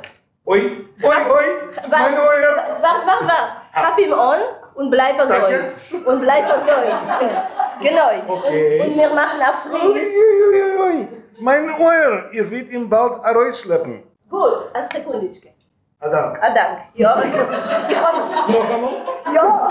Ich hab gewollt, sie soll bleiben mal so mit dir. Du verstehst? Gut, okay. Und du sollst verfrieren dein Ei und bald wird man weitergehen. Aber dabei ein bisschen mehr Suri. Schönen Dank. Derweil kommt zu sich. Wir machen eine kleine Absocke. Und jetzt darf der Eulem arbeiten. Gut, was ist da komisch, Venus? Sie haben zwei verschiedene Schmutze. Sie redet von der Brief. Und er redet von der Vorstellung. Ja. Er hört sie nicht. Ja, er hört sie wie ein Teutenbankes, ja? Oder wie eine Katz, oder wie ein Kotter. Ein Dialog von Teuben. Richtig, ja, sie reden in parallele Spalieren, also zu sagen. Und fort verflechten sie sich, ja, in gewissen Punkten begegnen sie sich, es ist wie Schlüsselwörter, aber jeder einer geht seinen Gang. Das ist, ja. Das ist nicht symmetrisch, weil sie hört ihn sehr gut. Weil sie ist nicht gegen Scheute, nicht gegen das. Aber es ist nicht, dass sie gibt ihm nicht in Acht, er gibt ihr nicht in Acht. Das heißt, dass wenn er redet von etwas anderes, sie versteht, dass er tut das. Aber richtig, ja. Sei er versteht nicht, sei er nicht weiß, dass er versteht. Die Schuld ist er euch nicht. Uns ist ganz klar, was er weiß und er gedenkt. Wir haben verstanden, dass er es nicht genetiker von den Kapiteln. Bosch zu der Perspektive will er nicht. Aber will er nicht zu erzählen und er nicht. Er hat eine gute Siebe, der Brief ist schon nicht da, er hat etwas getan mit ihm, ja. Er hat ein schlechtes Gewissen von einer Seite. Sie sehen es, Uri, was du sagst, als sie hört sich zu, aber der Emes ist, als sie hört sich auch nicht zu ihm, wie er wohl gewollt. Ja, das heißt, sie ist ja da etwas von dir zwei Spalieren. Sie will sich ihr sagen, sie will sich da wissen, was ist das, was Leon schickt ihr. Ja? Sie hat ihre Interessen und sie sagt, sie guckt nicht auf die Seiten, sie bewundert nicht die schöne Kunsten dort herum dem Purenspiel. Und aber der euch, ist zwei Stimmen, also zu sagen, was sie begegnen sich auf etwas an euch nicht, oder sie meiden sich euch. Sicher nicht kein Dialog in dem Sinne. Aber Miriam, ich meine, das ist sehr ein typischer Personage in Goldfadens Spiel. Zum Gitarren, ich meine, etwas so von. Ich hab es schon gelernt, irgendwo. Ich gedenke nicht in welchen. Versteht sich euch. Ja, aber es ist eine ganze Reihe von solchen Personagen, ich meine. Punkt wie Amalia mit der Bobbe, das ist Punkt die Bobbe mit der Medical, das ist ja. Das ist nicht so es ist nicht neu, richtig? Das ist, und sie ist auch als ein Genre beklein, wir haben nicht ausgesagt das Wort Schundtheater, ja, aber es ist doch, sie fällt da rein in der Kategorie und mit dem ist es da geschundig. Also es beneidet und es beneidet nicht. Es beut auf ganz verwandene Stereotypen. Was noch ist komisch? Auch uns der Reden sich. Michael, es gibt sehr komisch, wenn man kommt gereist sein Ohr. Oh ja. Viele Farben dem Ohr. Ja, Corinne. I mean, in the first scene with the grandmother, like she was practicing French and German, and she seems like better off. And here, she seems to be speaking like a regular Jewish inhabitant of a shtetl, where like, she's got the koloratur, like the phrases that come out naturally, so many black years upon you, and I mean, I don't know if those would be curse words, but definitely not well wishes. Oh, they would. And so that kind of brings her down a notch, maybe from the previous scene where, with all of her desire to be independent and to define herself through herself and not be the acolyte to a man, she is also very much part of this Jewish world that's not quite yet fully emancipated. I don't know if I can call it that way. Ja, es kommt ja heraus ganz natürlich. Ja, und das beweist, dass der Sort Sprache, was sie hat, sie ist aufgewachsen mit dem von der Bobel, ja, das ist der Bobelsprache in der MC, ist ein Teil von ihr. Das ist öfter das, was sie will herausreißen mit der Zeit von sich, aber sie ist da und sie ist auch ein Teil von ihrer Identität. Ja, sie ist nicht der Sprache. Vor der jüdischen, ja, mit der jüdischen Oder, die wir haben gehört schon früher ein bisschen. Ja. Wie der Heiß. Mamisch. Wo ist die Kultur? Ja. Ja.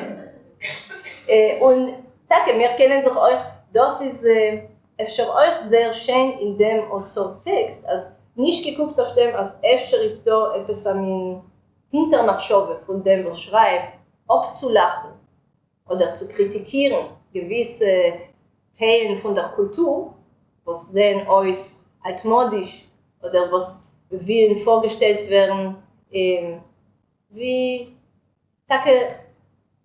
altfränkisch und man darf sich schon nicht, man darf sie überkommen. Von der zweiten Seite ist der ganze Text, durch die verschiedenen Schichten Sprache, an Äußern, was scheint Idiomatik. Ja. Idiomatik, das ist Idiomatik, was ist ein natürlicher Teil von der Sprache, sie ausdrucken oder traditionell genutzte Wörter, was uns viele sein nicht den ganzen klar, ja, wie die Metumikler, sie ist nicht geguckt auf der Poschitkeit oder schon wollten wir es definiert wie nicht die höchste Literatur, wahrscheinlich literarische Regel, aber es hat sicher etwas, was ist sehr bereichernd. Ja, wir können sich als Sach lernen von dem, euch wegen Minhogim, oder euch wegen Sprachrufe. Ja, und das sagt wegen... There's also another aspect here about, this is the scene of the letter, and this is a very typical melodramatic moment in the play that you read the letter and you sort of unfold something that we don't know through the letter, and here this scene is sort of parodized or mocked at or played with, but I think to continue your train of thought, Eran, that this is also a way to know that the melodrama structure they were familiar with the melodrama structure, and they were familiar with the sequence of the play as it is supposed to come in. And so the letter scene is it reinterpreted here as a comic scene with Philip in the man. Yes. And now when we will continue, we'll see that the word unfolding is really relevant. Literally, yeah. Gut, lassen wir weitergehen. Ja, Ali? Du Wappen? Ojojoj, mein Euer, ihr werdet ihn bald rausschleppen. Hat dir Leon nicht mitgegeben, ein Briefele? Ha? Ein Briefele? Ich hab mich schon in der Mond. Hat etwas angeschrieben, weiß auf schwarz, und hat es mir gegeben. Nu, welche ist es? Es ist nicht da. Hast du es verloren? Ich denke nicht. Wo hast du es gehalten? In der Hand? Im Kästchen? Ich hab schon vergessen.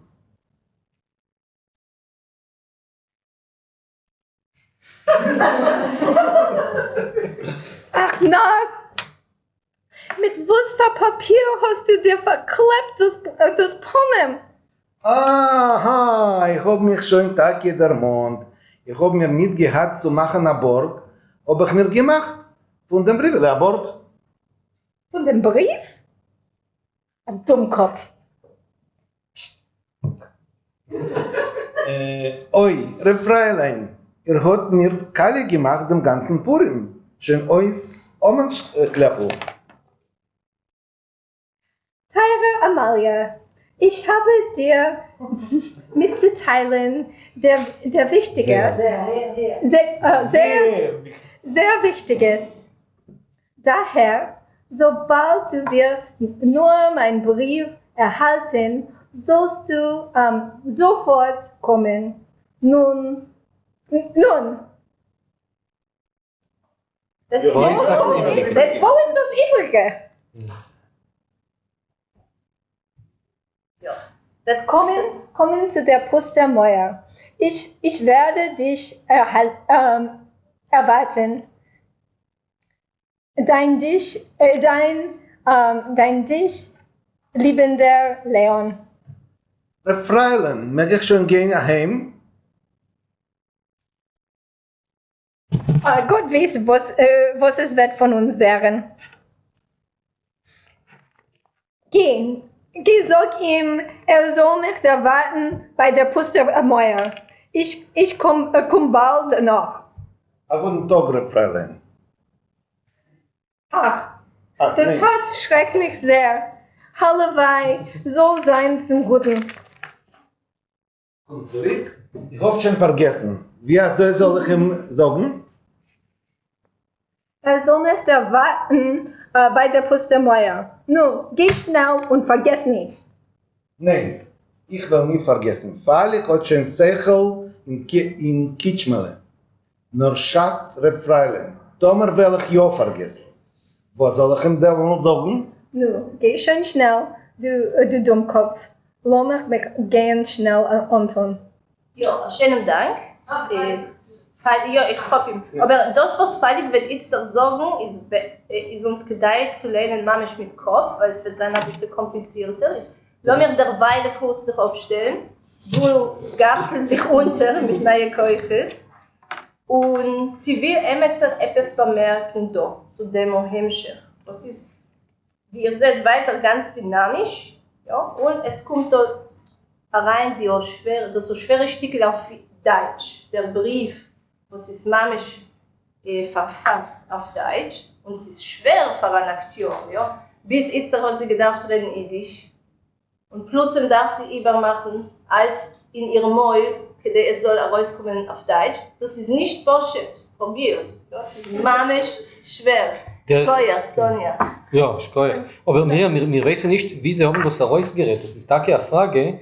Also, das ist, weil Kolzmann ist geschrieben, Mail, aber öfter sie haben das, wie ich habe früher gesagt, öfter das ist gewesen, Deutsch für jüdische Euren.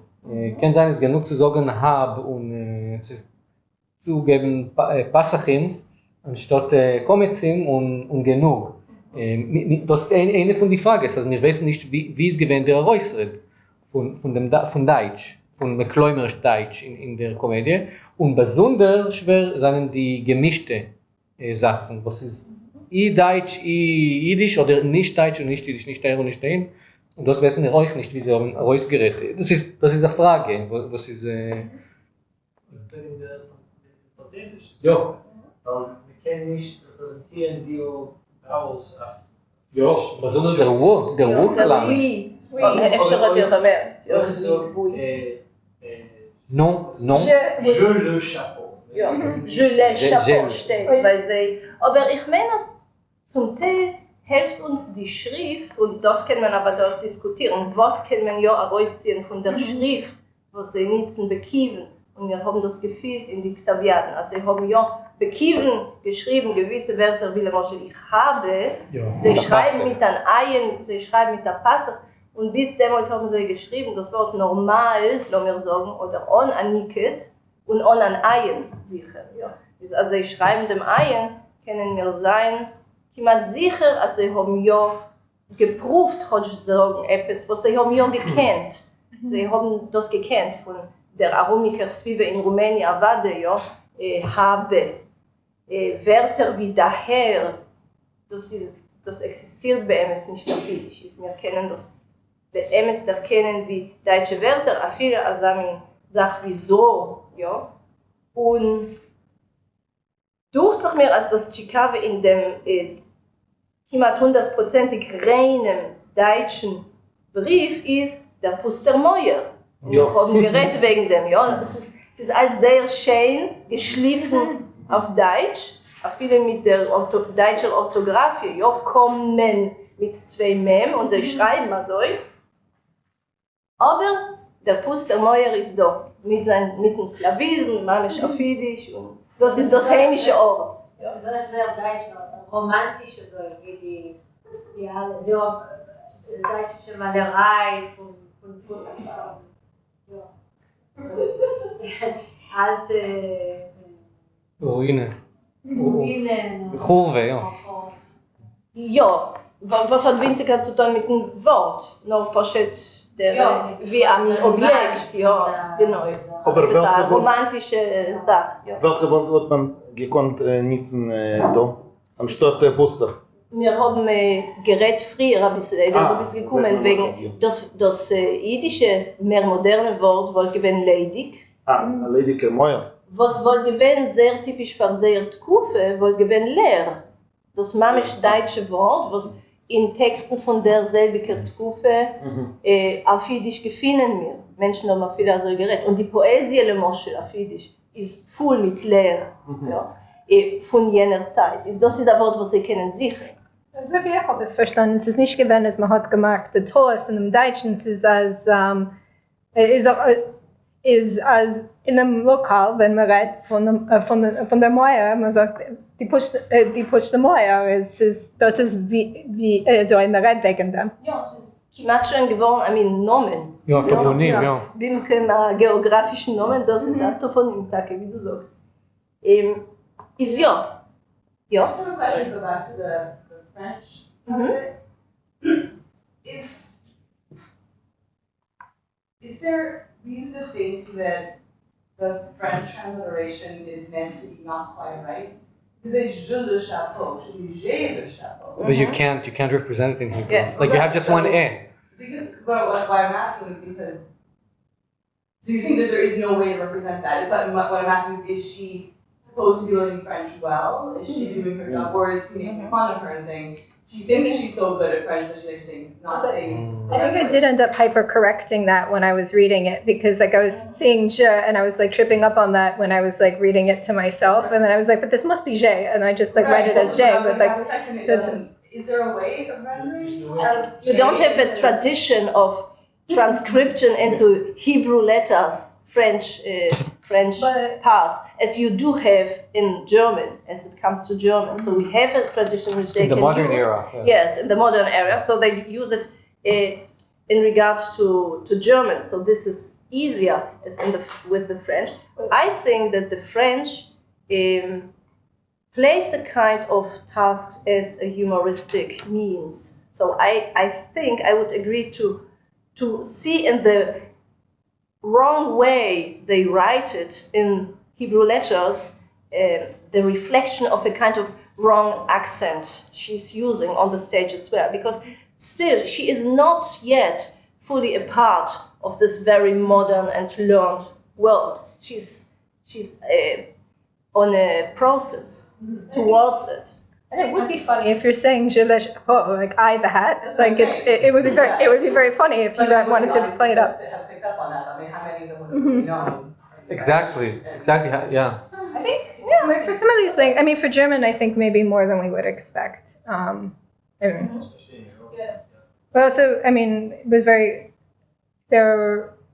was learning German was like part of a lot of girls' secular education, and it was like much more common for women to have that sort of education, even in religious families.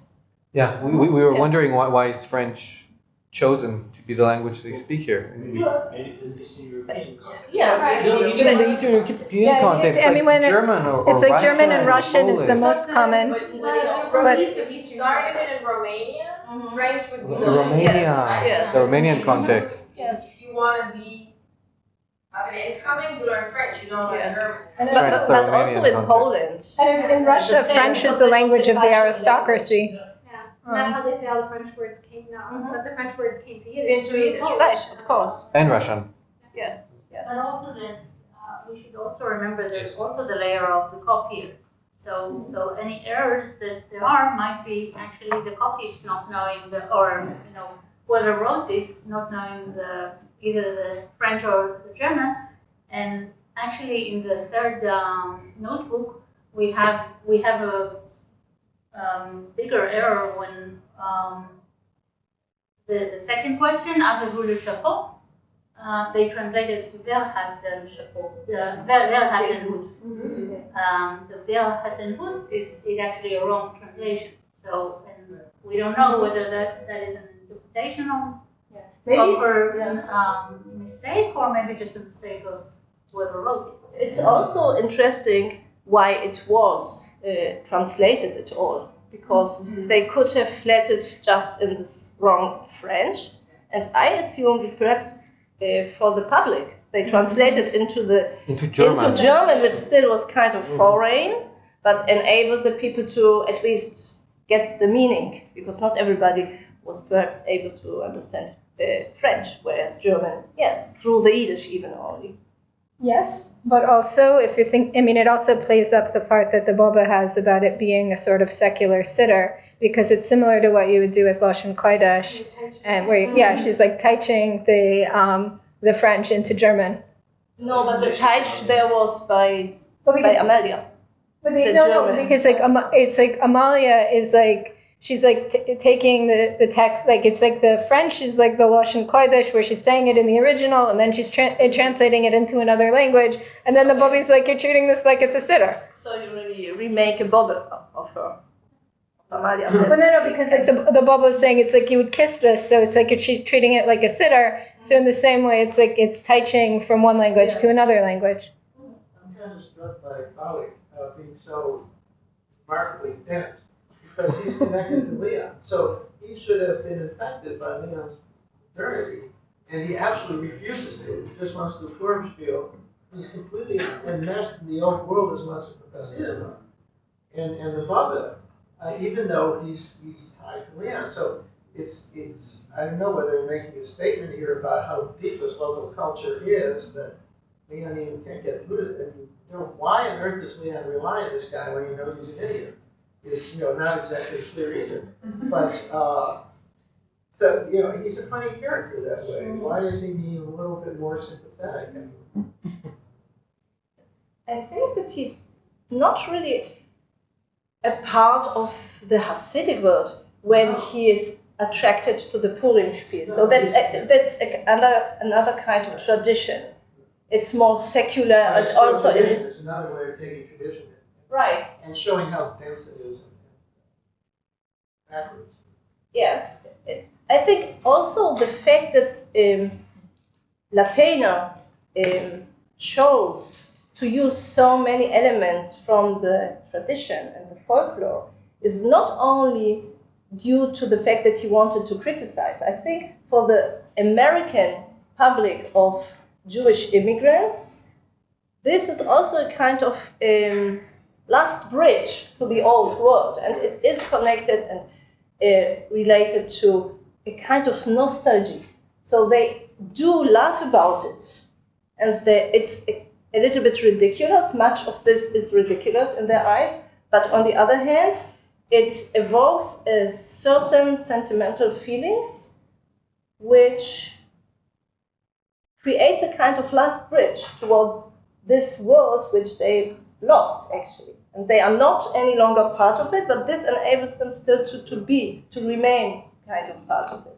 So it's not, I wouldn't say that everything is only about mocking or criticizing. I think it's also about kind of preservation in a certain way. I agree, just to underscore, I think there's a certain, just from the excerpt that you have given us here, there's a kind of sympathy we have for fathers. You're gonna, whatever it is, you're gonna get on me, you're gonna hit me or scold me for forgetting. It's like he's kind of innocent.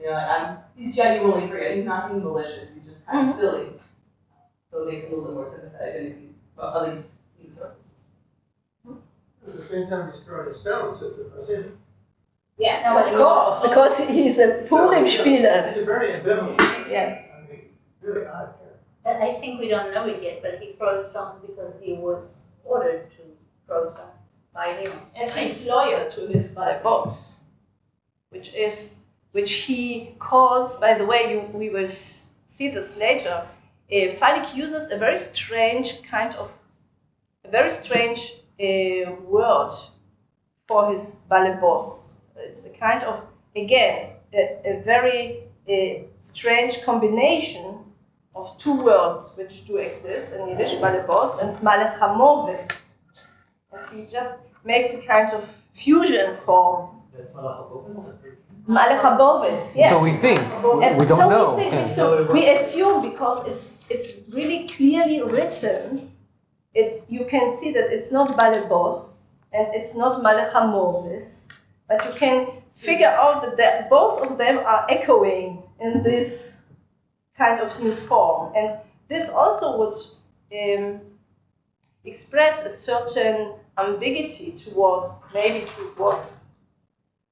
these two different words, but also to his balebos, whom he loves, and he's so loyal to him. But on the other hand, maybe he sees in him as well a figure who oppresses him a little bit or uses him, right?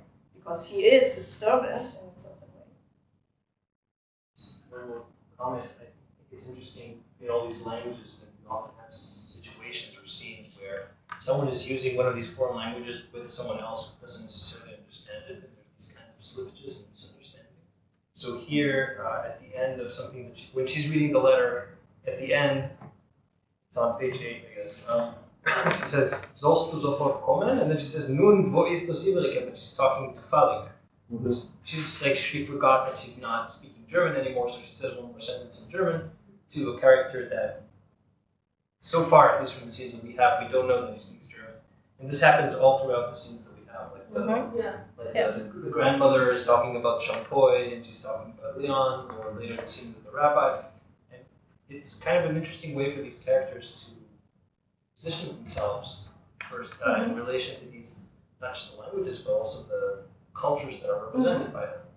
We talked about this. We raised the possibility that specifically in the case that it's a valid point, but specifically here we raised the possibility that nun voice das Iberike, the mistake of the scribe, that he just forgot to return to German. It's possible. We don't know. We don't have someone that you can ask, "What did you mean?" But I think this is something that happens to me when I'm in a multilingual situation, and you turn your head and you forget, and you still are. Yeah. That's what it felt like. But yeah, that's also interesting. Because it is layered. The languages are layered. So she speaks Yiddish to Falik usually. So that would make sense that it's a mistake of the scribe. That would explain a lot. Sometimes you try to understand what's written here, and then you say, "Oh, it's just a mistake." There's nothing there. It's just a mistake. So it's possible, but. Is there all three versions like this? No, because I think that the content of the letter is not really given in all three of them, is it? I'm curious about the German version of the censorship. It's much shorter, much shorter. 16 pages. And it does not contain the letter, right? I don't think so.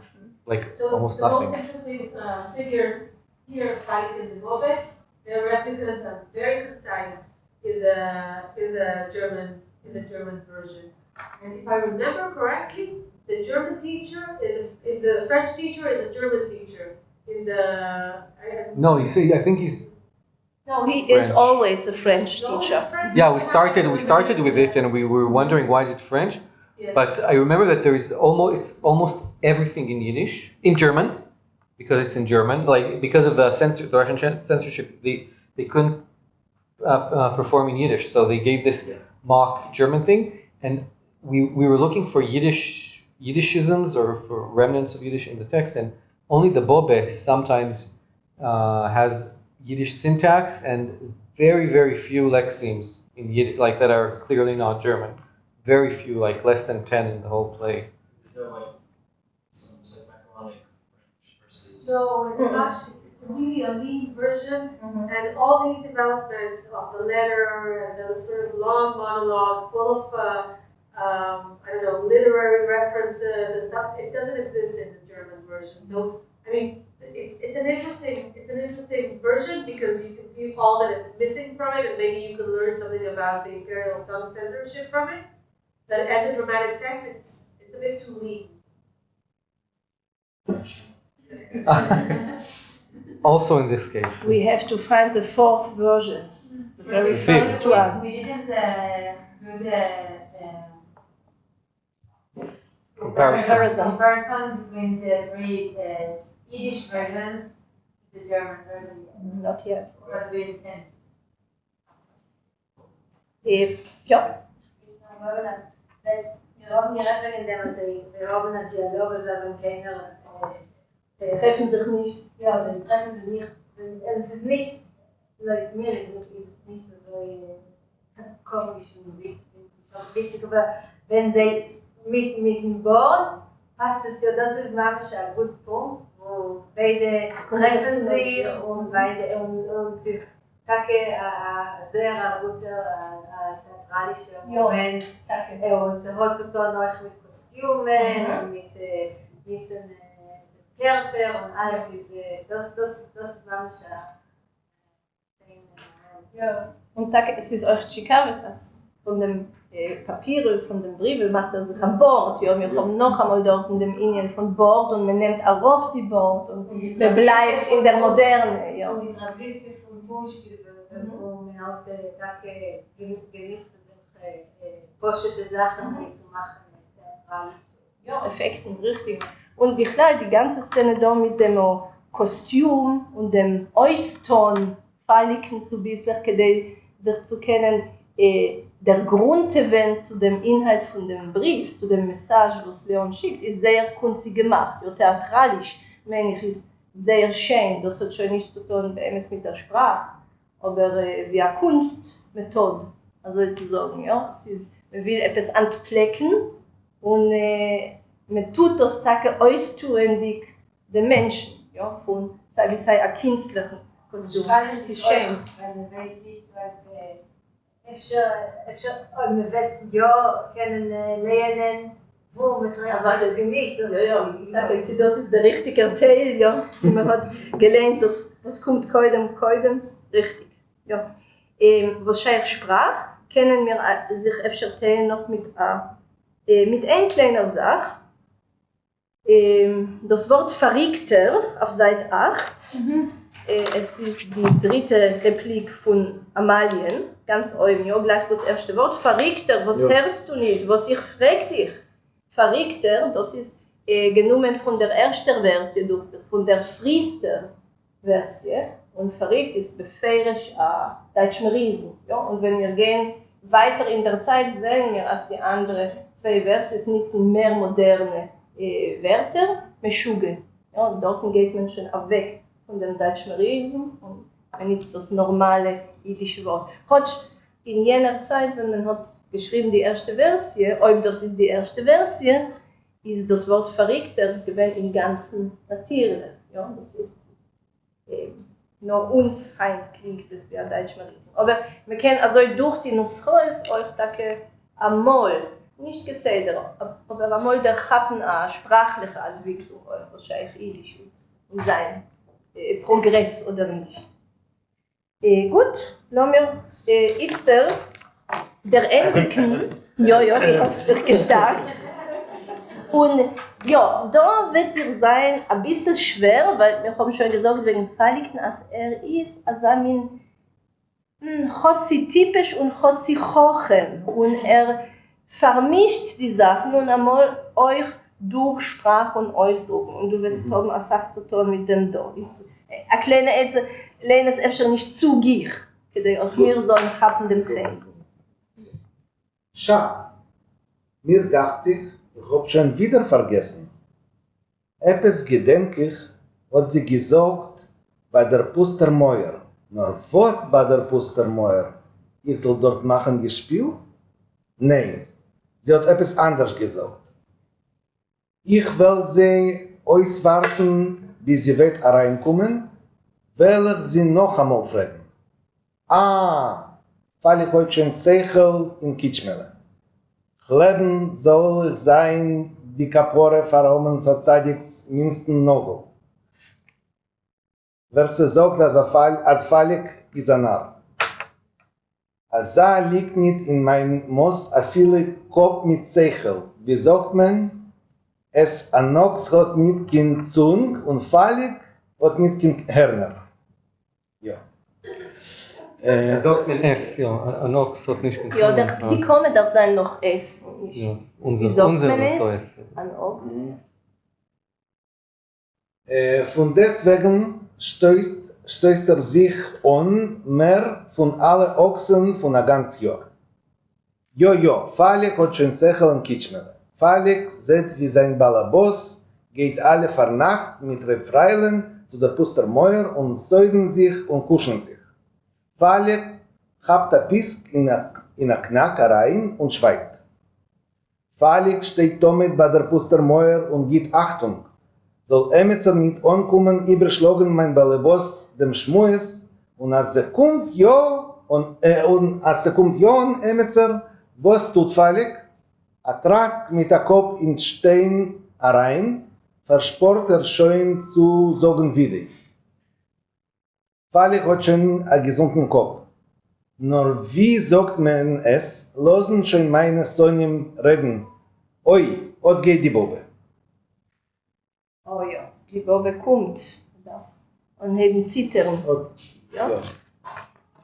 Habt ihr bemerkt, was das so Stücke ist, die werden ein bisschen schwer? Ich weiß nicht, ist es dir gewöhnt schwer beim Lernen? Ja, das ist gewesen nicht als es klar, Bro. Mit die Hörner und wer so sagt er? Also the dialogue. So talking to himself, answering himself. Yeah. And Dostoevsky, like inner discussions. Ja, es ist ein bisschen weniger philosophisch. Ja? Ich sage, als die Ausdrücke sind zu lang. Die Sätze sind ja, sehr lang. Sehr gut. Die Sätze sind lang. Und was geschieht, wenn man hat lange Sätze? Das geschieht ein Teil mit einem Lehrer, einem Akteur, einem Poscheten, Prosten, Bosser und Dogimnik. Man vergisst das so. Ja, man vergisst dem auch nicht und man verplantert sich. Ja. Und das ist genau, was es tut sich, ja. Was ist da komisch? Und ich weiß nicht, bis damit hat der Eulem ja gekannt nachfolgen und lachen von dem. Aber wir dürfen schon denen 2-3 Mal, bei es anzuheben, lachen. Sagt, Falik hat schon Sechel in Kitschmele. Ja, Kitschmele, das ist ein Diminutiv von Kutschme, was ist eine Sort Hut, eine Mitzel. Das ist etwas, was man tut auf dem Kopf. Also, Sechel in Kitschmele, das können wir verstehen noch. Das ist eine Idiomatik und das ist, wie zu sagen, ich habe Sechel im Kopf. Hut, Kopf, wir verstehen, was nicht ist Apaches, ja. Aber dennoch sagt liegt nicht in mein Moos, a viele Kopf mit Seichel. Sagt doch Kopf mit Seichel, Seichel mit Kopf. Ja, hebt an, ein bisschen zu vertäuschen die Joitzris.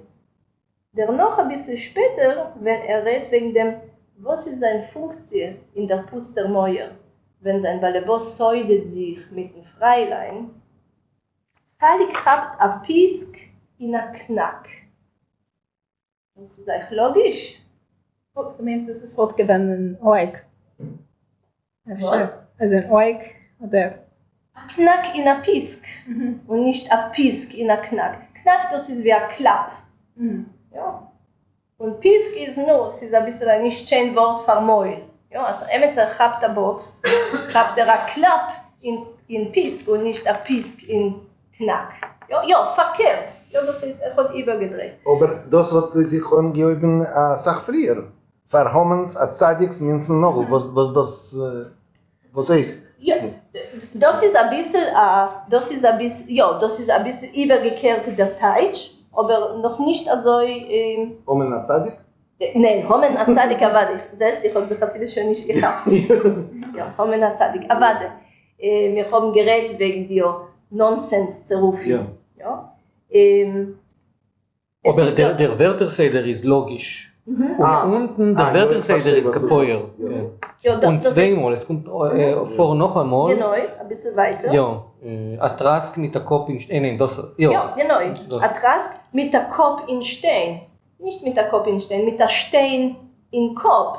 Ja, das ist, warf die Steine in die Köpfe von die was stellen. Das ist die Szene von die speindicken Steine, ja, von die nicht gute. Da haben wir die Erklärung von Faliken Gufe, was klärt auf die ganze Mysterie von den nicht Guten. Ja? Das Ganze steht, schreit Huha, es tut sich, es ist ein Unterscheidung. Und völlig gibt uns in dem Stapel schon die Tschuwe zu der größeren Mysterie. Das bin ich war die Steine. Aber seine ganze Sprache ist verplontert, ja, übergekehrt. Und wir haben noch einmal das Gefühl, oder die Frage stellt sich uns, wir sind konfrontiert mit einem Narr oder mit einem Chochen oder mit einem Eberchochen. Ja? So wieder als zwei Ponymdigkeit, der Holapoches bei Falik. Noch ein schönes Wörterspiel, und das ist auch ein schönes Wörterspiel, ich weiß nicht, ob ihr es gehabt, aber es ist gedeiht, sich aufzustellen auf ihr. Die meisten dort mit einem Ochs. Ja. Was ist euch ein bisschen komisch, als vergleicht sich mit einem Ochs? Das ist echt nicht ein größeres Kompliment, aber gut. Sagt aber, es ist da ein Chilek zwischen ihm und dem Ochs. Ja, ein Ochs hat nicht keinen Zung. Wir haben gehabt, also schon was das hat zu tun mit einem alten Wort, ein Sprichwort, was existiert noch in Deutsch.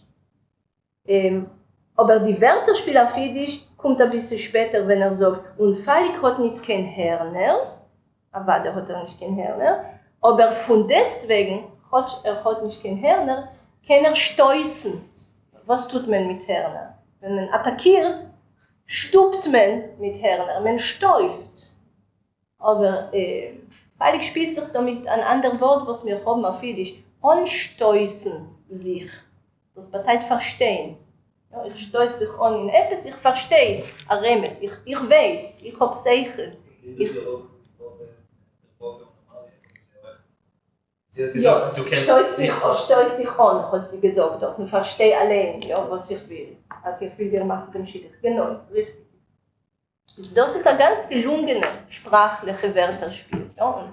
Und das, da hören wir kiemat Faliken wie einen raffinierten Redner. Chicago. Gut, sie hat hier noch etwas Kommentaren oder Fragen.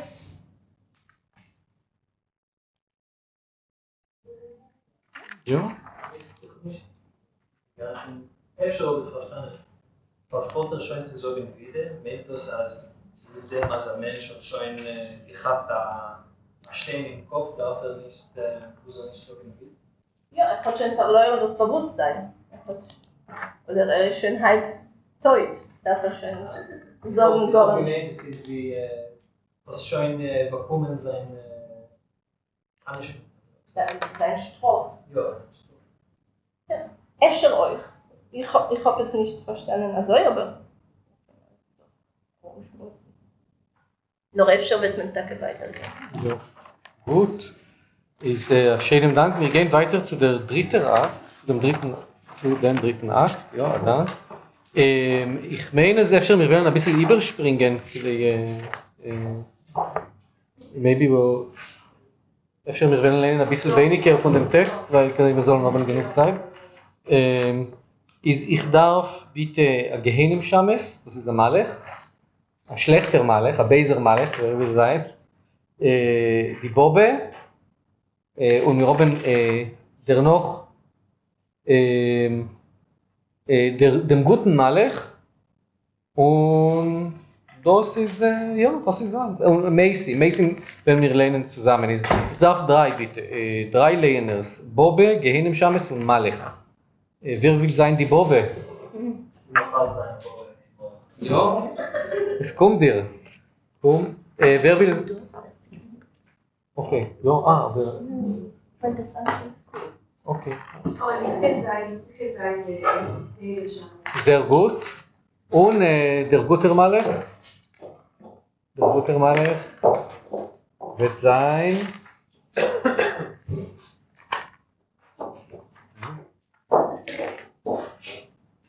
Okay.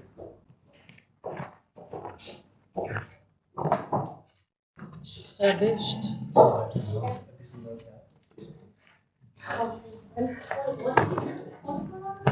What? Guter. I added it. Yes. Malach Tov, I think. Wir seinen Tov. Okay.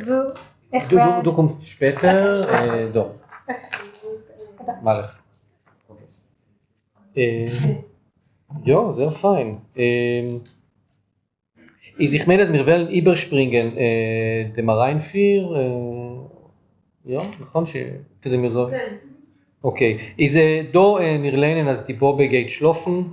Die Szene ist ein Cholem, das ist eine Frage. Wenn ich habe das gelernt, das zum ersten Mal, ich habe gemeint, dass es geschieht in dem MS. Also sie wie in Mission Impossible.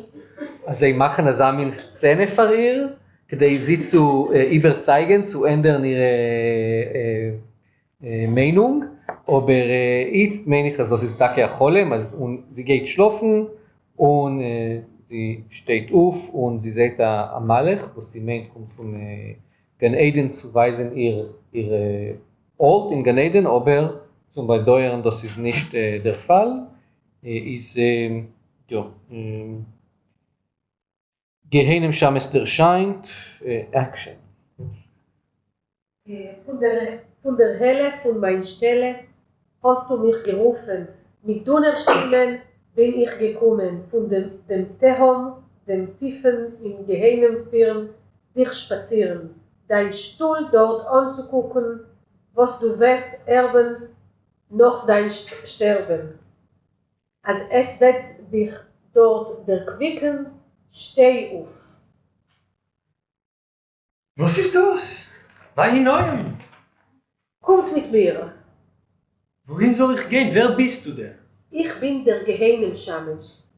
Du hast gebeten, man soll dir weisen, was für ein Stocher du wirst, haben auf jener Welt hast du ausgerät in Asasho, als es ist mekuyem geworden, deine Rede. Komm, will ich dir weisen. Wer ist zu meinen Eltern? Hab ich denn gebeten nach Shames? Ich hab poschet gemeint, als einer von dem Rebens Malochim soll mich führen in Gan Eden rein. In Gan Eden rein? Ha ha ha. Wo lachst du so? Was hast du dir gelächter? In Gan Eden ist nicht von deinetwegen. Bei mir in Gehenem ist dein Platz. Heiliger Gehenem Shames. Von was kommt mir das Gehenem? Bin ich denn Cholila gewesen wie andere Weiber? Ich habe nicht verfehlt das Wort in der Schmonesre beim Chaim Arukin, beim Chaim Shel Sholom, Chaim Shel Broche. Von was kommt mir das Gehenem? Es ist nicht meine Sache. Du, komm mit mir. Bei ihrer Zeugen von Rosh Chodesh Menschen habe ich ausgegossen Wochentränen. Sie bin ich denn Cholila gegangen in schlechten Weg? Wir sollen mich davon aufhängen bei die Fies?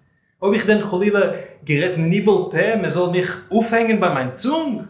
Bin ich denn Cholila gegangen mit die Hor-Affäre, also wie andere Waben? Man soll mich davon aufhängen bei die Hor? Auf was denn kommt mir das Gehenem, heiliger Gehenem Shames? Komm mit mir. Ich will dir schon weisen, bei was man wird dich aufhängen. Heiliger Gehenem Shames, von seinem Leben genommen, ich bin alle Tag gegangen, davenen in die Schule rein. Ich hab kein Mal nicht verippert, kein Wort. Bei die Trines von Rosh Chodesh Menschen pflege ich ausgießen Wochentränen. Aber was kommt mir der Gehenem? Das ist nicht meine Sache. Man hat mich geschickt, muss ich gehen. Ich bin nicht mehr wie ein Gehenem Shames. Heißt das, du bist nicht mehr wie ein Shames? Ja. Und als man schickt dich, gehst du? Ja. Als man geht dich, schickst du? Nur und Geld, nimmst du nicht? Nein. Als gehen sollst du mir in der Erde rein. In Gehenem rein. Heiliger Gehenem Shames von seinem Leben genommen. Lass mich früher schon rufen, die Schus Oives.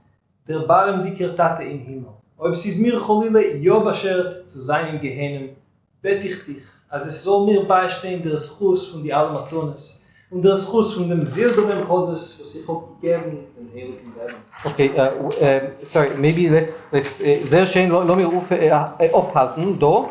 Actually, this paragraph I wanted to read after the break, but I was just fascinated by the acting that I missed it. So, what do we have here? We have here a religious discourse within the Hasidic, within the Bobbe's world, And what happens? She's disappointed. She realizes that also according to what she believes, she's not going to heaven. She's been sinning, and the Gehenim Shames that came to her tells her that she's going to hell, and she tries to be an advocate for herself. So how is she advocating for herself, and what are the references that you hear in her words? What is she referring to? Yes. And praying, but she says money is now coming, the present. But before that, she said, Sonia? She's also calling him Dybbuk again, Shamas. Which is funny, but also it might suggest that she's trying to get him on her good side. Or get her on his good side. Yes. And when she's saying, did I go in bad ways that I should be hanged from my feet? Did I say bad words that I should be hanged from my tongue? What is this referencing? Kind of imagery of hell and what kind of punishments. I mean, I don't know enough about the distinctions, but it feels a bit Christian, doesn't it? Like these kinds of images of hell. No? Yeah, Dante Christian or Jewish. I don't know enough about Jewish traditions of hell. and so on.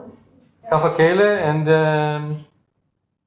popular religion, you call it? Anyway, it doesn't seem specifically Jewish in my eyes. But. Maybe in an anthropological view, you're right. But within the Boba's world, this is what they said. Like, if your hair will show, that is Jewish. But also if you say bad words, they'll hang you from your tongue. And they had the pools of sulfur and brimstone and brimstone fire too. They have it also in what literature? The Musa.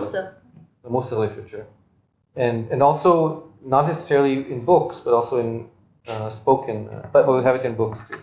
So we see here. This teaches us also what she's reading, which is a good opportunity to remind the books and say thank you to Einat, I guess, for bringing those books. So Ruthie. So thank you to Ruthie. We have here Shivchei Abesht and Tzenrene. So if you want to have a look, then. That's behind door number 2 and behind door number 3. I can't see 2. And but yeah. The folklore, the English traditional ballad of the death and the maiden. And so the maiden suggests that maybe the death would take some money. Das Geld wird bleiben. The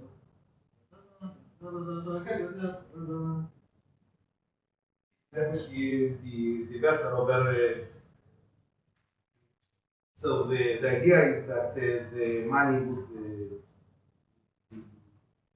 here in this world, and there is no choice. You cannot escape death. Yeah, you cannot escape. I think this is a kind of a quotation from the familiar folk songs.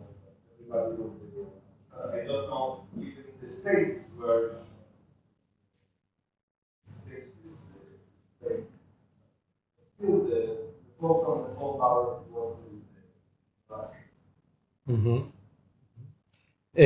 Yeah, I think it's a popular motif also. I mean, of course, in that song, but you have, I mean, what? Of course, yes. You know this song from the Lied by Schubert, but it was quite widespread in the Jewish world in different versions. So the Geld wird bleiben und du wirst gehen. Yes. I think it's funny. The twist is that she says, "Oh, you don't take money, those gehen in der Erde." Okay. Yeah. Did you raise your hand? Yes, and also we also had here another aspect of a religious life. Religiosity is praying. we learn that she prays a lot. She goes to synagogue and she's not missing any word. And that's actually a very high standard here. Because this is not a folk religion. This is a proper synagogue going and praying, and she knows names of prayers such as Shemoneh Esrei and the Rosh Chodesh, the new moon, and what? V'hinoim, yeah. This is an attribute of hers that she says all the time. But it's like a prayer that I was looking it up. I'm not sure what it means exactly. The kind of a prayer that you say in times of trouble, kind of like a Shema Yisrael. Yeah, exactly. It's exactly used like a Shema Yisrael. I mean, for her, I know it from the Havdalah, V'hinoam. But she uses it like she just says the first two words as like, oh my God, like or Shema Yisrael, like a protective saying. Okay, so yeah, well, let's continue. Sorry, does anyone want to add to this so far? So her. Just one brief point. I think we'll talk more about this tomorrow, but I think it's important to remember what kind of mood music that's. And I'm just looking at the music that's that's up. This whole exchange is very kind of ooga feel that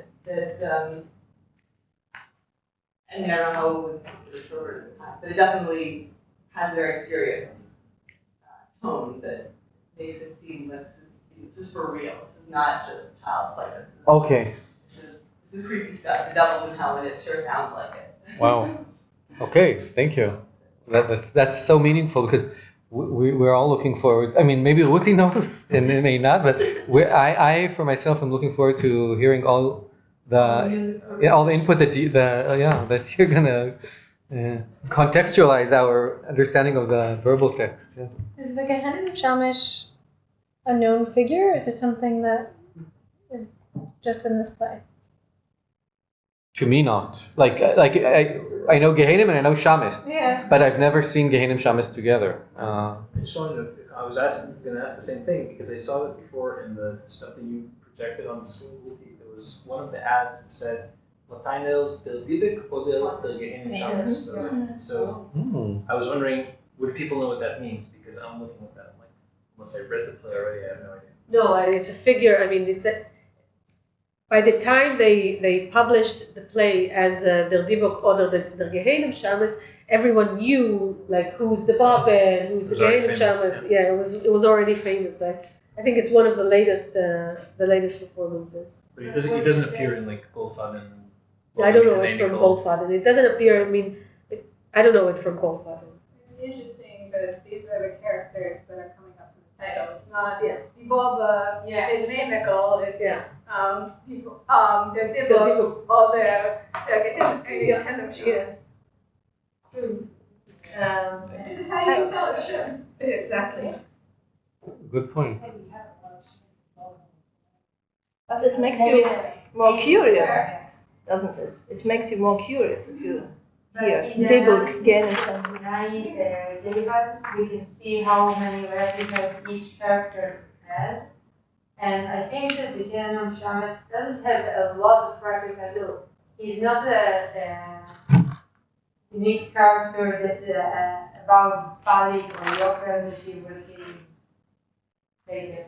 But I suppose like Shund, the titles don't always reflect. They basically, the titles are meant to draw more audiences and to sound more, I don't know, intriguing or something like that. I mean, if I was seeing a title like that, I might not have, even if I hadn't heard of a Gehenim Shamis, it would already sound interesting. Yeah. I could guess some things about what it might involve. It would be intriguing. Yeah. Well, I think it's very ingenious to come up with a term that seems reasonable, but nobody's heard. And it's within this dense tradition where everything is so organized. It's pretty innovative. Definitely. I agree. I want to say that I'm not like we've spoke about Shund, and when I talk to people about this play, I say that for me I don't see so many Shund qualities. There's no real melodrama, and I think that the dialogues are very highbrow, and so I'm not sure. I mean, do you think it's a shund? I guess the question is, can shun still be high quality? If it, is it a genre? But it's enjoyable. So it's just it's no, shun, but it's enjoyable. well It's done. not highbrow. No. I mean, it's not highbrow, but like, I mean, things that, I mean, shuns can be very good and very enjoyable, but it's like working with certain tropes. It has these formulas that people might expect. Everything happens. It also has to do with like the nature of the ambitions of the work. It's not, I mean, I haven't gotten the sense from what I've read of this play that it's really attempting to be using the latest modern techniques or to push the envelope in terms of what Yiddish theater might involve. But I'm also thinking that in various languages. Right. The question is also if shun parody is shun. So I think what is highbrow is that it's parodying the tropes of it. And that makes you think, okay, they will maybe like Well, I think what makes it fun is that it's about this pleasure. It's about, when I saw the Douglas text, I said, this is ridiculous. And they said, oh, wait, it's Logan Western. So, I mean, this is what they're going for. So it's not about the text, it's about the discourse, the discursive nature, the pleasure with which you are interactive as in popular theater with an audience knowing who Lokolesko is. It's got nothing to do with the text that's being developed. And so it's going beyond whatever, you wouldn't do this with Jacob Gordon, right? Text is a text, discussion is a discussion. This is, that's not what this is. Yeah. Also, the plot is not very complicated. The characters are not really psychologically interesting or developed further. So I think it's quite based on a stereotypical approach to certain big issues. Is this before Tevye's dream? Before Golda and Tevye's dream? Because this idea that the dream is the turning point, and that the whole character changes the mentality. Is this the first time that motif appears in this Yiddish material? I mean, Tevye is a little bit later, right? Yeah. So is he drawing on this, or I mean, because it's such a striking image. Is Tevye drawing from the? Yeah, I just wondered. I mean, the idea of the trope of having this mechanism of having the weird dream be the changed character, the changed heart. Yeah. Is that built into earlier Yiddish literature? I mean, it's a trope that exists beyond Yiddish literature that I assume they would have been familiar with anyways. From European. Yeah, from European. I mean, it's kind of. And it's also quite biblical. I mean, we have this trope of dreams. Also Christian culture. Yeah, I mean, it's like everywhere.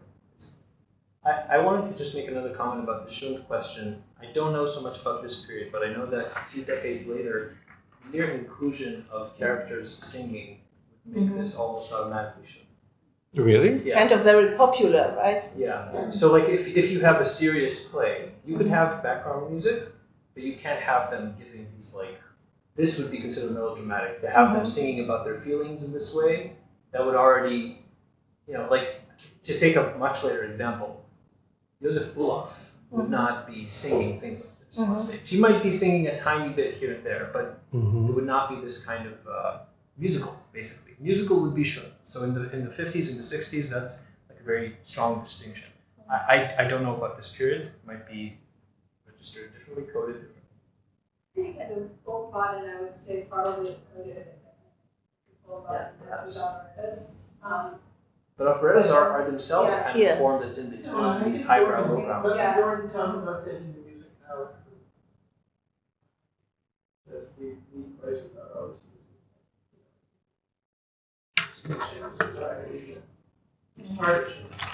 I certainly have seen contexts in which people talk about the inclusion of music or the question of whether to include music as something that automatically changes the register, and so like they would have this anxiety about let's not have music because we want this to be part of theater. You think of Broadway. I mean. Well, again, it's like Broadway is to me this thing that's depending on the period, but is a form that is sort of caught in between, and different audiences or different critics would try to pull it in different directions in terms of its cultural hierarchy. But I've seen in the context of Yiddish theater in different places where it's like, oh yeah, let's not have music because then we are automatically like lowering.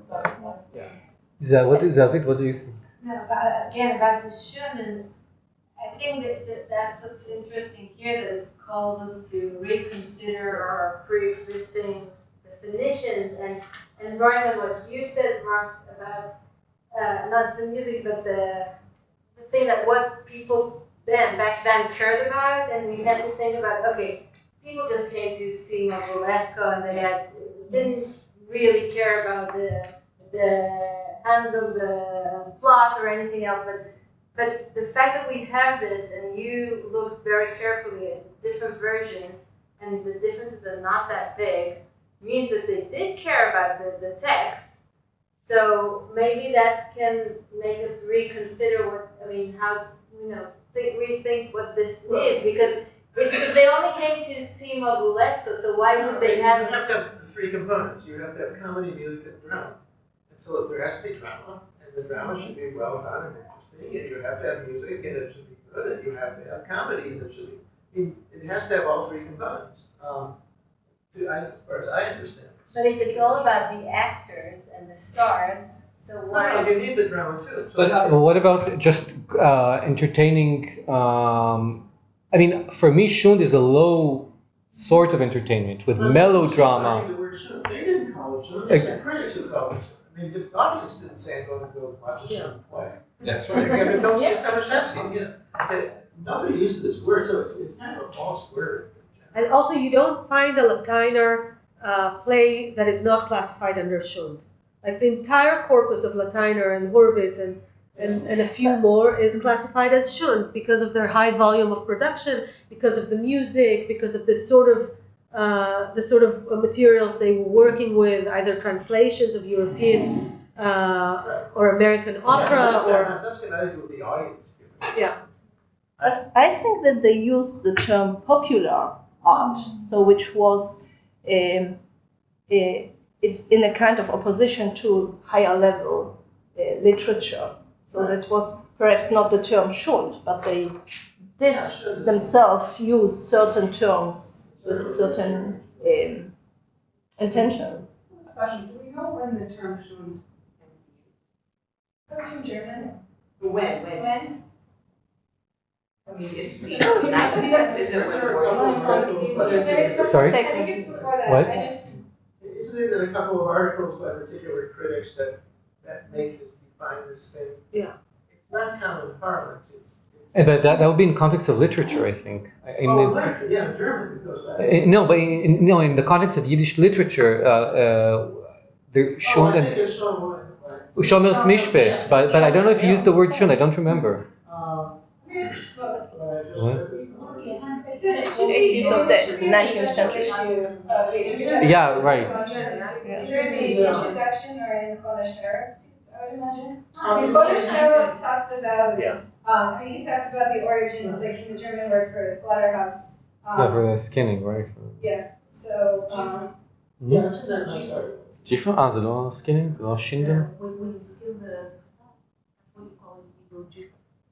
Just a comment about what Mark said before. I think it's important to realize the role of critics in establishing this cultural hierarchy. So, and again, I don't know this. The role of music. Of critics. Of critics, yes. So I don't know this period as well, but in many contexts where you have this like very clear, or someone thinks it's clear, highbrow, lowbrow, it's usually the people who are trying to pull themselves up to the top of this hierarchy that are saying these other things are popular, or these other things are shun, or whatever term they're using. And it's kind of this like battle for, distinction, for lack of a better term, because there's a lot more that goes into that. But it's kind of this Bourdieu sociology of like, how do you establish taste, and who are the taste arbiters, and how does something establish itself as higher in this hierarchy? But it's rarely them that would call themselves shund, and to assume that because it's being called shund, then it should be a lower level, a lower register of language, or not use these like complicated characters, I think is a little bit, and again, maybe in this period it's a lot more accurate. But it could be a way of actually kind of accepting the perspective of the winners of this history. And it's not necessarily accurate. Oftentimes these things that are classified as shun could be just as complicated and sophisticated and philosophical, psychological, whatever. Okay, so I'm checking what Sharon says in his article. And so he says that the literary concept comes from German and that it's already in the dictionary made by the Brothers Grimm. so it's early 19th century. And he says that its adoption into the literary field almost certainly only came in the decade between 1888 and 1898, so after this. And it doesn't appear in Shomer's Mishpat, so Shalom Alechem's trial of Shomer from 88. It says this there is no doubt that Shalom Alechem would not have avoided using it had he known of its existence. To my knowledge, its first usage was in an essay that was published in New York in 1898. There it serves as a literary definition which the author assumes his readers are already familiar with. Was the review of the Dybbuk? Yeah.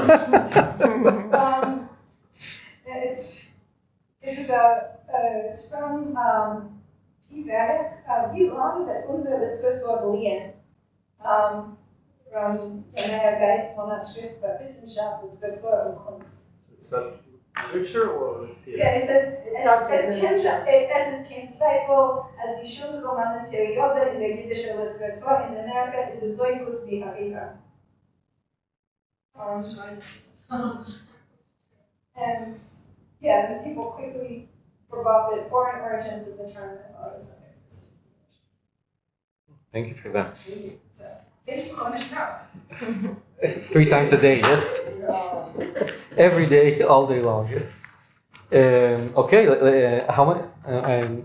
We have still time? Mama? Yeah, we have another 20 minutes. Okay, good. So we can finish this scene. So we stopped. Bottom of 11. Oh yeah, the bottom of 11. So now she's mentioning her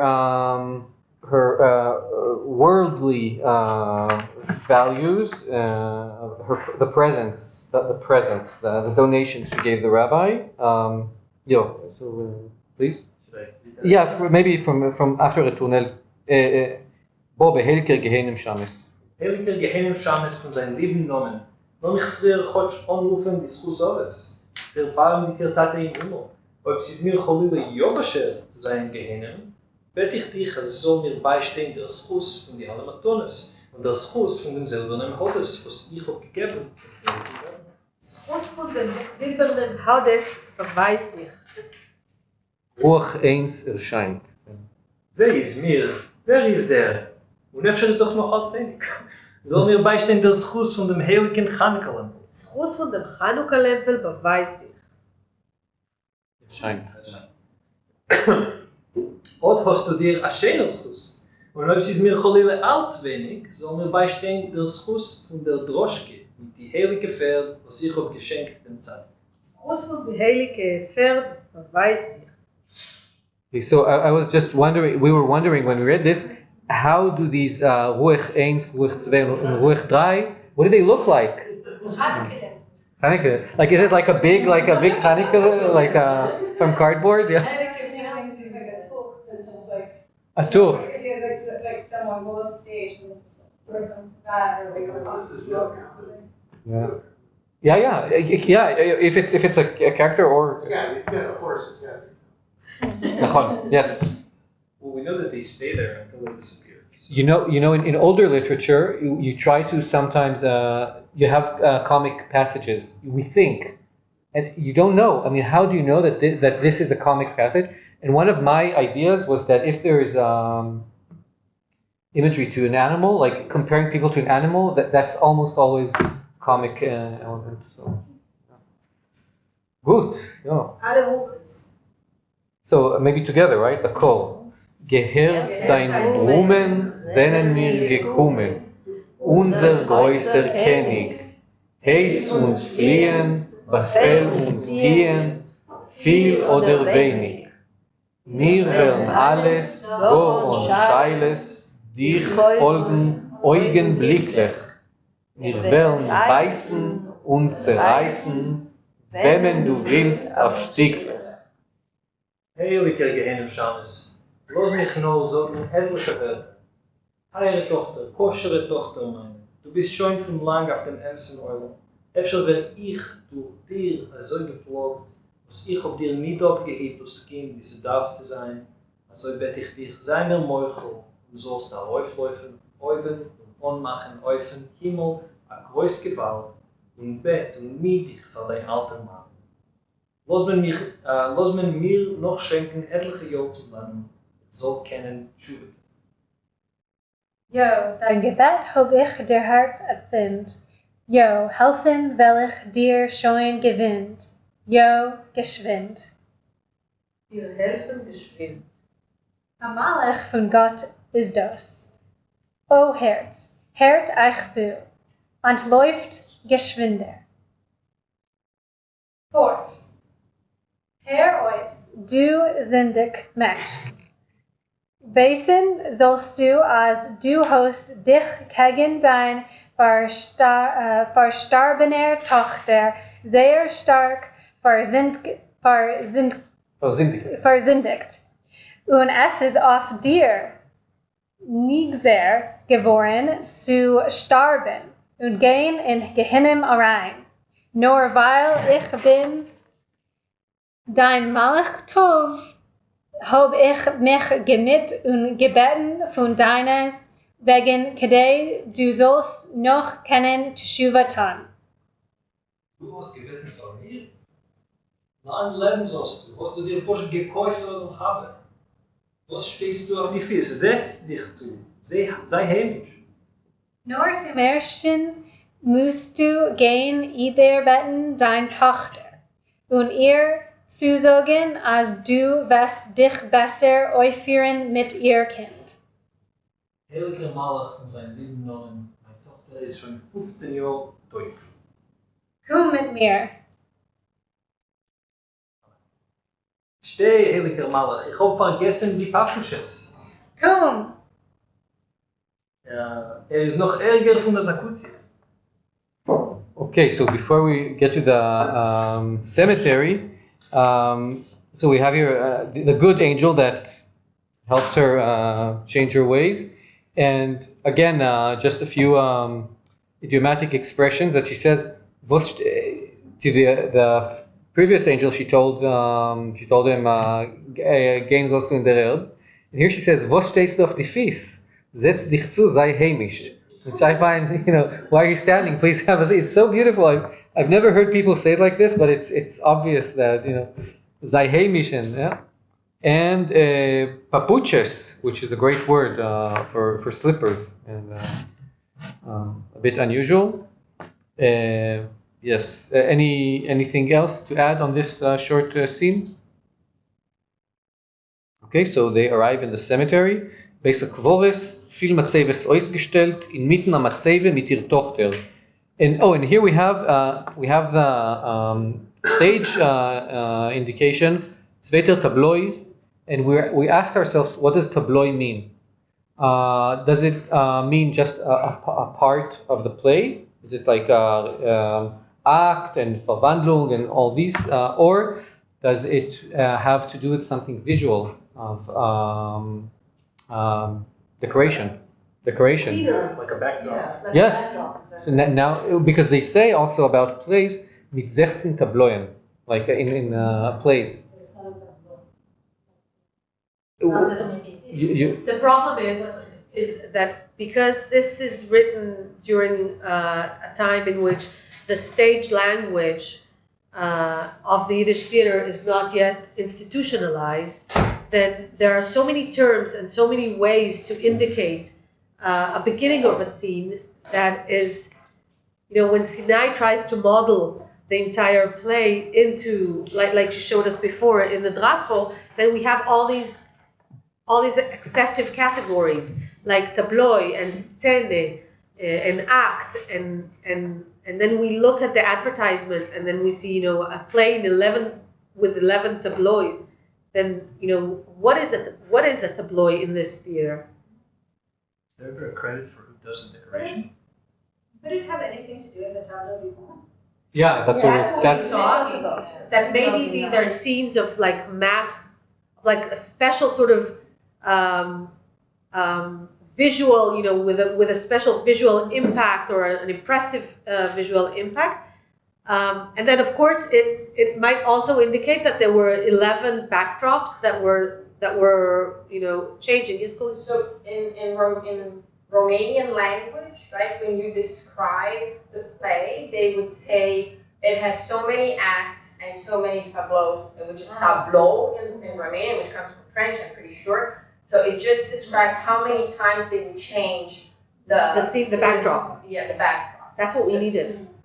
So maybe this was Thank you. in Romania, maybe he knew that about the and I don't think that that's like typical Romanian anyway, but I know that that's how they would describe things in Romania, so like 4 acts and, you know, 8. So this does not correspond to scene, because in German you have, for example, such a partition to acts and scenes. No, scenes would be scene, and that's the literal scene, and but tableau just means that they would change the backdrop so many times, because I assume that back in the day, right, they would have some kind of like a turn pull the curtains down so that they could quickly change something. So there would be these mini breaks between them so that they could actually get the change of the scenery, or the set design in the back.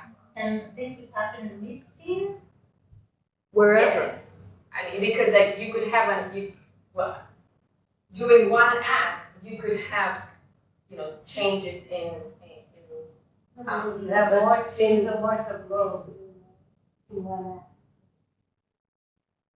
So I mean, like several scenes could play in the same tableau, right? They would, so let's say in the house, so at home, at home, and then outside. Bobe and Amalia in the same room, and then the Bobe and the rabbi comes at home, and they perform in the same set, right? So that would be a tableau, but there would be several scenes in that tableau. Yeah, now they're in the cemetery, so it makes sense that it's a zweite tableau. What did you want to say? Well, I was wondering if there weren't also, could be combined with onstage tableaus of figures, because that was popular in New York around this period, in the late period, have tableaus and shows. So it may combine both the scenery and the fact that people are staging. Like we're going to see all the dead standing around. Yeah, that's what we're going to have. That's a tableau vivant, like the people. Yeah, so it could. I wonder if it could combine those, but I just don't know. We just don't know they're stagecraft. That's what's so annoying, is that we don't really know they're stagecraft. I wonder if somewhere these backdrops have been preserved. Yeah. Wouldn't that be nice? Yeah. Okay. So they're in the cemetery now. The Meisim. Now we have the character of Meisim, the dead. Which Edwin, please tell us. Edwin, בבקשה. שם זה כניש. We're talking about other. Oh, okay.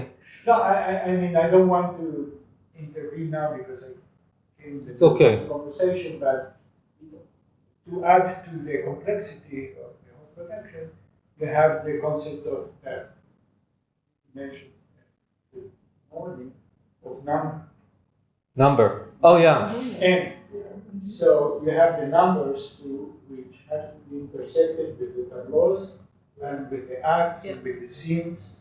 So the number is a musical unit in the play. So. But Edwin, you can see here about in this replica that it's written Beta Quores, viele Matzevas ausgestellt inmitten der Matzeva mit ihrer Tochter, 2 Tableau, 2 Retournelle. So they have time while they play the Retournelle, they have time to take care of the scenery, and then number 14 enters. Yeah. When it ends. That should be the retournelle corresponding to music. Is it just like an instrumental? Yeah, with the introduction, as far as I can tell. This is like in Rameau, I mean, the idea of the retournelle, and then you have dancers. There could be many things that go on that we just don't really know. Yeah. But what a retournelle, I mean, you're talking about 17th century Italy or 18th century France, I mean, these ideas and interpolations. I mean, this is kind of stuff I was going to say tomorrow morning, but never mind. We're onto it already today, but it's really hard to know what they This I does don't provide. think it means just the first, phrase or two of the musical number, the instrumental part that's played as kind of anticipation. Because there's the routine 1, routine 2, and then you have the number. So the orchestra plays the opening phrase. We don't have any evidence. It's just that this provides a clue to that, I think, because the fact that it says zwei tableau, zwei retournel indicates that while they're changing the tableau, the orchestra and the pit or wherever they are supposed to play something. Because this is a practice that's still done in theater today. When they're changing the backdrop, you need someone to kind of fill the time. Something needs to happen. Yeah, so they would be playing. That on stage, they're actually doing something. Yeah, in front of the curtain. We don't know. Obviously, I don't know. I'm just saying it's a clue that could. It isn't maybe just fill in vamp till ready, while they change scenery. It may be that there actually wasn't. Well, it's also true that some of the music numbers start with a piece that could be easily vamped till ready. Exactly. We don't. More than one. Yeah, more than one. Yeah. And there are several that are not in the score that are in the parts. That there were like 8 bars, that repeat. It could be. But I mean, so that can be one sense of the return. Well, that's in Monteverdi. I mean, we're talking really. Yeah. We're now it comes down. By the way, it could be its later. So we don't know that it's 2 units, but maybe. Yeah, I'm not sure it needs the quantity or something. And that's my impression. That if the vamp phrase.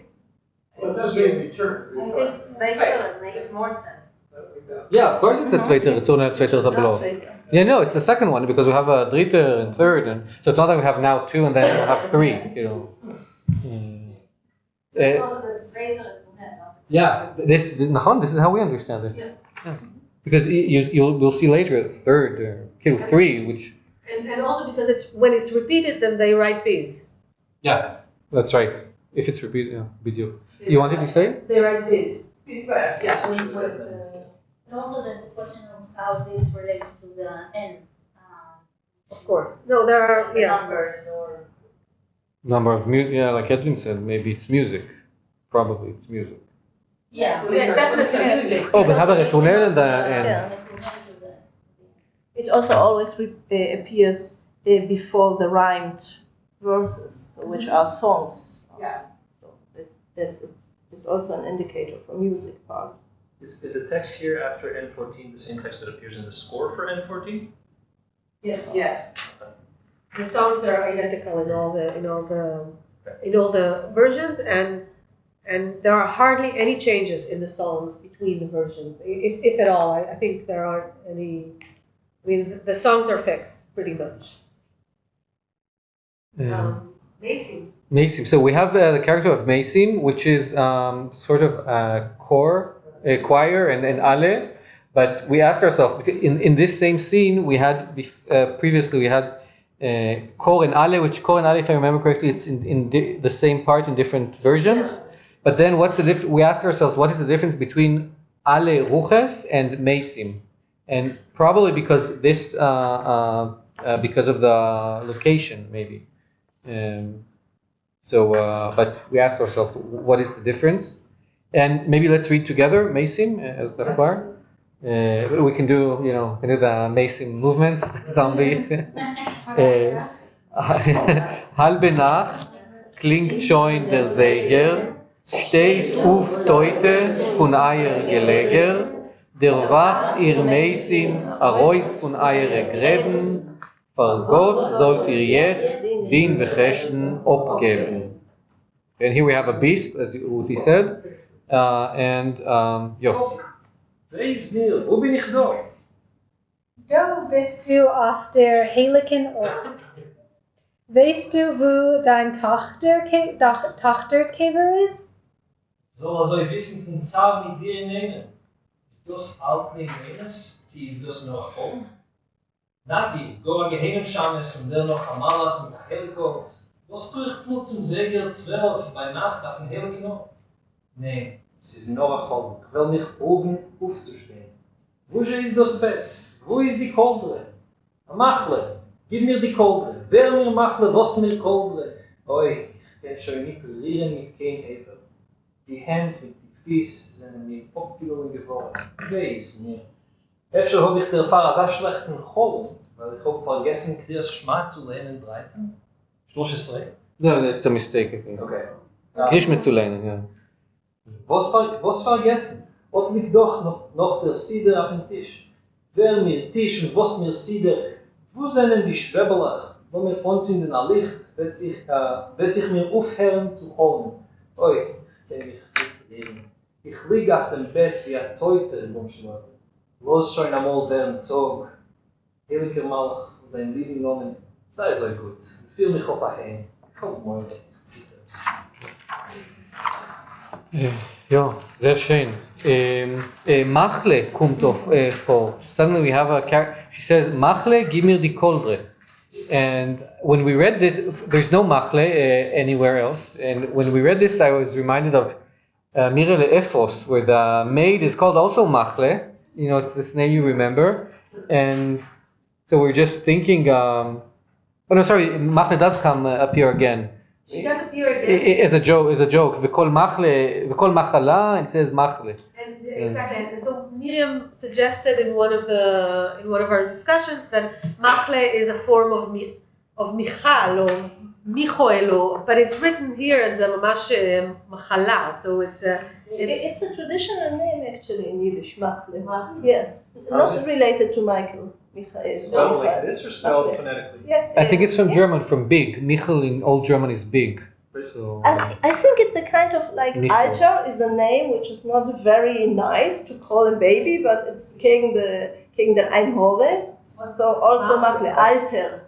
Yeah, Alter is an old man, but it exists also as a private name for males. like so this is just to protect somebody. Maybe. Gegen der Einhore. Sie spell Machle die Goschen Ja, ich meine, dass man kann es euch gefunden phonetisch, aber ich meine, es ist eine Kreuzung zwischen Machle, dem Partei von Kränk, was ist der Effekt gegen der Einhore, plus etwas germanischer Nomen, was existiert, was ist sehr ähnlich. Und man nutzt das euch, und es ist fast ein Zufall, was man kombiniert. Was kann das denn? Gegen der Einhore. No, but von Lilis, nein? Machle und Lilis, das sind solche dämonische... Von den Mekoirim, ja. Ja, Lilis. Okay, aber das ist auf Hebräisch. Ja. Aber das kann sein noch in dem Spiel. Ja. Aber die Frage, was ich habe gestellt, ist von wann kommt dieser Mensch? Nicht die Etymologie von dem Namen, noch stammt, von wann kommt sie plötzlich und wir wissen nicht. Und sie zusammen Dienstmoid, gib mir die Koldre. Und ich habe sich der Mond, als in mir Leofes, die Dienstmoid, das Dienstmoid heißt euch, das Dienstmädel heißt euch Machle. Und Stam haben wir, aber der Iker, sie kommt plötzlich vor. Aber könnte es nicht sein, wie sie sagt, Machle, nicht sie ruft. Nein, weil ihr ist kalt. Sie sagt, gib mir die Koldre, das ist sehr, sehr praktisch. Ich meine, ich sage, öfter sie will eine Koldre, aber das meint nicht, als sie bett Machle zu geben ihr die Koldre. Es kann sein, dass sie sagt Machle via Interjection. Und nachdem sagt sie zu der Malach, zu die Messi, ich weiß nicht, gib mir die Koldre. Nein, weil Machle ist bei ihm ein freuischer Name, das existiert. Das ist mir, haben sich jetzt nicht gegräht genug, euch aufzuweisen, von wann das kommt. Aber es ist. Wie ein Ausruf meine ich nicht, seien doch bessere Ausrufe, sie hat das gesagt. Und was meint das? Ein Nomen von der Freu. Ja, aber es wird verbunden mit dem Partei Kränk. Was ist das? Kränk, eine Krankheit, wenn du bist nicht gesund. Oder von Altdeutsch Michel Groß. Ich noch frage, wie wissen wir, also in dem Kontext ist das ein Nomen von der Freu? Weil das ist der erste Begriff, Partei, was kommt vor. Weil es von der Tradition schon in der Nomen. Und קודם כל, sie wurde gesagt, kränk, nicht machle. Das ist nicht das hebräische Wort. Und sie hat das schöne Ausrufen, Interjections, in der ganzen Pièce. Sie darf nicht benutzen das in moderne Wort. Und es ist dort der Imperativ, der noch gib mir. Und ob sie wollte gemeint, ich weiß nicht, Gott, sie etwas mehr abstrakt, sie wollte sie gesagt, gib mir und nicht gib. Mit der Du-Imperativ, was wenn sich mehr zu einem Dienst wie zu... Ich glaube, ich will noch als suchen, ob man nutzt das einmal via Interjection. Weil das ist gewesen mein erster... Can sein, aber I think that we can also learn about it, something about the Bobbe's status, that she has a maiden, and it may also explain to us why the whole, I mean, because she's a wealthy woman, why the whole thing with the rabbi, and why he really wants to marry Amalia, and why he's promising her all that, and why she is offering money to the Gehenim Shamas. She's done it before. Right. Yeah, right. That's what I wanted to also say. Thanks to French lesson. Because the Bobby is paying for that, right? Yes. Obviously. No. Why is she paying for that? She's not paying. That's why the teacher's not coming anymore. She's a complex figure. Okay. So we can finish, yeah? We finished we can have now coffee, and I saw that the Nak is bringing some refreshment, and thank you everybody.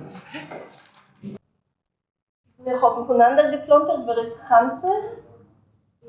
Du, gut, und du bist Weibel 1? Ich bin Weibel 1. Gut, wir werden sich aufstellen, wir werden nicht durchlehnen in ein Schmeiß voll. Das erste, das seid ihr. Das Abdol. Abadi. Abadi. Abadi. Aber Abdoi ist mit Ladino-Akzent. Sie ist in Ordnung. Abadi. Abadi. Das ist das zweite A. Okay. Efter geht a guck, wo wir sein. Okay. Just a moment, please, Edwin. Wir sind in einem Gasthaus, ja, mit Kretschme. Und der Balegole ist aber schon schicker. Das ist sein Zustand.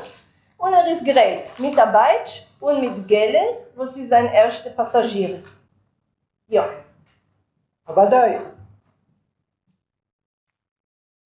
wird Samuel Balegole vorhin mit leidig weiter. Eine schöne Sache bei meinem heiligen Manus. Ich habe noch viele nicht kein Passagieren, soll ich mir reisen umsitzen. Meine beiden Rechnungen. Dronschikes. Okay. Da sagt Samuel Balegole vor nicht so. Ich bin keine Shaker. Noch nicht. Noch nicht Shaker. Schon ein bisschen, aber es wird werden besser, noch besser. Okay. Gut. Ja. Die Dronschikes, das ist ein Synonym für Pferd. Aha, okay. Ja, das meint die Pferd, seine neberdicke Pferd. Passagieren? Verstehe. Ja. Schügel, was ihr denkt. Was hat ihr mich gehabt, zu spielen on dem Weg? Hat ihr mir gesollt sagen, als ihr hat noch nicht genug Passagieren? Wollte ich mich gewähnt gesucht an anderen Balegole? Balegole. Ja, noch ein bisschen. Bin Balegole. Aha. Zu flammt euch nicht also. Wer hat euch denn gesagt, als ich habe noch nicht kein Passagieren? Ich sage, als es fällt mir noch bis 2000. Wollen mit weniger fort nicht sondern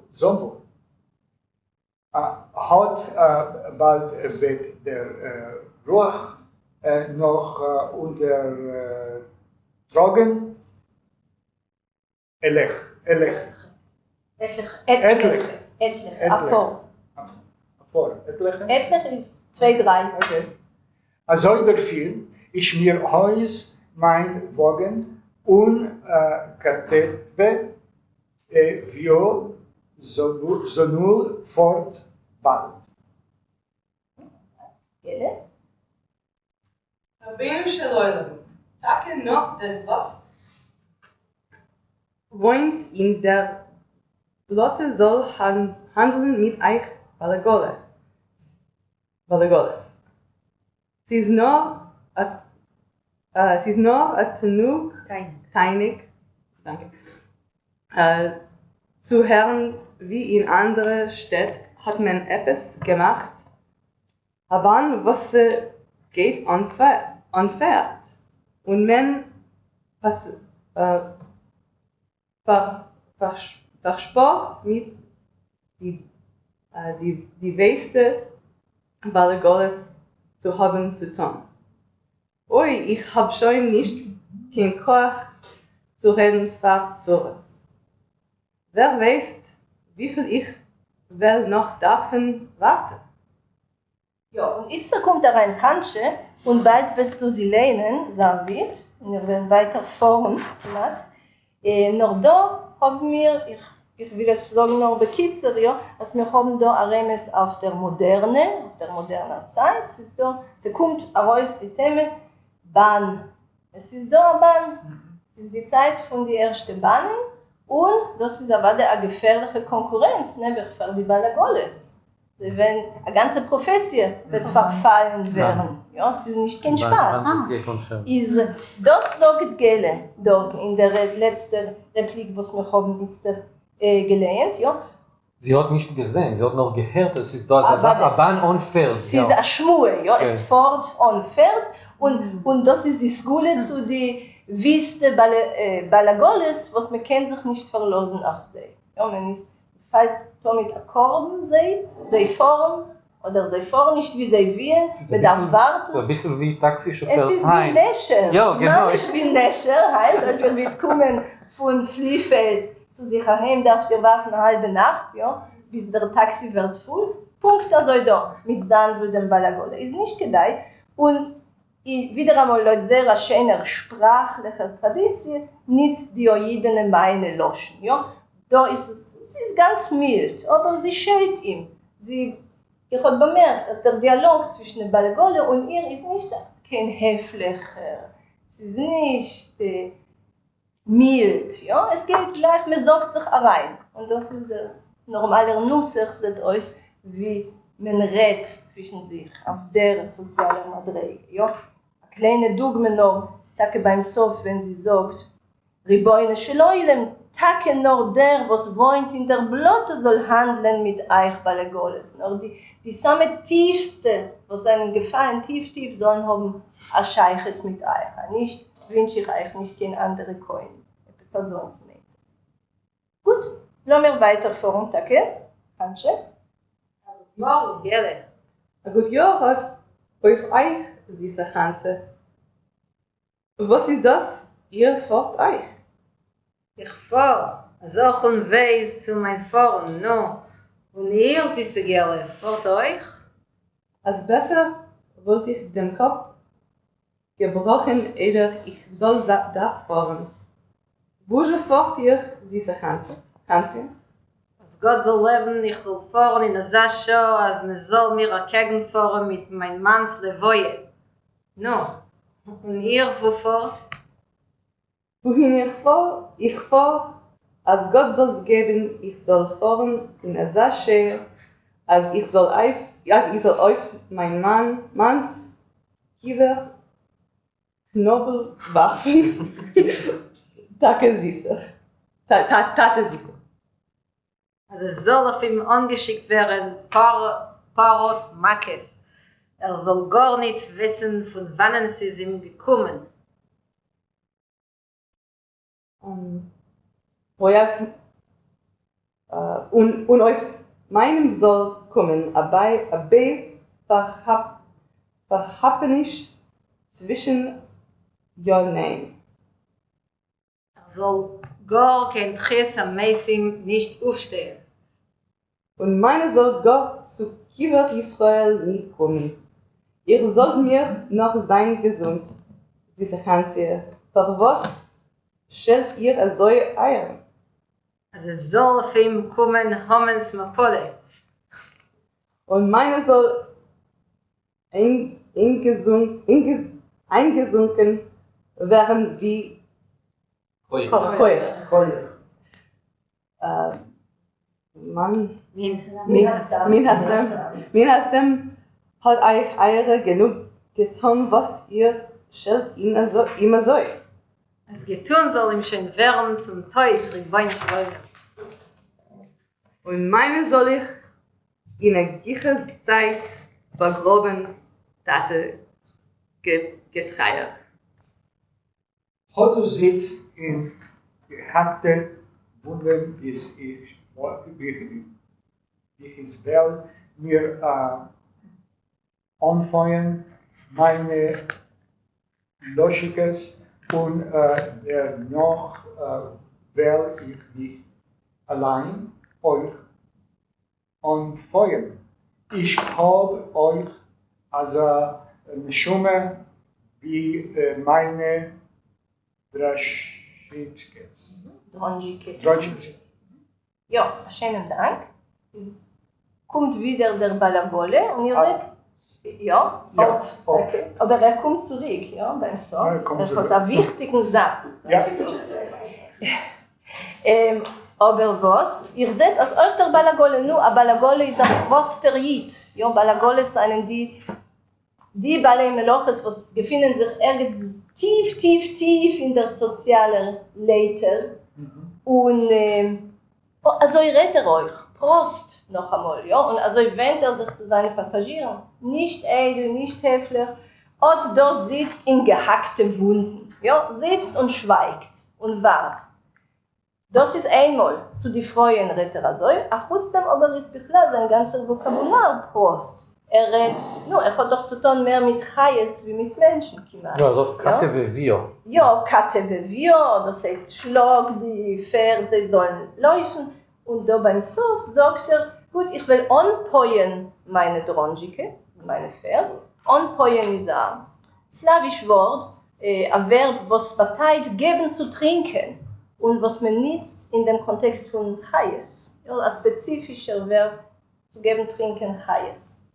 Ist es ganz logisch in dem Kontext. Aber bemerkt, dennoch wird er reden wegen sich allein und sich allein poet er euch an. Ja, und wir haben da ein humoristisches Element von einer Seite, aber von der zweiten Seite auch sprachlich ein Schicht, was spiegelt auch die Prostkeit von dem. Ja, aber allein sich anpoien meint nicht mit Wasser, doch. Aber nicht.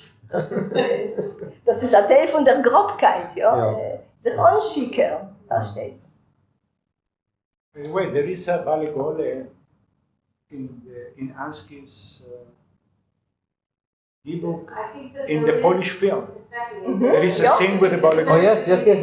Ja, es ist, was steht Städteleben und Misrach-Europa, die jüdischen Paysage, sehr eine wichtige gesellschaftliche Figur. Ja? Und sie wird ausgerichtet in Filmen, in Literatur, sehr stark. Ja, es ist auch interessant, dass wir haben da, wie gesagt, den 4. Akt, das heißt, wir fahren zu Bislach, zu dem Sof. Und es ist theatralisch noch einmal interessant. Ja? Wir haben eine Kehle, was wird uns bringen von ein Matzev in der Pjese zu etwas ein Hochpunkt. Und wir werden sehen bald, was wird sein der Hochpunkt. In dem ganzen Dialog dort zwischen den Freunden, hat ihr etwas verstanden? Wegen was reden sie? Wegen was reden die Freunde? Derweil seien sie zwei, aber bald wird es verdoppelt, Poschet. Und die Thematik wird sein dieselbe. Aber wegen was, bis nachher, wegen was haben sie geredet? Was? Nein, sie reden nicht wegen seiner Männer. Der Iker wegen seiner Männer, weil der Balagol ist schon weg, euch, ja? Aber was sagen sie? Derweil die zwei, Gelle und Hansche, was sagen sie wegen der Männer? Ja, sie reden der Iker wegen sehr Teut. Und nicht wie ein Fakt, noch wie was. Wie ein Wunsch. Ja, und wir fühlen, sie seien voll mit Kass. Ja? Sie bewerfen die nebertige Mannen oder Männer, ich weiß nicht zu neberdig, aber sie bewerfen sie mit wilden Klolles. Und wir wie Zuguckers oder Lehners fragen sich, für was? Wir haben noch nicht gehört die Siebe. Ja? Es kocht sich noch. Sehr theatralisch, sehr dramatisch, aber für was seien sie also in Kass? Und jetzt wird es ein bisschen angelegt während der Sonne. Was ist da die Sache mit Werfen Knobel auf dem Käfer? Man darf das wieder etwas am Minheg. Es schmeckt mit am Minheg. Ja, ich meine, es seien doch also wie du messt vor ihm euch, oder wie du gehst mit der Lichte und machst allerlei Ritualen, warum die Quorum von den Messim, die euch zu beten etwas, oder wieder einmal. Das ist von die gute Messim. Ja, ist da dem Knobel, es darf sein euch am Minheg, man darf es genau erforschen. Oh, ich meine, das meint Bisoyen. Zu verschämen dem Mess, wenn man warft Knobel auf den Käfer. Wegtreiben. Für der Mess ist nicht guter. Weil das ist etwas schlecht, das ist sicher, weil was du sagst, anmessen dem Messer Wort und dennoch benutzen dem Fodem wie Verlicht in Schul ist etwas eine gute Sache. Ja, oder wenn man verbindet das Bett von einer Frau, was liegt in Kimpet, zu dem Besser Quores mit der Fodem euch. Das ist eine gute Sache und da Waffen Knobel ist. Aber ich weiß nicht, Knobel ist gut, aber ja, aber der Käfer, der Iker ist doch der Käfer, also sie soll kennen gehen zu ihm auf seinen Käfer. Voodoo. They're throwing garlic on the grave, but he's not there. No. I wish I would throw garlic on his grave. He would die. Und nee, sie sagt Alevai, ich wollte, ne? Ja, okay, aber ich soll kennen Wartenknobel auf seinen Käfer. Das heißt, er soll schon sein Teut, ich soll haben mal zu kennen gehen. בדרך כלל legt man einen Stein, זה אביך, auf dem Käfer, jetzt fragte. Ja, nein, plötzlich ist fast nicht ein, also anstatt der Stein, ein Knobbel.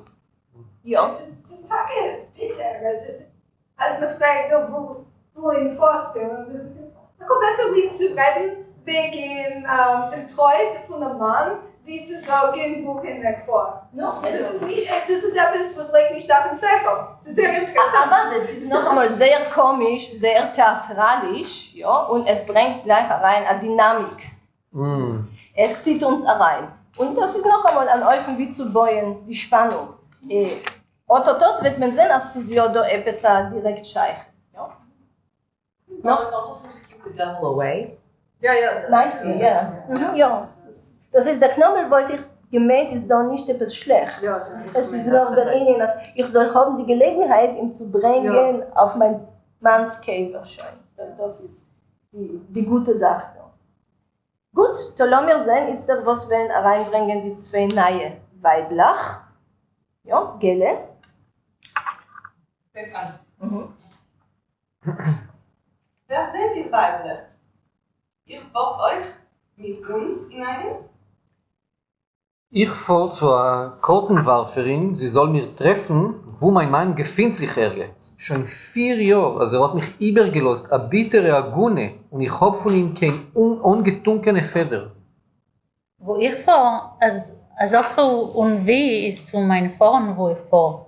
Mein Mann hat mich schon weggeworfen, 6 Jahre, als werfen soll es mit ihm, wo ist. Wo fahrt ihr? Oh ja, das ist doch Tage mein Macke. Mich hat meiner weggeworfen, schon von 8 Jahren, als es soll mit ihm werfen, Kafakele, Riboine Shalom. Die eigene Marke habe ich durch euch, als mich habe meine übergelost, schon das 10 Jahre. Losen soll schon die Neshama Riboine Shalom. Ich bin schon euch gewesen, wo die Welt hat ein Eck. Und ich habe schon übergetan, allerlei Schools und kommt alles nicht. Ich habe schon übergetan, was für eine Kirche für Wild und sie hilft nicht. als verkischt soll schon werden, lebendiger Vater. Und ich bin übergewesen bei allen guten Juden. Und keiner weiß nicht, wo ist. Als nicht wissen soll schon von sich, Tate im Himmel. Nur jetzt hat man mir eine Reihe der Kartenlegerin, wo sie wird mir sagen, wo meiner ist. Mega viele sein in Eckwelt. Und ich fahre zu der Tochter, soll mir meinen bringen, auf der Kotschere Reitendick. Und ich fahre zur Kischefmacherin, sie soll mir meinen bringen durch den Käumen fliehendig.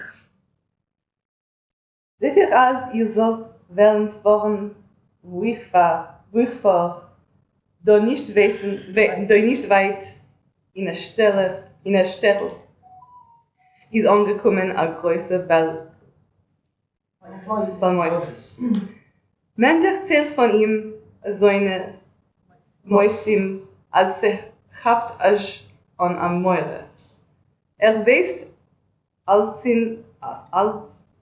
als Ding, was auf dem Himmel tut sich. Redet mit Mlochim a Steger so wie ich red mit euch. Nun ist etwas auf Mloche bei Azad zeitig zu wissen, wo unsere Männer befinden sich. Mit Malachim reden? Eine schöne Sache, Leben. Mit Malochim reden ist schon bei ihm kein Friedensschnitt. Als will, redet mit Gott allein. Und hat erst nicht lang gewissen am Mufte,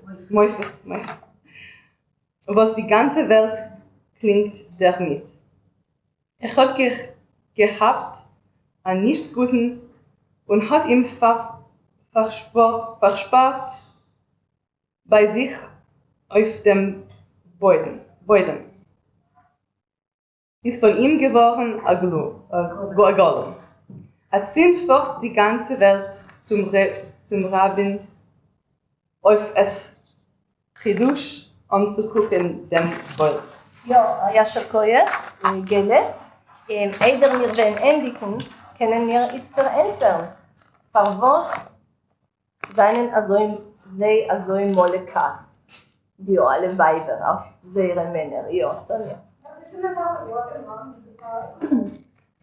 Ja, geblieben sitzen, ohne Simen, ja, und ich will jetzt noch nicht reinkriegen in wie schön es ist da gebaut, der Dialog. Ist bei ihm schön, hat einfach sehr heftige Striche, euch noch einmal sprachlich, aber ich habe schon bemerkt, dass es ist da jedes Mal ein Satz, wo einer von den Freunden sagt, mit etwas normalen Verb, wenn man schon wissen, wenn wir sagen, Leute, ich weiß nicht, wo ist, mein Mann, und der Wissen, ein normaler Verb, wird sein ein Signalwort, auf Mamschich zu sein mit der Klolle, was ist euch basiert auf demselben Verb. Ja, und dem Mechanismus oder dem stilistischen Mittel wendet der, was schreibt, das Stückel und sehr heftig meint.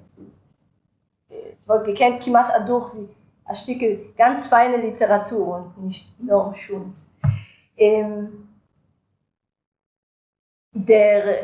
Wir verstehen, als in dem Moment, wenn sie erzählen sich eine der andere wegen die Zores, entdecken sie, als sie haben einen beschutzfestigen Geuren, ja, und wie proben sie beikommen, Geuver sein, die dosige Tragödie, die dosige Aguneschaft, was sie sehr öffnen zu gewinnen eine Lesung.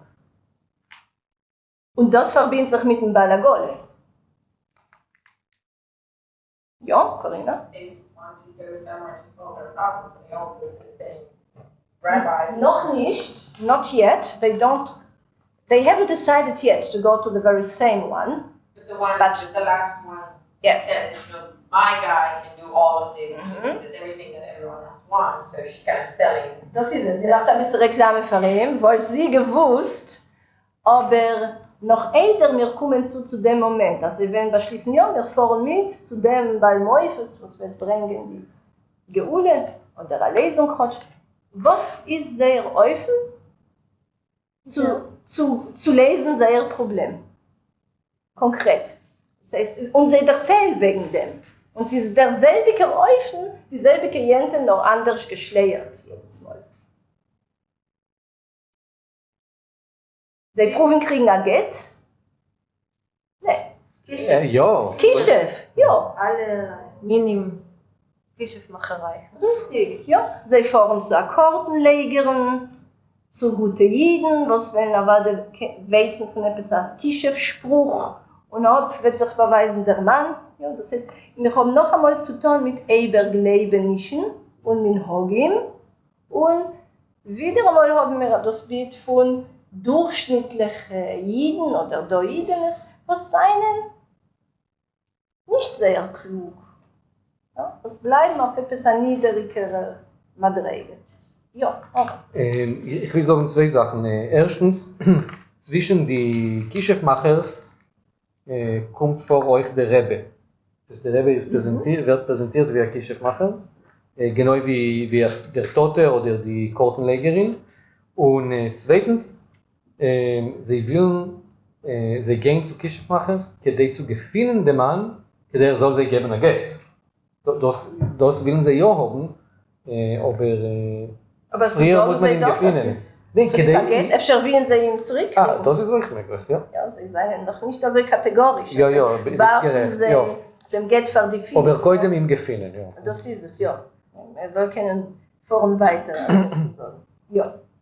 Ich habe euch gewollt sagen, noch eine kleine Sache. Also wie ich bin ein Sprachlehrer, ist da kleine Chikave Sache nach, was wir kennen, wie gesagt, sich der Wissen von der Tkufe und der Sprache und was sehr vernünftig ist, dass wir haben da eine alte Formel oder lassen wir sie besser anrufen, eine seltene Formel von einem Plusquamperfekt, wer das weiß, was das ist. Es ist eine früher dickere vergangene Zeit, was ist gewesen in Banitz und wir können sie heutzutage noch finden in literarischen Texten, ganz oft bei Baschewissen, aber da, ob ihr guckt, Geles erste Replik, letzte Schure, ich rufe an, hat ihr mir gesagt sagen, als ihr hat noch nicht genug Passagieren, wollte ich mir gesucht an anderen Balagole. Ja, das heißt, ein posheter Text, posheter populärer Theater, aber fort sehen wir Spuren von einer ganz aktiver Sprache auf einem gewissen Niveau und an alte Zeit. Ja, das ist Chikave, wer das Videos forscht. Gut, und lassen wir verendigen. Ich meine das. Ja.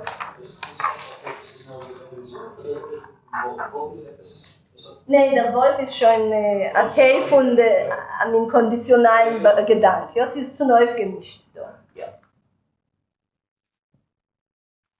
Der Samesot. Ich habe noch ein bisschen Keuer. Okay.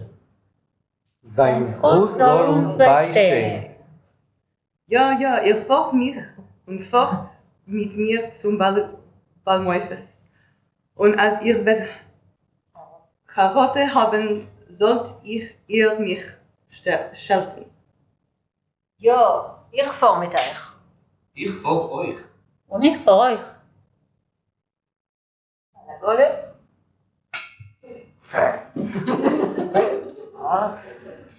Sehr authentisch.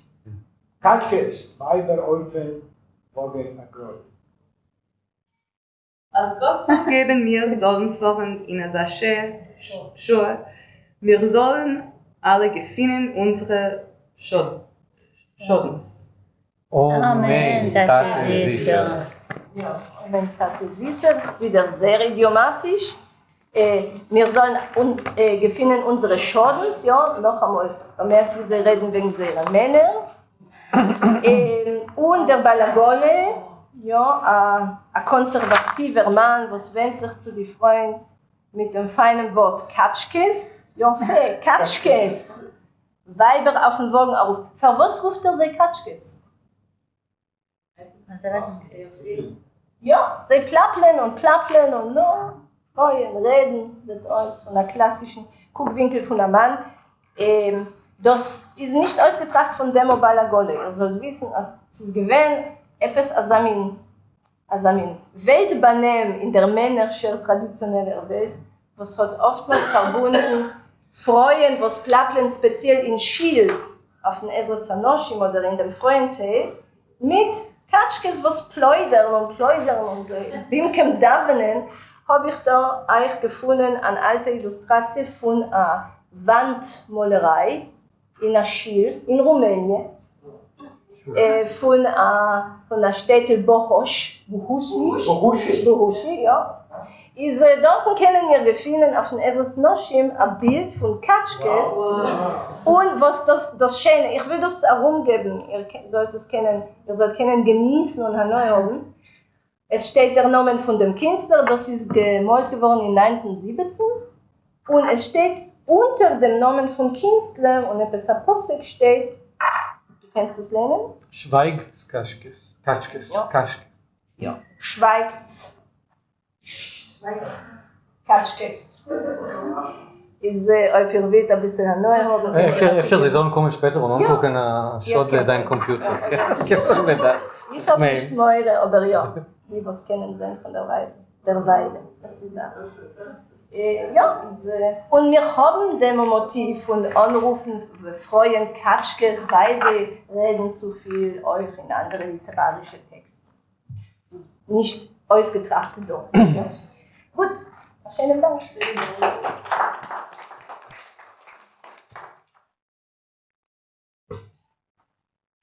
Continue? Yeah. Okay, so wir wollen ממשיך sein. שכוייך, אלווין. schönen Dank, על הגולת. כן. Wir wollen ממשיך sein mit dem 4. Akt und das ist, ich hoffe, gute Neues, weil wir werden rauslassen den Dybbuk. Ja. Ja, wir dürfen haben Jokel, dem Reben, Poritz und das ist alles. Und alle ist alle, ja. Sehr fein, bitte. Reb Poritz, komm mal her, ja. Wer will sein der Rebbe? Der Rebbe? Uri. Und Jokel? Ja? Jokel, darf ich erklären, wer ist, wenn ich noch nicht der Mann. Ah, ja. Jokel ist der Schames von dem Reben. Und der Name Jokel meint auf Jiddisch ein Narr, einmal, ja. Ja, und Kishmoi ken hu, ja, ist Azamin, was? Aber Jesus, ja, ist Amin parallel zu Falik, noch von dem Rebenszad. Chodsch Falik ist eine Sache mehr komischer, meine ich. Jokel ist da, ממש השמס. Der Schames von dem Reben. Dort willst du noch etwas dazu? Falikum? Ah, okay. Ah, okay. Sag mir mal, sag mal, bei mir. Ja. Du bist der Rebbe, ne? Ja, du bist Herr.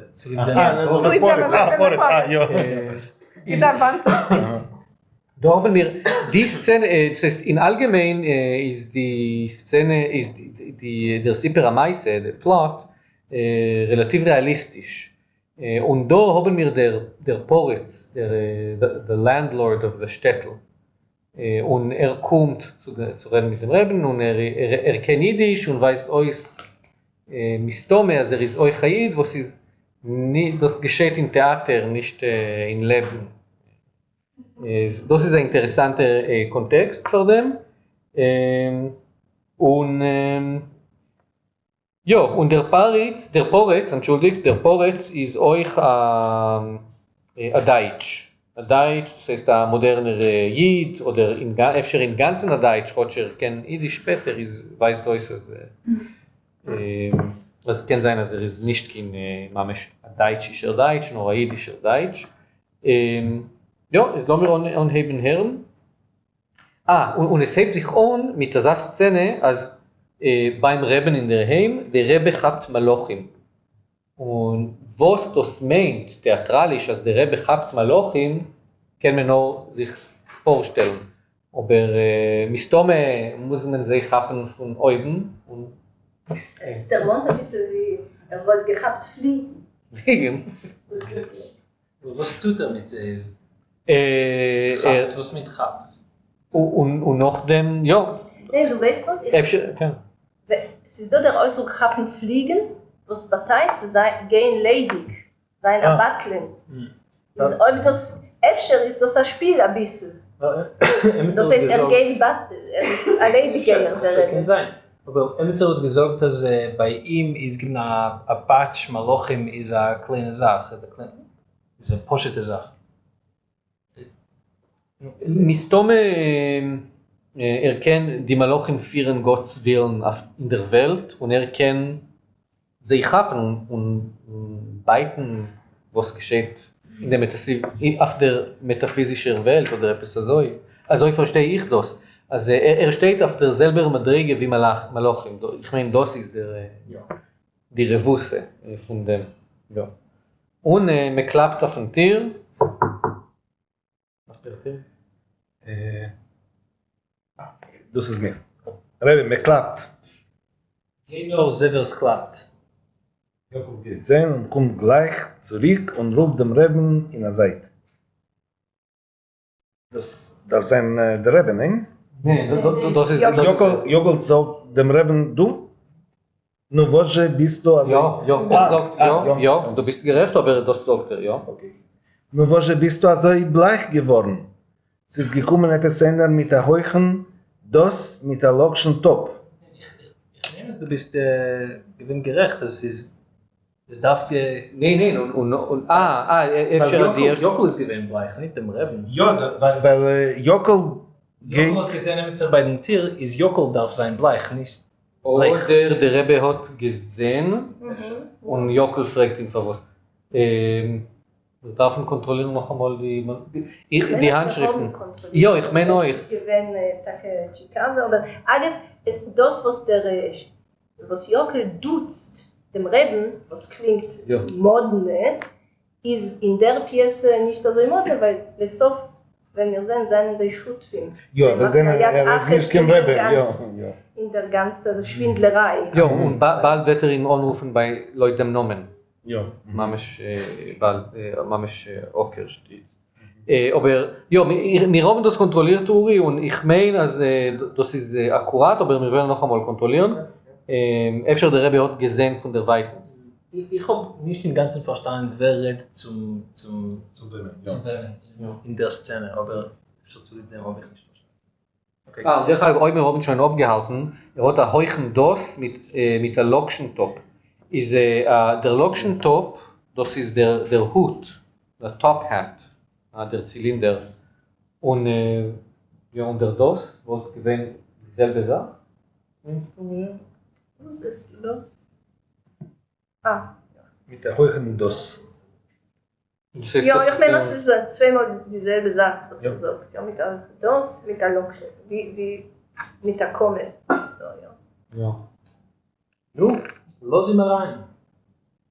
Jokol geht wieder und kommt gleich zurück. Komm mal her, Chaim Joel. Was ist das mit ihrer Sohns? Ist eine Schule geworden, sie wollen sich bald anstoßen. Stumm, sag ich dir. Du habst a Trask, als du wirst dir 3-mal überkehren. Ich bin doch nicht sie. Du redest mit Joklen. Jetzt sollst stummen. Hat geredet mit den Reben oder mit den Menschen? Mit den Reben. Du redest mit Joklen, sagt er. Aber Jokl sagt das zum Reben. Okay, das ist gewinn ein bisschen modern. Danke. Nu geh schon, los rein. Geht wieder und gleich zurück. Oive Rebbe, es ist der Poritz mit dem Städtel, mit noch a Poritz und a Poritzte. Weiß mir. Wir hat uns gemusst mossern. Am Mitzwe auf dir, ich hab dir gesagt, schon von 2 Wochen, lass mir wegfahren von dem Städtel. Hast du nicht gesagt, man darf nicht? Nun, wo tut man? זה not gekocht. Nein, wir sind doch Tage poshet abgebrochen. Oi weiß mir. Great on places, weshapen Pech, als der Ruhig wird dir nehmen. Nur Herr ois, Chaim Joel. Du hobkin moira nicht, paranoid bin ich da. Komm, nehmt man dir zum Patschen, bin ich ois die Zeit. Nu, was wird schon sein, wird sein. Los ihn schon rein. Soll ich sie reinlassen? Geht reinlassen. Okay, Sie wollten mir der Wart, dass Jockel soll, dass der Schames soll reden zu dem Reben Azoi? Es ist modnisch, aber nicht. Ja, es ist unhöflich, es ist unbekovedik. Und ruft ihm an mit dem Namen, Chaim Joel, ja. Nicht Rebbe. In Onem ist gewesen Rebbe, plötzlich ist Chaim Joel, stumm, ja, ich will dir geben eine, ja, das ist nicht, also redet man nicht zwischen, also redet nicht Aschames zu dem Rebben und sie beide sagen, als sie beide haben Meure, als etwas schlecht wird geschehen, ja, wir seien abgekocht, wir seien abgebrochen, we're done, ja? Was ist, und wir haben gemeint, dass wir haben da Remes, also der Rebbe hat etliche Namen, es ist Rebbe, es ist Chaim Joel, als wir verstehen, als seine Identität hat nicht nur ein Zad, nur etliche Zodim, und wir haben uns zu verstehen, was wird sein, was wird geschehen. Ja, und es kommen 3 meirevdike Menschen, europäische gekleidete, Aporitz und Aporitz, was wird geschehen. Ja. Noch Bemerkungen? Oder? Ja, weiter bitte. Sind Sie der Rabbiner selbst? Herr Paritz leben. Das ist unser guter Jud. Schön, es freut mich.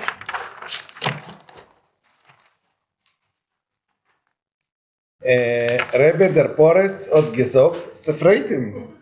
No. Herr Poretz leben. Der Rebbe hat gesagt, no.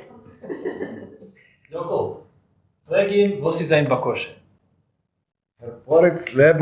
Sag mal. Herr Poretz leben. Der Rebbe hat euch geheißen fragen, was ist euer Bakosche? Bakasche. Bitte. Nein, nicht bitte. Ich habe gewollt fragen, was. Nein, was? Nein, nicht kosche. Nein, das ist Poretz. Okay. Nein. Nicht koscher. Ihr mögt reden Jüdisch, denn ich verstehe Jüdisch auch. Ich weiß nicht. Also Jüdisch ist, ja. Also, ihr versteht Jüdisch. Oi, a leben auf ein Kapelusch. Ich habe gehört sagen, als ihr beweist sehr große Mufsim, ihr treibt raus die Bücher. Emes. Und hat ihr erst vertrieben an Nichtguten von mein Städter. Noch habe ich gehört, als ihr hat gehabt an Nichtguten und ihr hat ihm verspart bei euch auf dem Boden. Alle. Emes. Das ist aber nicht gewähnt mit meinem Koech. Das ist gewähnt der Koech von euch. Ja, es ist mir sehr recht. Kann ich dem Nichtguten sehen?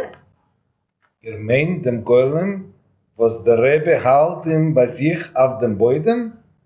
Ihr kennt ihn sehen. Noch ihr müsst früher geben a größeren Pidyon.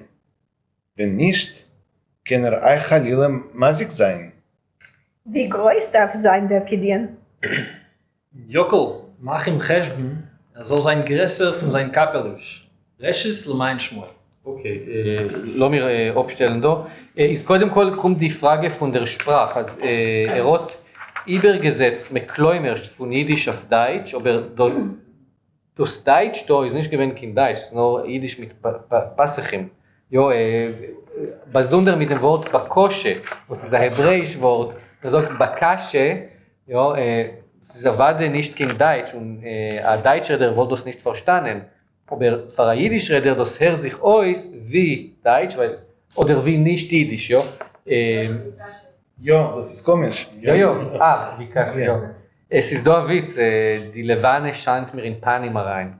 Also, genau wegen, mit dem Perspektiv. Und wenn sagt, Herr Paritz Leben, das ist unser guter Jud. Guter Jid, das ist ein Begriff, was man versteht nur auf Jiddisch, oder das ist ein Rebbe, achsidischer Rebbe. Und man sagt auf Deutsch, guter Jud oder guter Jude, es hat nicht den Bateit, was es hat auf Jiddisch. Und er ruft ihm Rabbiner, ja, das ist eine Sache. Ist mir auch ein komischer Dialog, und was redet wegen, was spiegelt ob Deutsch und Jiddisch die Beziehungen zwischen beiden Sprachen in einer humoristischen Eufen. Und kommt die Frage, wer soll Kinder Paritz reden Jiddisch? Wer soll Kinder verstehen Jiddisch? Ja, das ist eine Frage und bederich klal meint es als Rizaid. Ja, Bemerkungen zu dem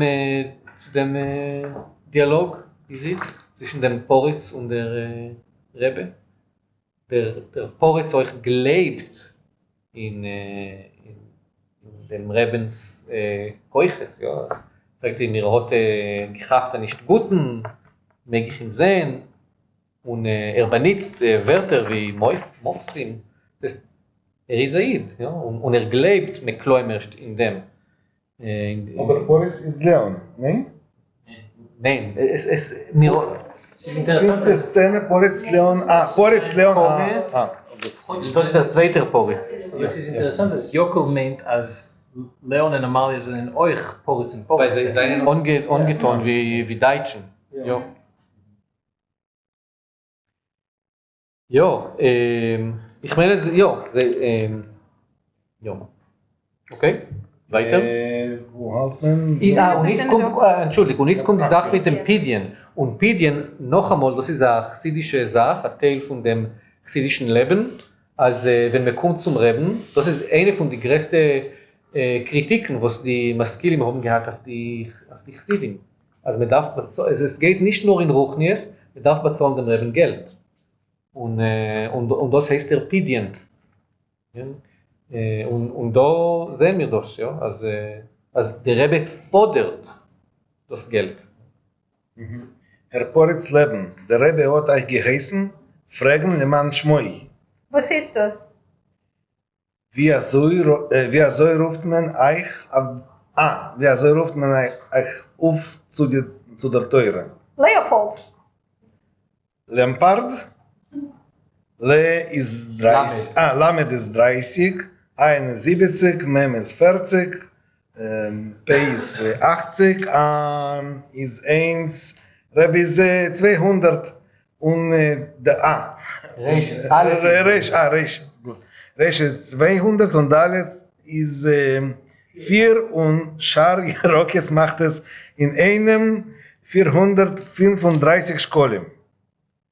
Nur es soll Chalila nicht sein, kein abgewischte Matbea, worin der nicht guter wird euch maßig sein. Das ist zu viel.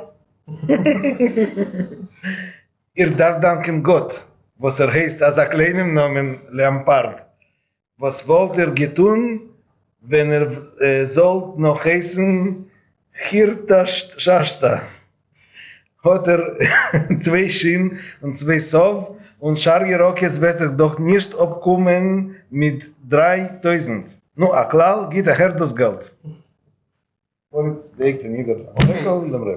Okay, so da oben wir die Mamesh a Parodie wegen Chassidim, Ja, also sagt ihm, wie groß soll darf sein der Pidien, Leute ein Nomen und fragt ihm, wie ruft man euch auf zu der Teuer, das heißt, wir wissen sicher, als der Poritz ist Aid. Und ob ihr macht ein Cheshbon von die OCS, ist ein bisschen weniger wie 435. Ja, zweimal. Ja. Heute gibt nicht kein jüdische Nomen. Mistome, ob man hat ihm keinmal nicht gerufen zu der Teure, hat gehabt einen anderen Nomen. Kann sein euch, ja. Ja. Eine gute, ja, wenn es wohl gewinnt David oder es wohl gewinnt weniger. Aber es ist nur, also man fragt ihn, wieso ruft man euch zu der Teure, sagt sein nicht jüdischer Nomen. Ja, ist gerecht. Ob hat einen jüdischen Nomen, weiß nicht. Das ist ein Teil von dem Humor, Ja. Und erkennt nicht den Namen Leopold, meint, das ist Lampard, aber Leopold ist euch ein Name von einer mehrdicker jüdischer deutscher Jid. Das ist da... Leopold kommt erst, Ja, das ist noch einmal der Indien von... Ja, hat eine teure Nomen, wollte gehabt eine teure Nomen. Ja, kommt die Frage. Ja. Weiter? Ja. Jakob fragt ihn, dies ist da der ganze Misper. Herr Poretz Leben, ist nur da der ganze Misper?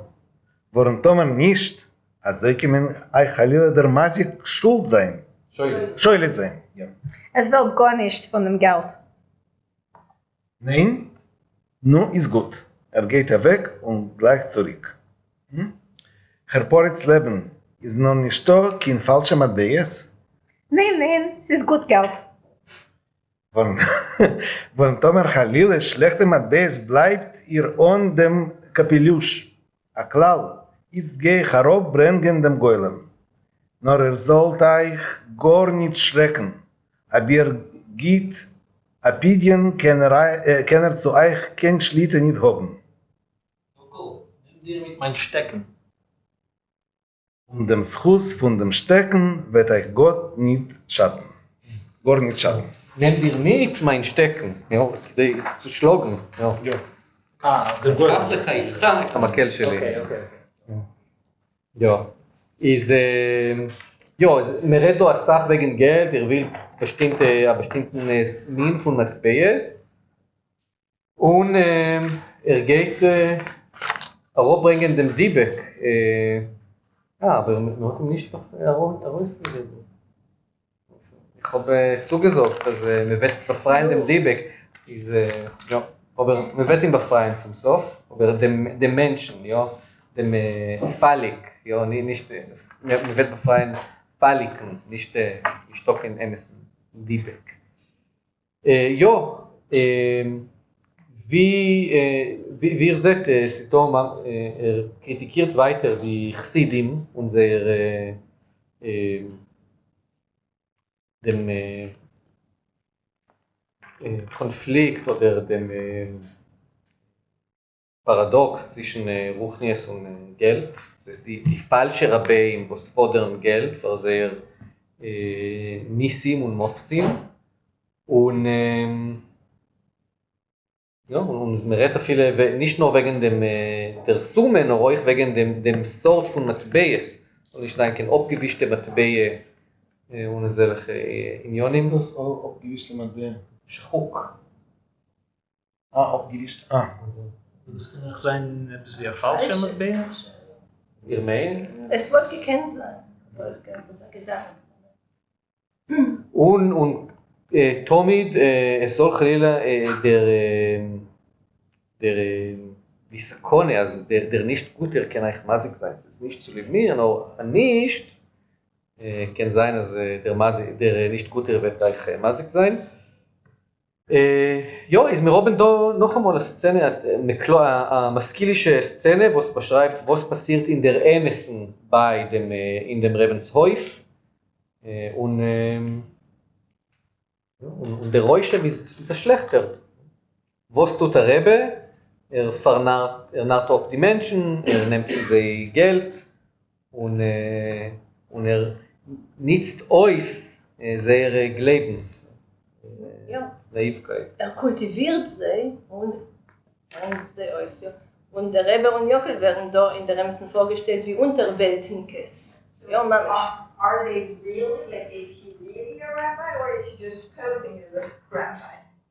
It's not clear. It's not clear. Here it's not clear, later it's clear, yes. But like the dialogue seemed like negotiation.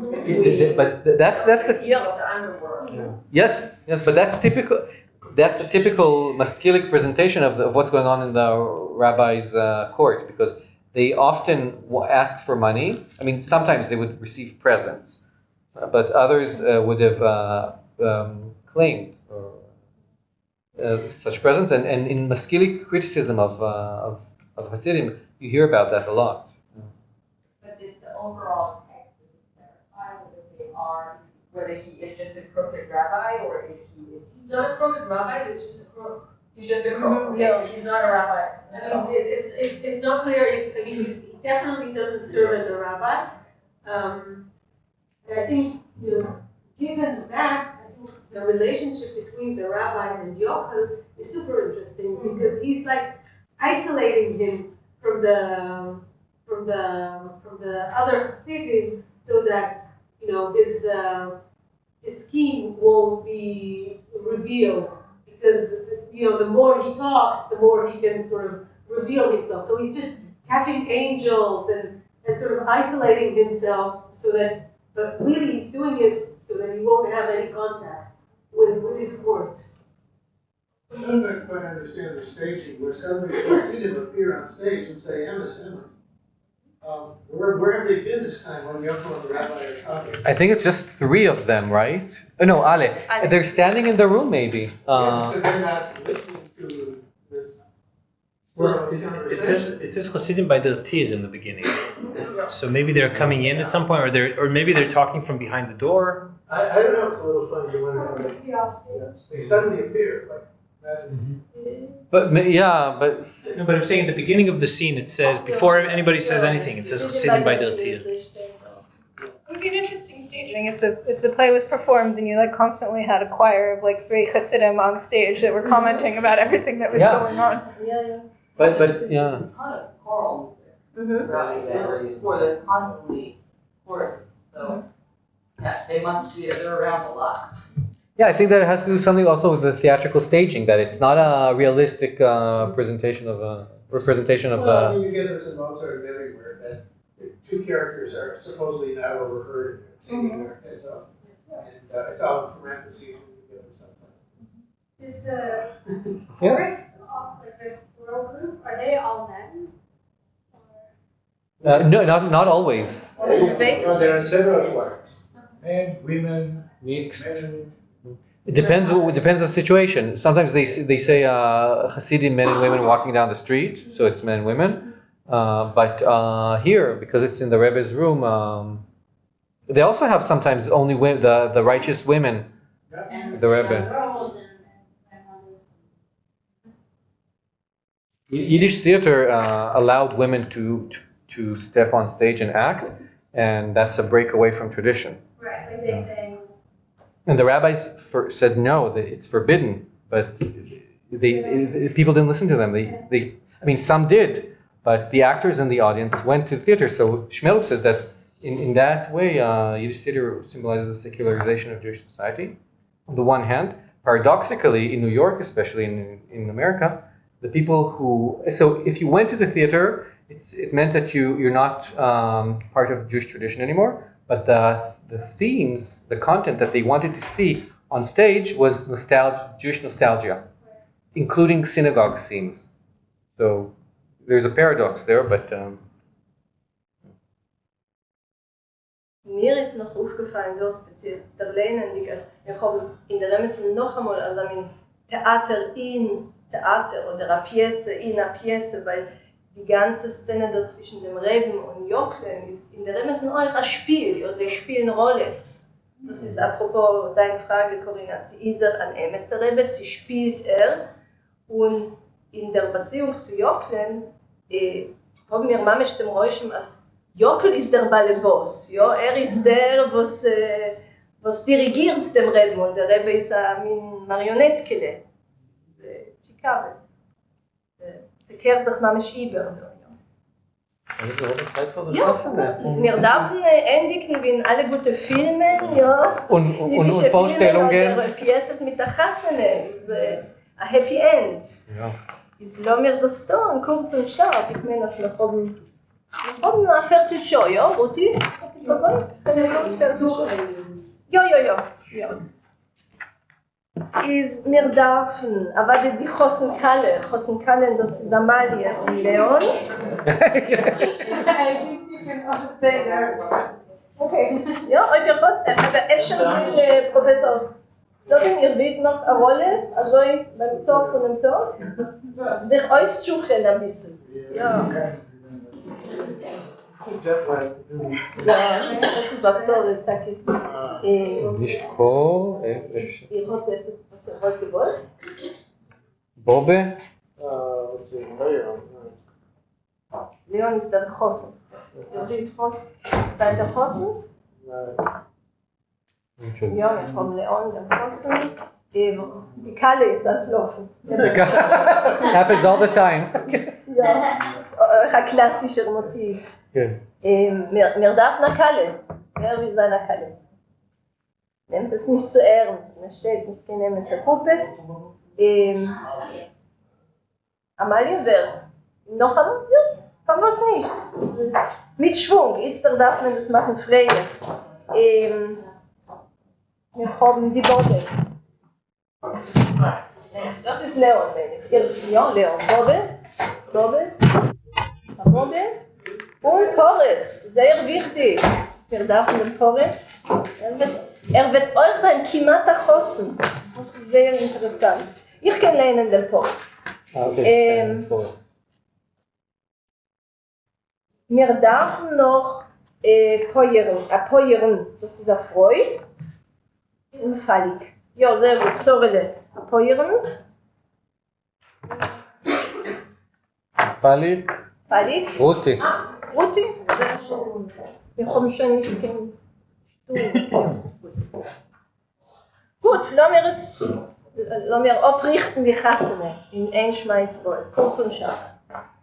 Und wenn wir lernen, lassen wir lernen bis, also von Anfang bis so, und ihr guckt ein bisschen auf etwas exotische Elemente, was ihr könnt öfter finden da und dort, und euch die komischen Effekte, noch einmal, wo kann man anhaben, befehlig bekiven dicken komischen Effekt? Ja, sie das durch Sprache, sie durch der Situation.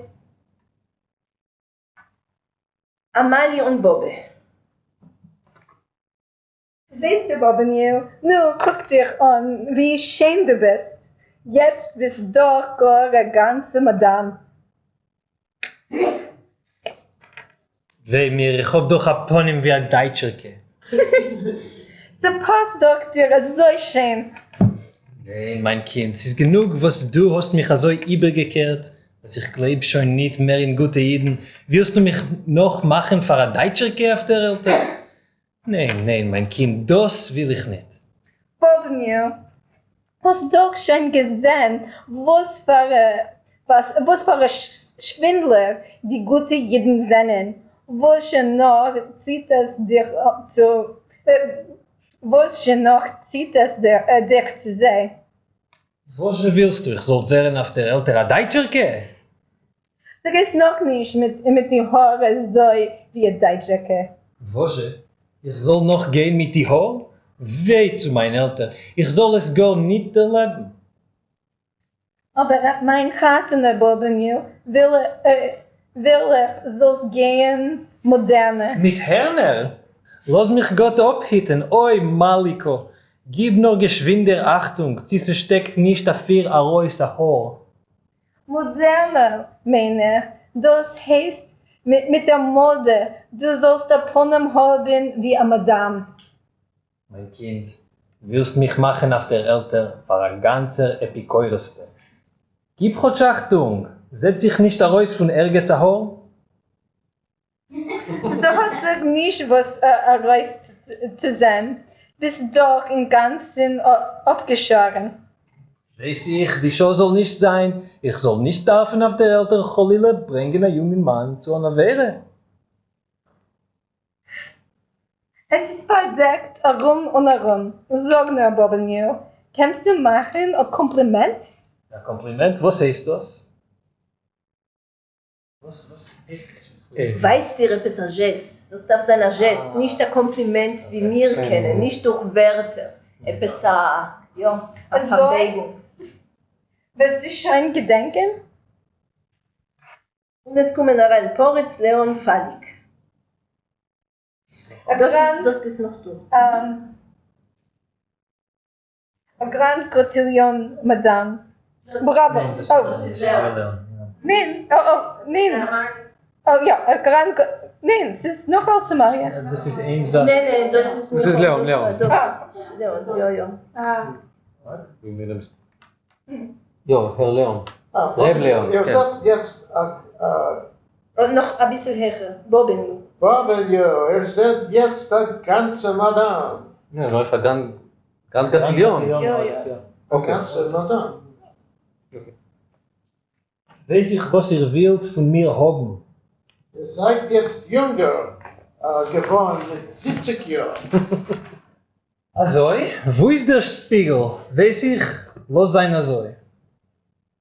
Sagt Molech Boes, zu lieb eurer Chassene, hab ich mich euch ein bisschen angedost. Und das will ich schon nicht euch tun, bis noch eurer Chassene. Seht ihr, Bobbenier, ihr sollt mich wollen folgen. Wollte ich euch gerät schiddich. Seht ihr den Poet? Ist ein reicher Mann und hat eine Sache Geld.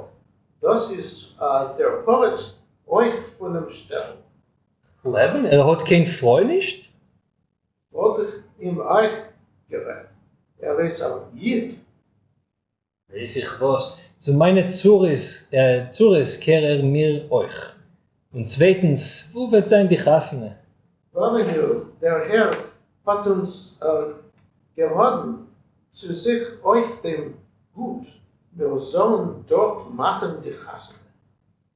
Welche wird euch geben Chuppe Kidduschen? Ich habe schon angeschickt Chassen hin. Unsere Gäste erwarten uns schon. Kommt Bobbenier die Wegener. Die Wegener, ja, warten schon auf uns. Nehmt einmal in Ohren. Ich habe schon dort aus dem verstellt, ja. Ihr sollt noch sehen, die alle Cyranes.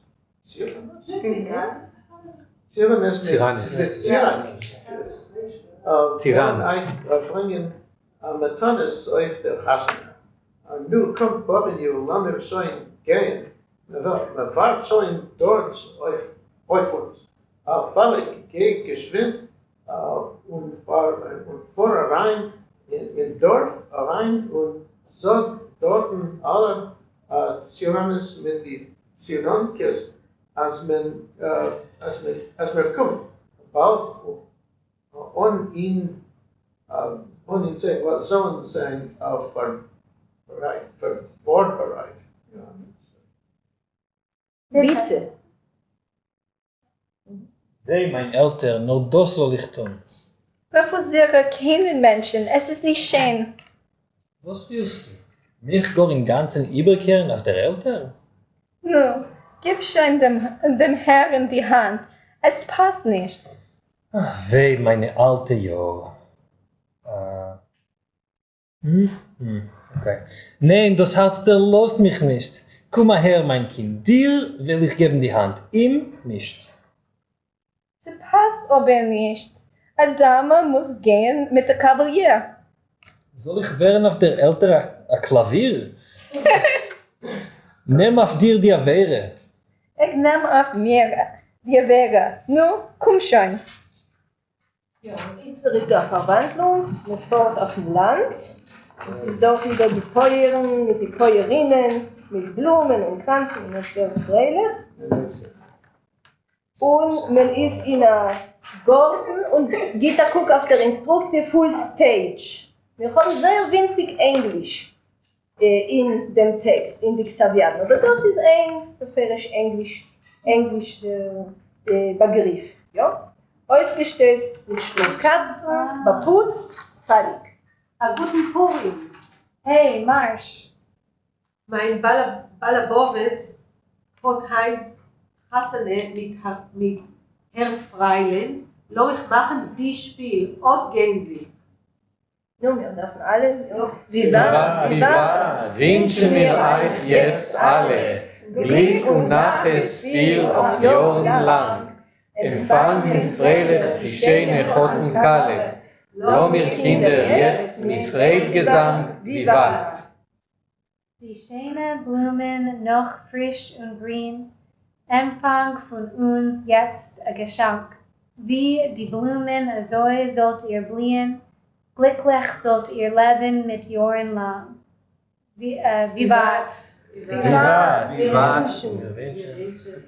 Das Fläschel Wein und das schöne Brot, Empfang von uns jetzt ein Geschenk. Ihr sollt nicht wissen von Hunger und von Not. Glücklich sollt ihr leben auf Jahren lang. Vivat, vivat. Es lebe das neue Epoch. Ja, das ist manchmal wieder Deutsch, ja? Das Leben ist neue. Hurra. Es lebe das neue Epoch.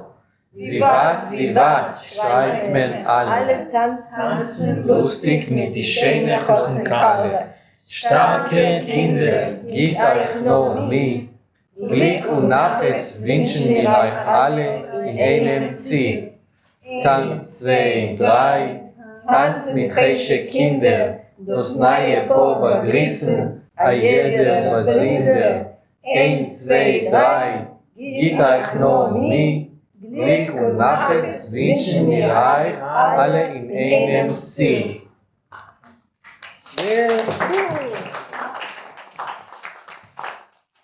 Ja, und Punkt, wie man hat angehoben, mit Akkord, endigt man mit Akkord.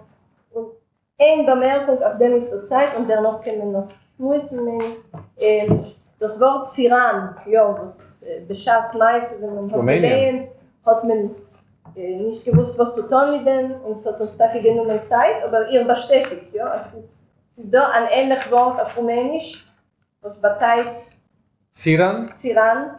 Like, no. Nein, nicht Zigeiner. Farmer. Nein, ein Farmer. Das wird geschrieben. Oh, Das ist das Wort. Seit It's a big difference. unser rumänischen Akzent. This is how I was pointing at you, sorry. Steht das schon im Wörterbuch, Ziran? Ja, Das heißt im jiddischen Wörterbuch. Ja, aber es steht Dialekt. Doch. Ja. Ja? Label kennt das. Was? Label kennt das. Label kommt von da. Ja. Aufgewachsen zwischen Ziranen. Ja. Ja, Ziran. das ist Ziran. Aber es ist noch einmal eine schöne Sprachbitte. Ja, ich sage es von der Gegend. An den Lokalismen, was uns angenommen nach Wiedererreichung. Oh, wait, we said something about the German that maybe it was Austrian dialect. Austrian pronunciation, where was it? There's a sentence that's all German, except for one word that is ostensibly Yiddish, but then I said maybe it's because it's in Austrian. Yeah, I'm trying to find it. Instead of oi, it's I, but then... Who is speaking? Yeah, we just read it, but... Yeah. Darf sein Das ist zu kompliziert auf Rumänisch. Es ist noch einmal wirklich, also mit Fremd. Es lebe das Neue, not das Neue. But in Austrian you could say, not, like you pronounce the EU in dialect, not as I. Verein, Nei, and all that. So I'm just thinking, just raising the possibility, not that the EU, the standard German EU, like Freund and Neu, in some Austrian dialects will be pronounced as I, like in Yiddish, like Nei and Fein. Not exactly like that, but so I was just thinking, like es lebe das neue Ehepaar, which is full German, and then so maybe it's just a mistake, but maybe it's their German because they wrote it We don't want to according overthink these guys. You know? Yeah. Emmet weiß, was ist der Gratulon? Das ist die Frage von dem Tag. Was ist der Gratulation, wie Steuer, congratulations. In German you can say gratuliere, and that's the verb form for to congratulate. Aber Gratulon, also? I never heard of Gratulon. Das ist modern. Well, this is like when they're just making up European. Yeah, but I just thought it might be European. Yeah, they're making up European. I haven't heard it either, but I thought perhaps. Whatever, you just, you know. In German, it's Gratulation. Yeah. Right? So maybe gratulieren, it's from gratulieren, but it's Gratulation, and it's a bit. Maybe it's a condensed version of that word. Ich habe verstanden, dass er zu tun mit dem Gest, was Amalia lernt aus die Worte. Ja, du kennst nach einem Kompliment und sie weiß die Rede. Und es kommt rein Leon und sieht das und sagt, ihr kennt nach einer Grand Gratilon, Schkoyer, ja, bravo. Sagt bravo. Okay, so I think, I don't remember, it's like vaguely I'm remembering that when you talk about making a compliment, that's like bowing to somebody. Yeah, oh, definitely. So, ja, aber Grand Gratilon, das meine ich. Wie ein Begriff. It's saying bravo, like somebody's taking a bow. Yeah. Okay, so I think we're approaching the end of the day, and we reached our closing discussion, and our closing discussion would be facilitated by Sonia Gollens, which is a lecturer, assistant professor in Yiddish at the University College of London. She's a scholar of Yiddish studies and German Jewish literature, whose work focuses on dance, theater, and gender.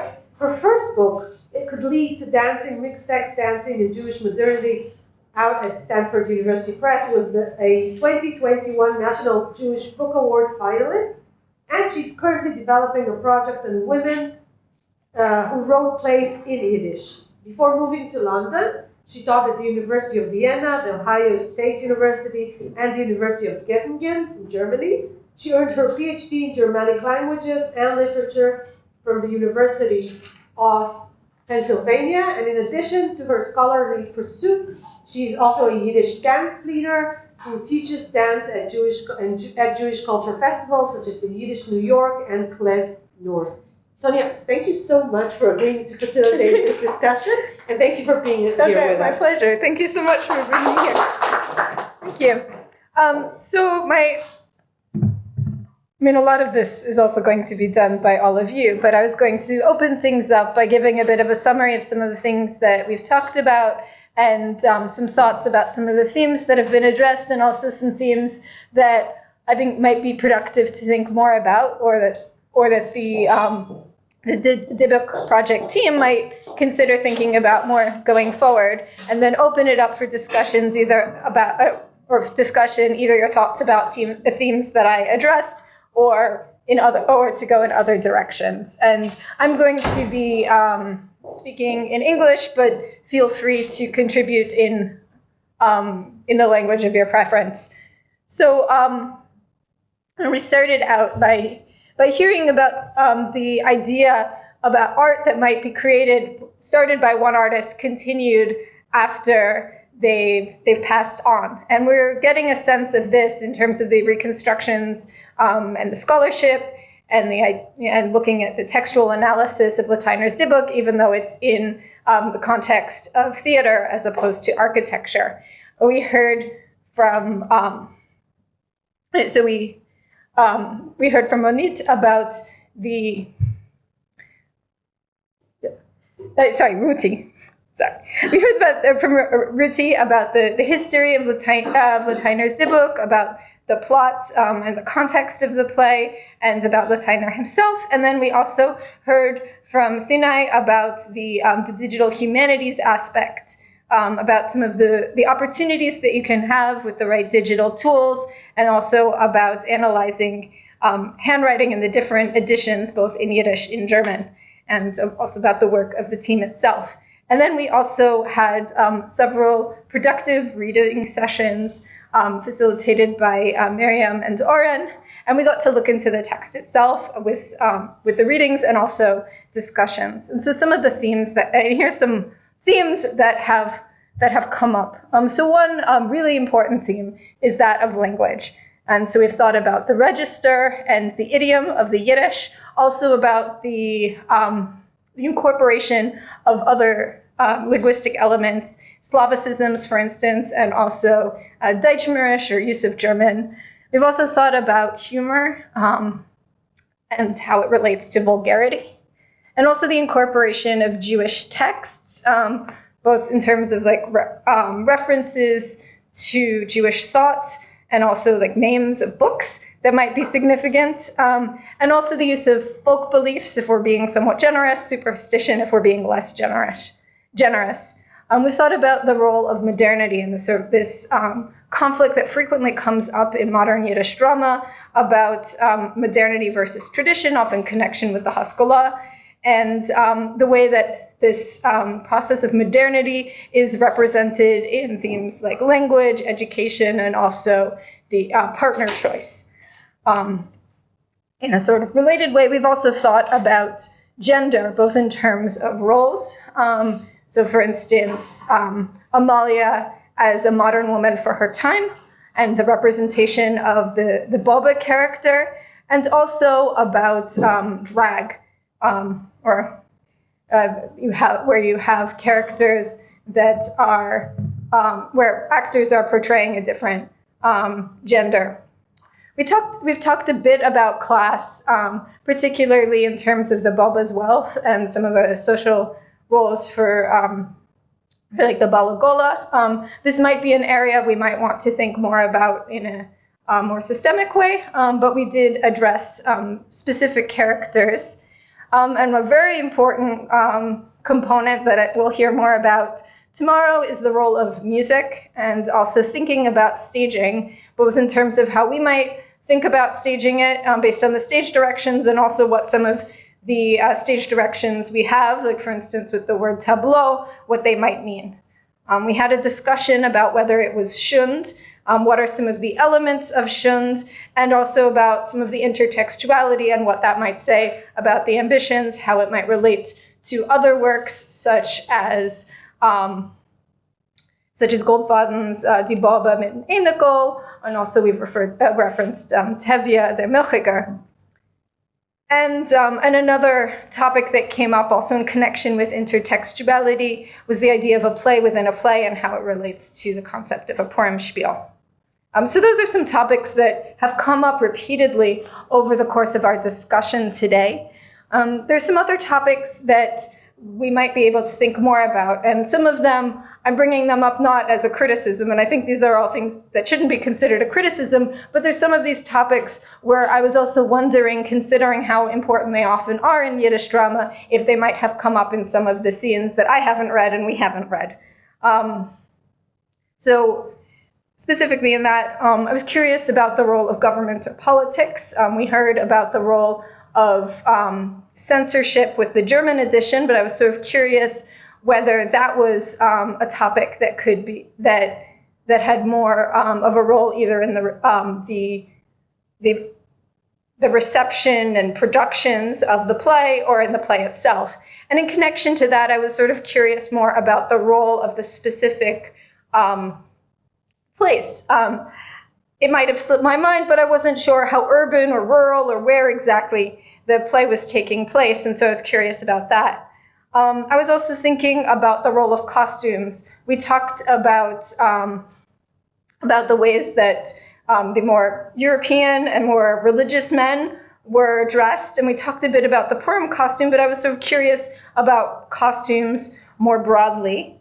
And we also didn't really talk very much about the dancing. And this is a topic that I think about. This is how I got actually involved in the Digital Yiddish Theater project, was because I was curious to find out more about which plays had dancing in them. And so we saw with the wedding scene that dancing happens, and there's no description of what the dancing would be like. And so that's a topic that I would find interesting to find out more about, and I can also see why, if there's no stage directions whatsoever, that might seem like that might be a topic where one might not know where to begin, because it could seem very daunting.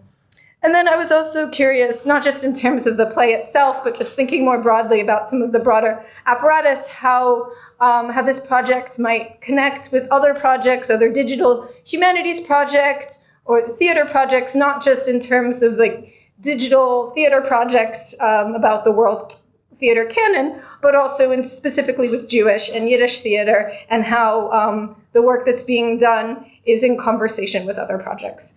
So those were some of my thoughts on it, and now I'm going to open the floor up to all of you to see what other thoughts you have about today, and either about what I've said, about any of the conversations or readings that we've had throughout the day, and in whatever language is most comfortable. So thanks for that helpful summary. I was thinking about our discussion of like how is this play shown? Is it intended to be shown? Mm-hmm. And also in connection with like the work that this team had to do to uncover exactly what the text was and how it was only handwritten and it was different versions, and like that kind of makes me think like, was it intended to be preserved? Was it intended to be in the way both like for history's sake and like the art of it? Like there's changes in the different version. Like it didn't seem like the words themselves individually were like each super important. So that makes me think that maybe there was like that illuminates that it was shown in a way, but I'm not sure. I would love to hear your thoughts on that.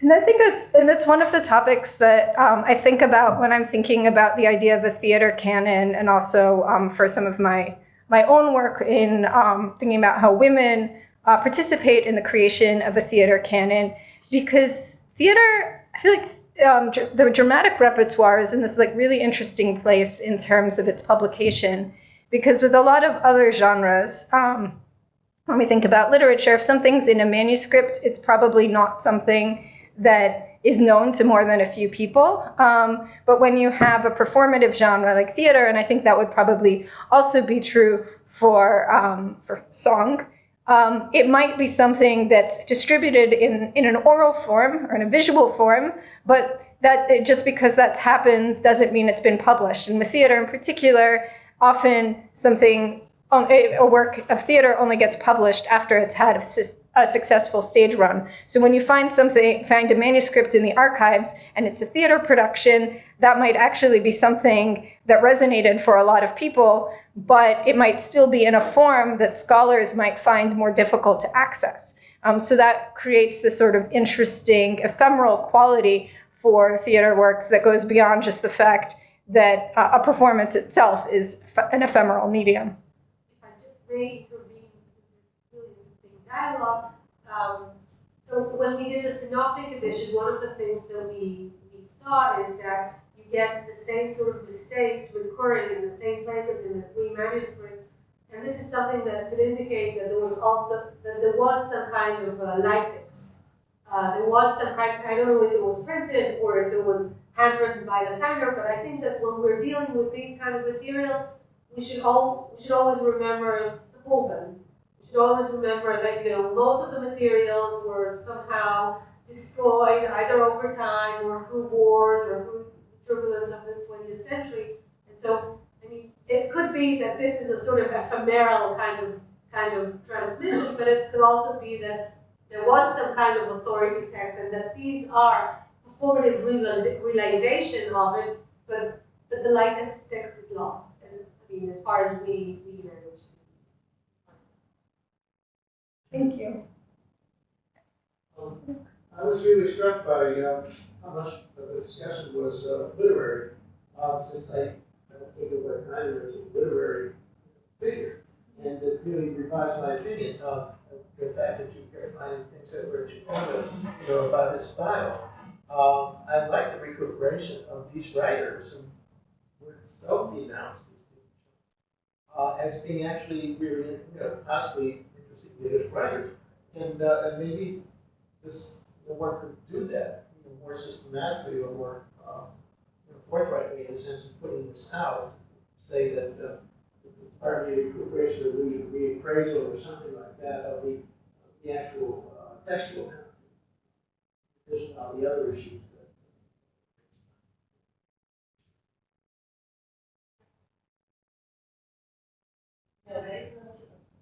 Lateiner hat nicht mehr herausgegeben, dann Europäisches.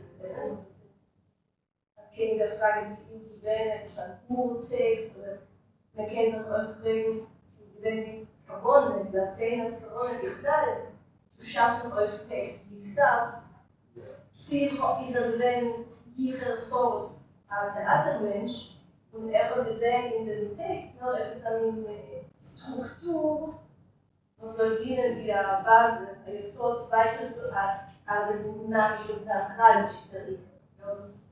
Da was wir haben nicht winzig Material, wie Lateiner ist. Das wollte ich kennen, als später Kriegs in der Forschung, Leute, das sowieso, das wollte ich kennen, was für eine Qualität steckt in dem Text. Eine andere Frage, was ist mir liegt, die Notizen, was inspiriert. Und auch was Ruthie hat gesagt, es ist gewählt, etwas ein Mockertext oder nicht. Wir haben die Prätensie, herauszugeben und etwas am Moment, wie ein Resultat von der Forschung, an die synoptische Nutzer, für etwas eine Schrift ediziert. Und wir können das fragen, sie wollen Lateiner, was du vielleicht wollt. Das heißt, gut, es ist ein Weiterentwickeln. Ja, es ist nicht ein Rekonstruieren, aber die Perspektive ist anders. In der Vertretung von unserer Seite, wir weiter schaffen. Ein bisschen wie mit der Notre Dame. Ja, nicht nur zurück aufbauen und weiter. As somebody who sometimes teaches about Yiddish theater, having some sort of critical edition that's in a text like a format like this that's very easy to read, I think that would be something that would be really good for people who are working with students. So I think that would be great. I think Olga, you had your hands up. Yes. Well, thank you all for this very experience. For me, special experience because it was pure theater experience. What I was thinking during your discussion is about the possibility to compare this text with the the experience of the popular theater in other cultures. Actually, I was thinking about Guignol. Guignol, French entertainment theater.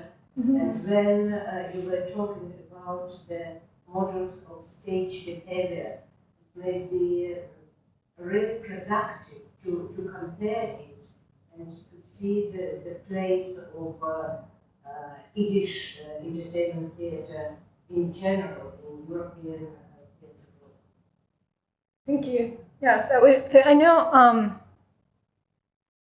I know there's a French scholar who's writing her dissertation on Schund, specifically in I think interwar Paris, certainly in Paris, and I think there's some sort of comparison with the French entertainment theater. But right now I'm also blanking on her name. But hopefully we will see more of this research, and it'll be the sort of thing that everybody will know about, so it won't be necessary for me to tell anyone. Yes, all right? Yeah, I just want to comment, first of all, it's important to think about the differences between a critical or a synoptic edition. Actually, I'm not sure what a synoptic edition means specifically. It's like a logical term? It's, yeah, the synoptic is a religious study, actually. Yeah. But it's a text that compares various word editions of it. It does like kind of. You have column. Okay. Oh, I see. Well, at any rate, see them together. Right. So that's. Compare the Gospels that come from. Yeah. Okay. So there is the synoptic edition, which is what you see on the website for us. There's the critical, could eventually be, or maybe already is, a critical edition, which is excellence of which we receive. And there's a reconstruction, which I think is something. That's what you receive. What you received is. It's not reconstruction. It's a pure. We made eclectic. Well, I guess what I'm saying is that I think it's productive to think about the distinction that might be between a critical edition and a reconstruction. For instance, in the musical score, it's easier for me to talk about what I think is the difference between aspects of it that are reconstructionist and aspects of it that are, well, not critical edition, but like something else entirely, right? We talked about this a little bit yesterday. Anyway, I think these could be used for different purposes, and they would look differently, and would be actually very useful just for Well, a critical edition, I think, not very much necessary for such a text. Perhaps. Because especially when he says when the differences are insignificant, like the Rebbe or El, right? It's not like the Bible. We're going to say, oh, what did they mean here? Right. But so what we decided to do for the purposes of this workshop and producing a good version that, according to our opinion, because we provide all original versions in a synoptic way that you can compare, and we've also the software that Sinai developed allows you to compare scenes, small scenes. And then we said, okay, that's one thing, that's for researchers. Now, for people who just want to teach this play in the classroom or who want to reenact it, we thought let's create a good version according to our opinion. We admitted from the beginning it's not reconstructing the original, and that's what we had here. And it leads to problems because sometimes the language is different, and then you want to make it similar, like to homogenize the language, or are you leaving it as a patchwork creation? So we still are struggling with this. But those are the two things we're doing, and a critical edition with like footnotes or small. We thought the footnotes could also be useful just to incorporate some of the discussions. That will help. Okay, so there are a few different terms. I just think that it's useful to like think about the differences between them. And just one more comment about whether Lateiner would want this at all. I mean, I have a clue, but it seems that a lot of his plays, I don't know about this one, but I read in wherever it was, the lexicon that had the blog on they have his bio. Yeah, but it's like kind of translations from something like a lot of his plays were played like when he was in the U.S. They were played in Poland. They were so famous, so there had to be some sort of text that was circulating without the person. Well, definitely. So I mean, he would support the notion of there being a text that is a performance edition. Although I'm not sure the theory about that. Yeah, of course, that the texts that were sold and published to Europe, and published in Europe, were usually, and Zilbertzweig writes it really clearly, were usually sold without his permission. And basically they were stolen, these notebooks were stolen to Lemberg, Vienna, and then from there Polish publishers would just publish it. Okay, so I'll revise my last comment. I don't know what he would feel about it, but at any rate it would be in line with historical practice. Yeah, so definitely. I mean, I think it would be interesting to have some sort of study about the role of copyright. I know in the case of Shomer that his agent or editor or publisher ended up making a lot of money off of him, and even though he was extremely prolific as he wrote something like 200 novels and 50 plays mostly based on his novels, and he saw very little money from that, considering how prolific his output was. So that could also be an angle. Yeah, Goldman has so many texts that he's basically whining about his people not giving him credit for staging his work. It's kind of a personal comment that to me was trying to see how this starts with a Tonspiel, and it's not really, as far as I understood, it doesn't really play a role, and that you don't really need it for the plot. And to me, this is striking. There's also a Tonspiel in Mendel and Machos Cohen, the Priziv, which is kind of from the same time. This is released in 80, and the Priziv around the same time, but it's very different. It's a drama that's meant for reading, and the Tonspiel there, we just have, it's almost like an objet trouvé, ethnographic object. It's like almost like a transcript of a real Tonspiel, so much more lengthier. So I always think and write about how there's a myth of we all come from the Tonspiel. We do not. But it's interesting that there is something real in that people, I think different people like Mendel and Machos Cohen on the one hand, or Lateiner from the other, when they start writing drama, because he's still in his 20s when he's writing this, right? And Mendel is also, at least as a playwright, is quite beginning of his career. So there wasn't much of it anyway. And so they are thinking, that's what we have. Maybe we can put it there, but kind of they don't really know what to do with it. They just want to put it there as part of the display, but then that's not where the drama comes from, or the structure, the acts, the scenes, well, nothing. But you want to have it, a bit of it there. That's just thinking. Yeah. There's a silent film, Das Alte Gesetz, The Ancient Law, that's about a rabbi's son who in Galicia, and then he performs in a Purim play, and he enjoys it so much that he decides to run off to Vienna in the mid-19th century and become an actor in the Viennese Hoftheater. And then for some reason, Empress Maria Theresa is still around, even though it seems like it's taking place in like the 1840s, and he becomes her favorite actor.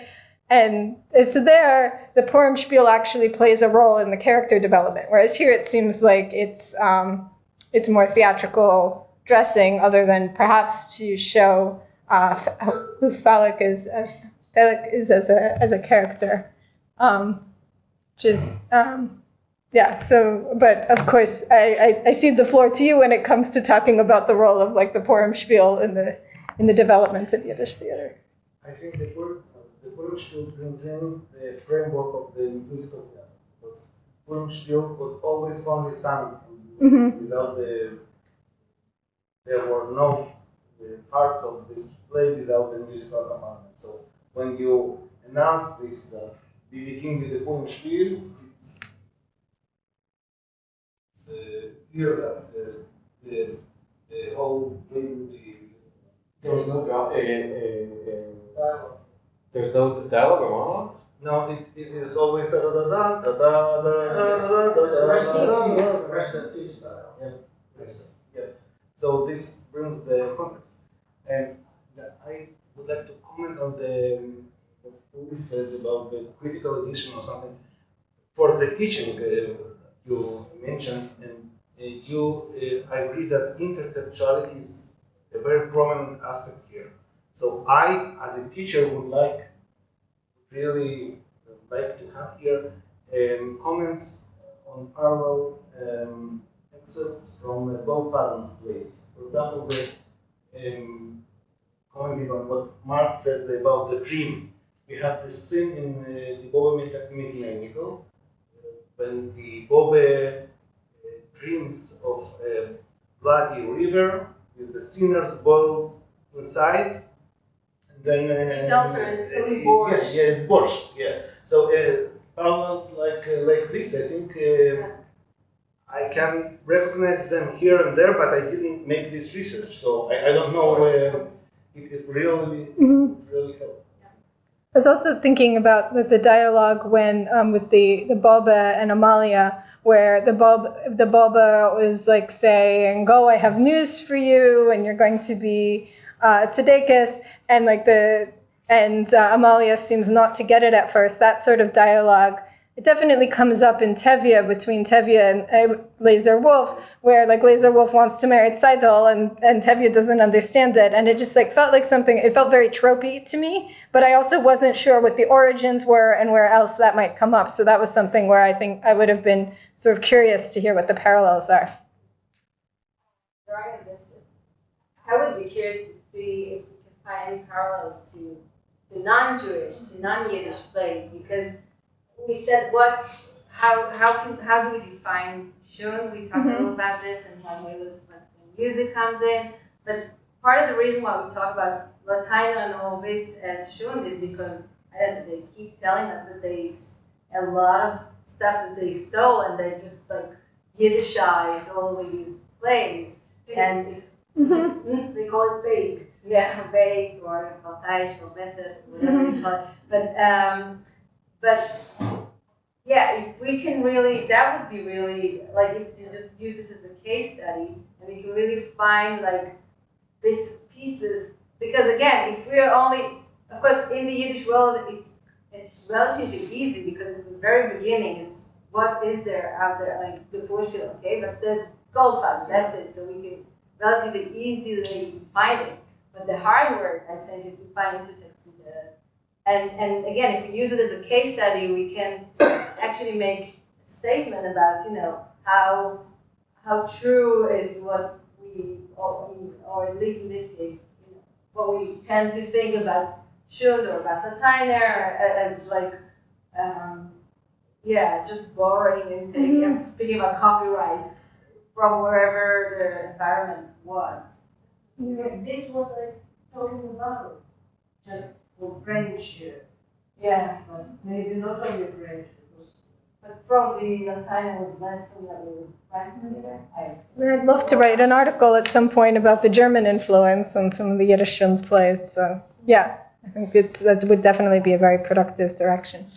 I have a question actually for the team, and I was wondering, you talked about the three versions that you have. Are they from different times? Can you pin into, okay, this is a version that you wrote in Romania, or this is the version that you performed in Odessa, this is a version from the US, and you said that there are three different versions, and are there elements in each of these versions that you have that somehow relate to the culture in which, like for instance, right, we had the Eran, right? So that was identified as a Romanian word. You said that the play was written in Romania, so then, right, that's a local element. But then if they're playing, like versions from New York, are there more American influences or Russian influences? To give one example, so they're all from the US.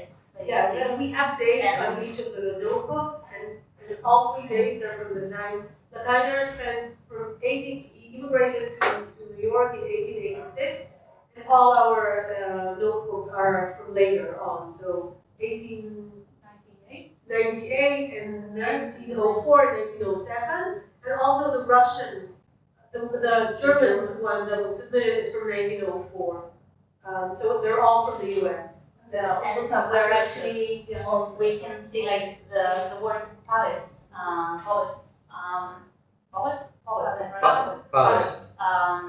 that appears in the first, and I think the first, maybe also the second, but in the third notebook, you see that it was deleted and it, so maybe maybe this represents also the, more American years, so the public is no longer,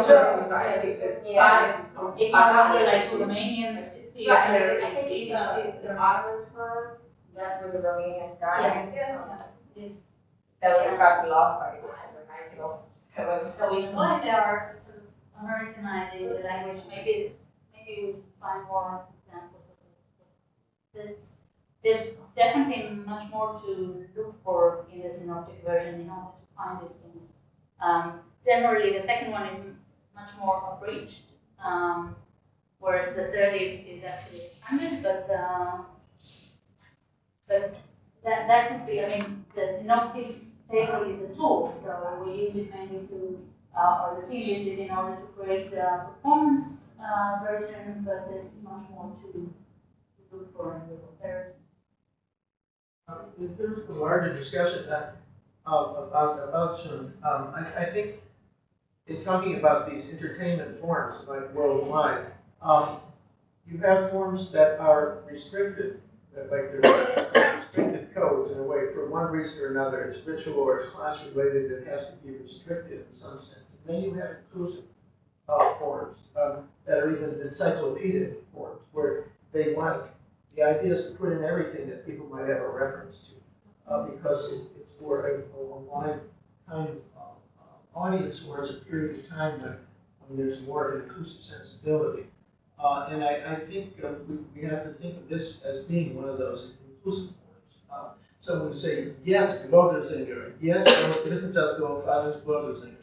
It's Goldfaden, Gebotersinger, and it's Romanian operetta, and it's, and that's because it's in the nature of this form to want to be encyclopedic, to have something for everybody. And then, yes, it does change from place to place, I'm sure. We'll get revisions, which may happen more in the music. That's something we can talk about music may be a different kind of set of issues around these larger structures. Yeah, following what you're saying,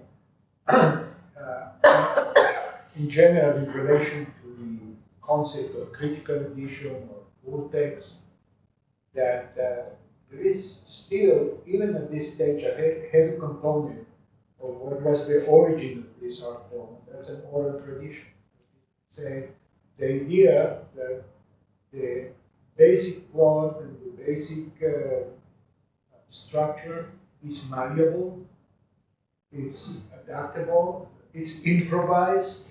So even if we have text in front of us, how can we know that on the stage they didn't throw different lines or different it's endless.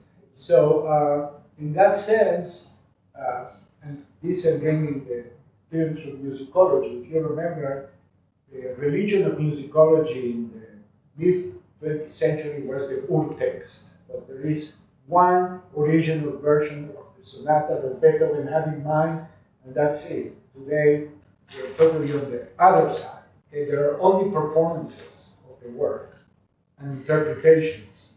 So, and the old text stays on the library, and nobody really thinks that it has any ontological value.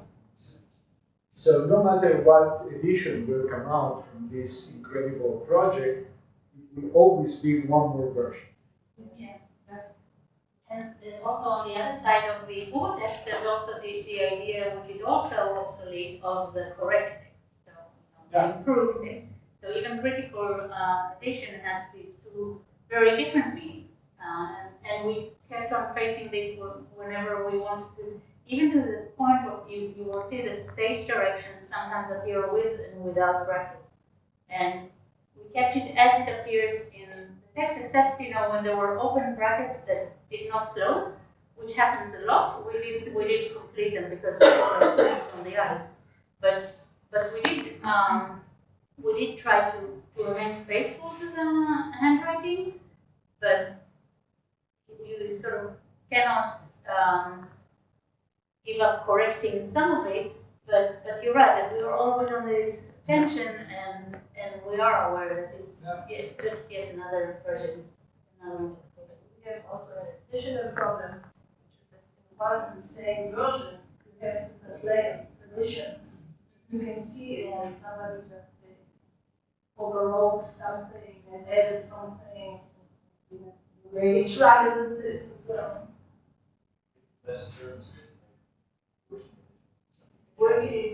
Something can be performed and can be taught.